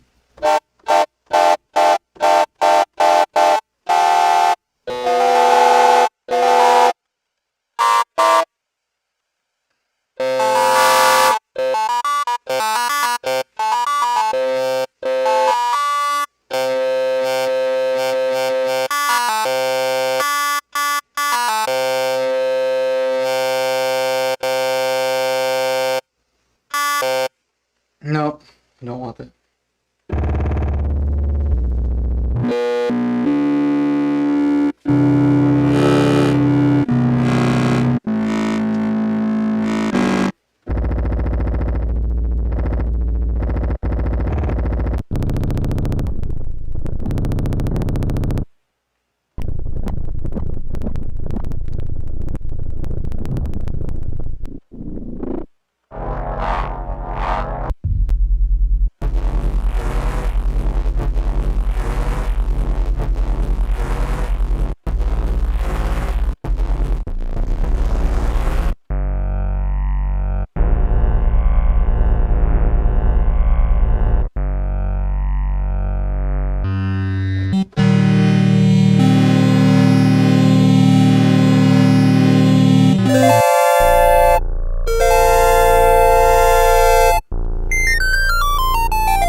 Let's put the aftertouch on the sustain. It was an aftertouch.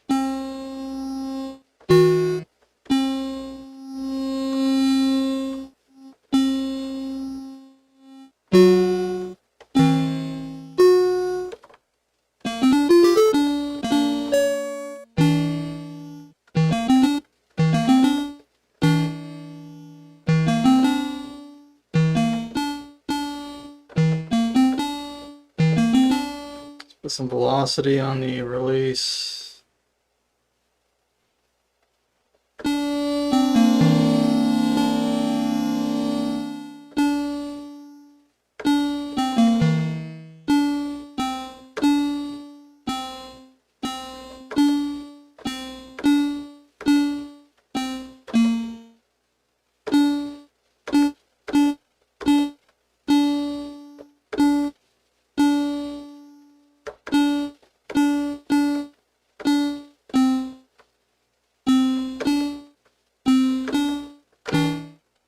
Actually, make it shorter if I hit it harder.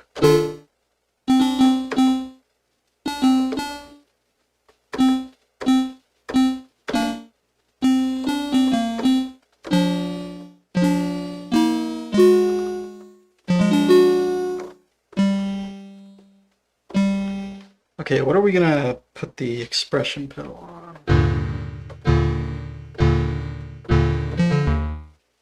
I don't know, what else is there to do in Serum except a bunch of crazy FM shit.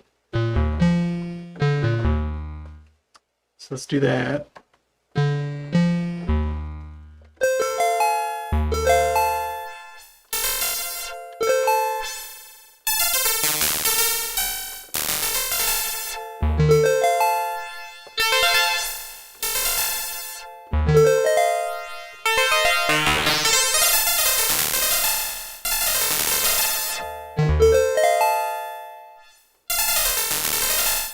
This feels more like a mod wheel thing. I don't know what makes it a mod wheel thing, but it feels like one.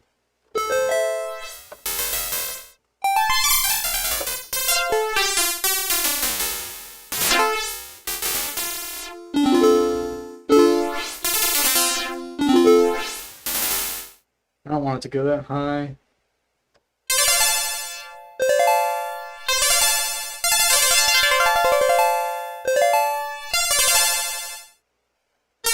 In fact, I should probably play with its shape. So we had some interesting...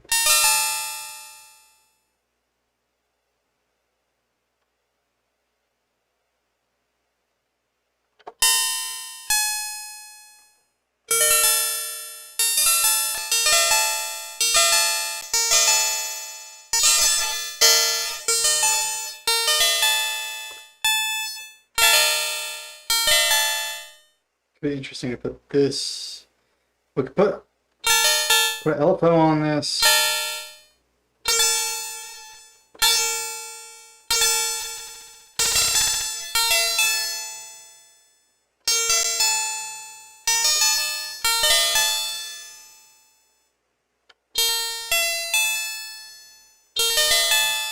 And then also put aftertouch.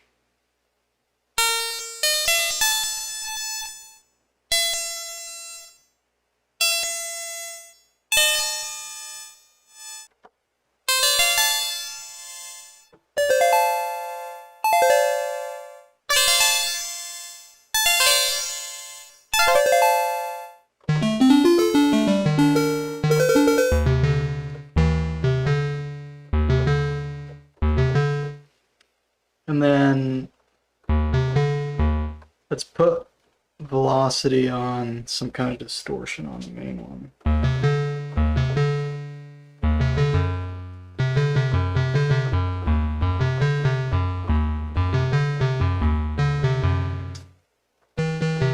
Why is there no velocity thing on here? It's really annoying.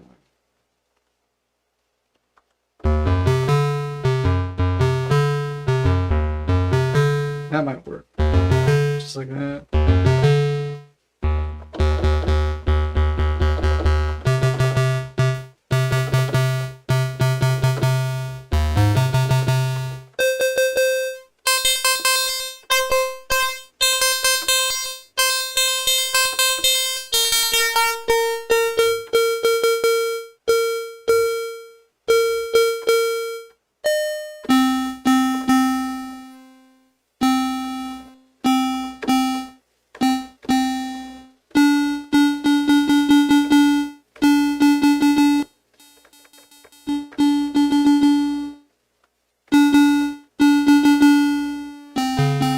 That's a little too much.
be able to hear my dog.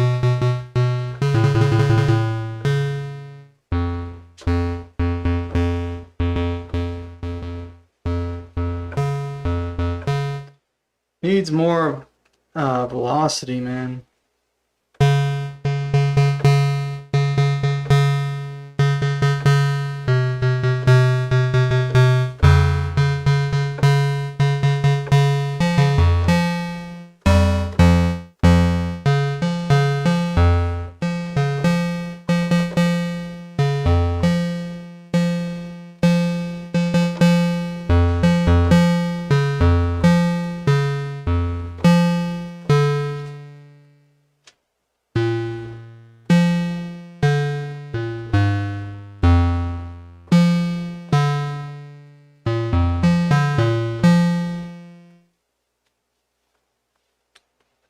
Maybe we just put velocity on here too. I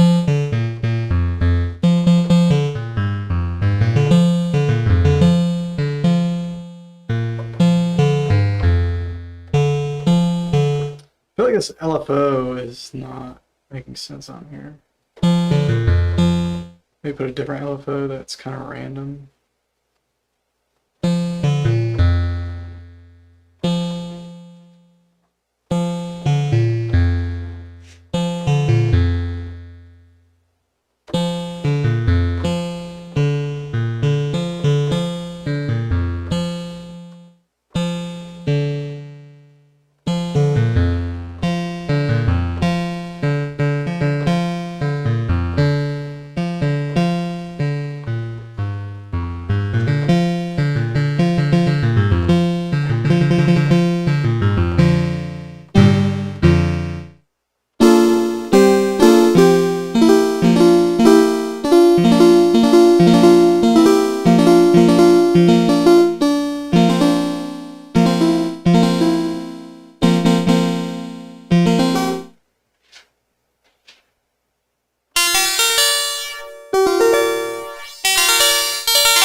What is the expression pedal even on? Anything?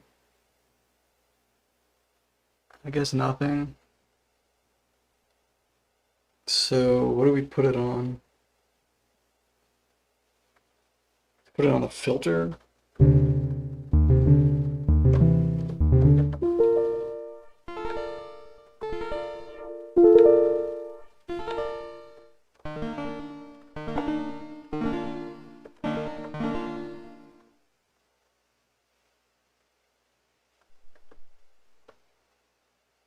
Make that unipolar.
Yeah, that mod wheel's a little annoying, man.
Okay, I think I just don't like this sound.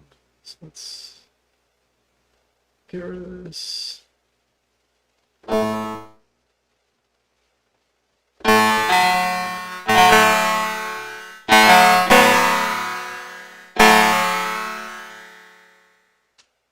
I need to find something to put this on. Try putting this on the pitch.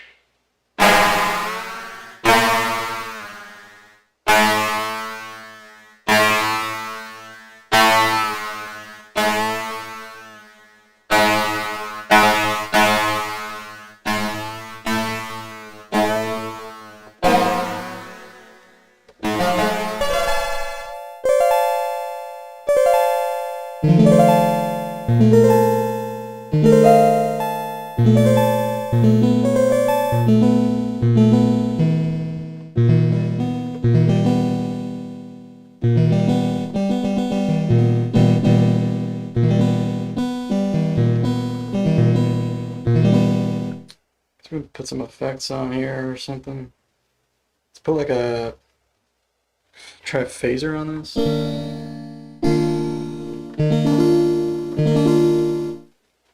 Maybe there'll be pedal and the phaser.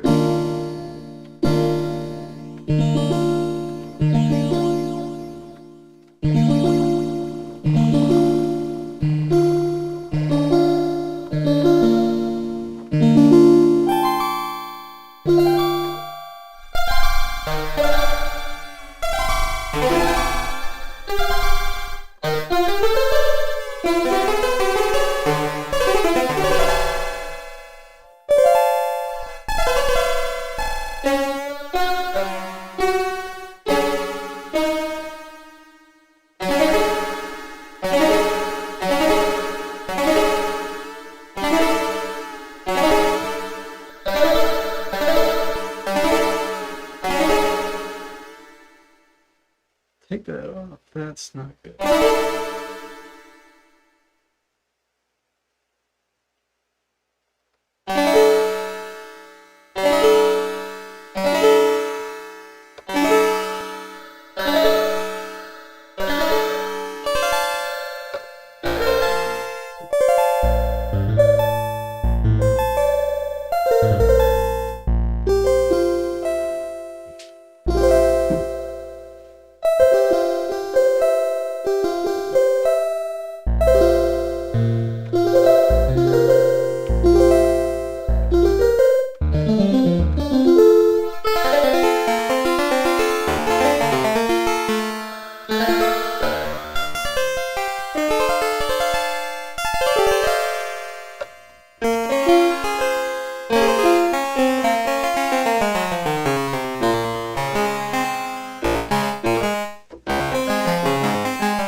Okay, let's put like some delay or something on here.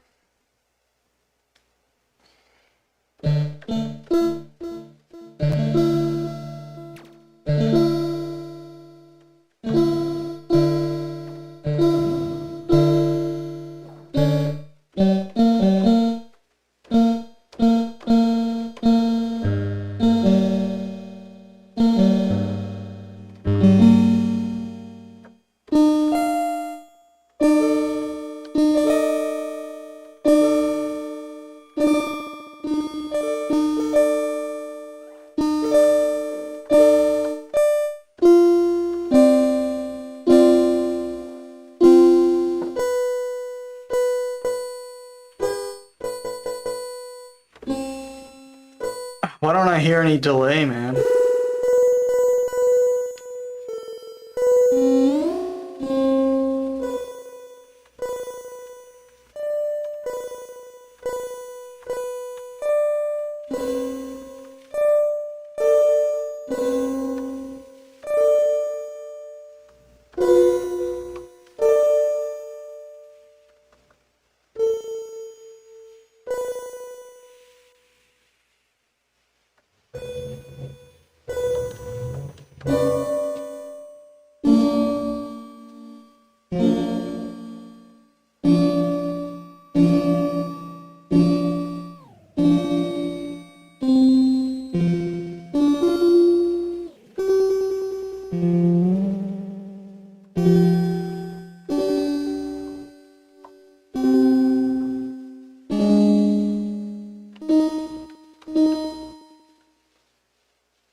So like the water level in Mario 64.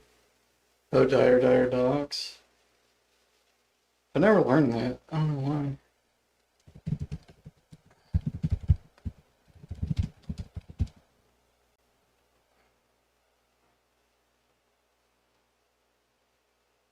I kind of thought that song was boring when I was a kid, but now it's kind of a vibe.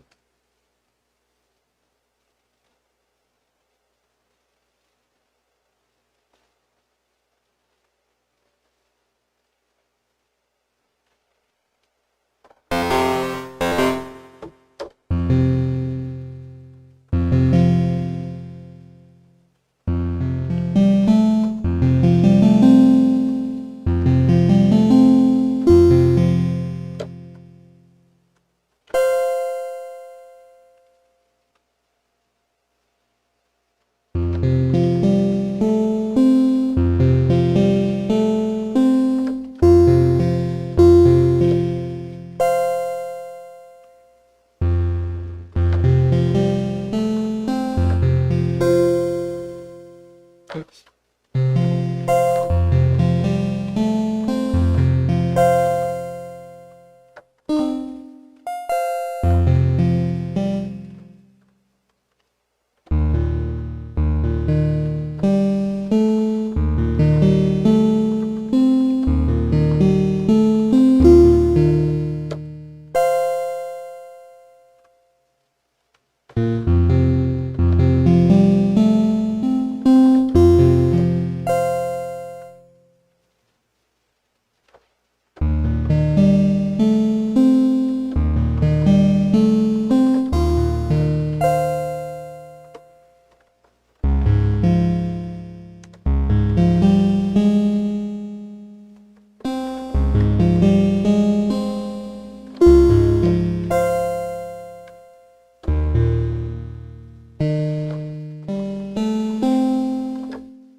Yeah. I need to add some reverb to this.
That's pretty decent.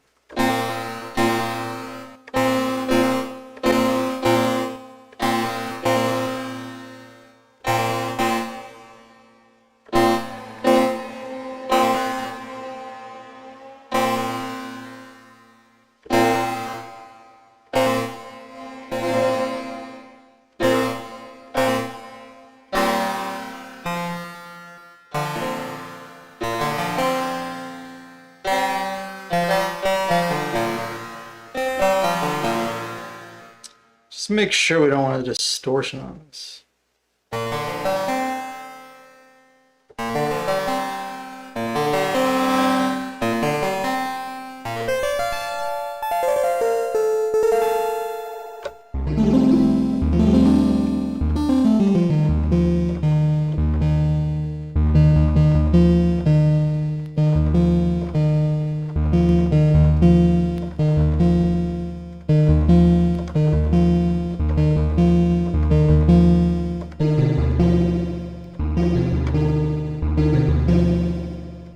I don't think so. Okay.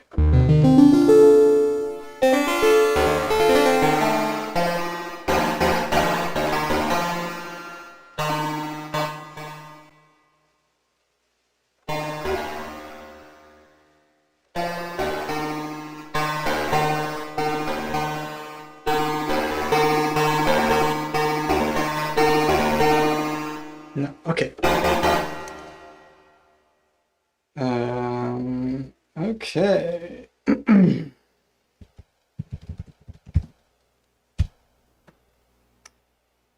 um,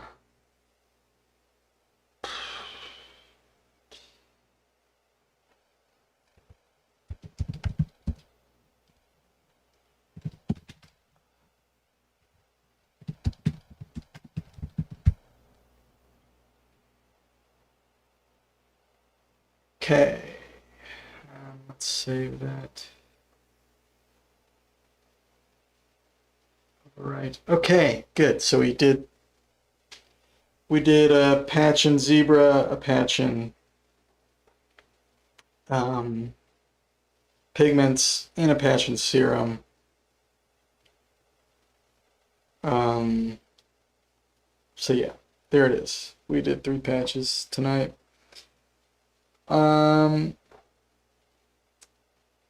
do need to mix and stuff, but I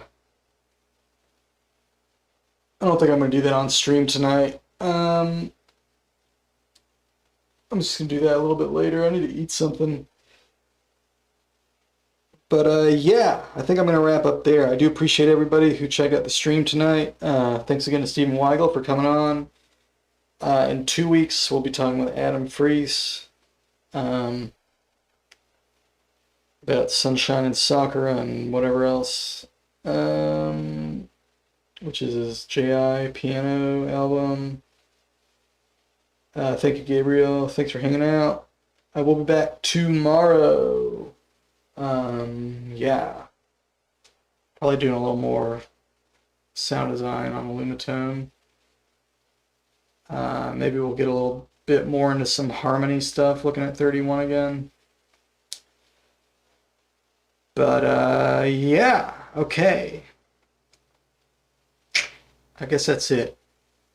I'll, see you guys next time. I'll be back tomorrow. Later.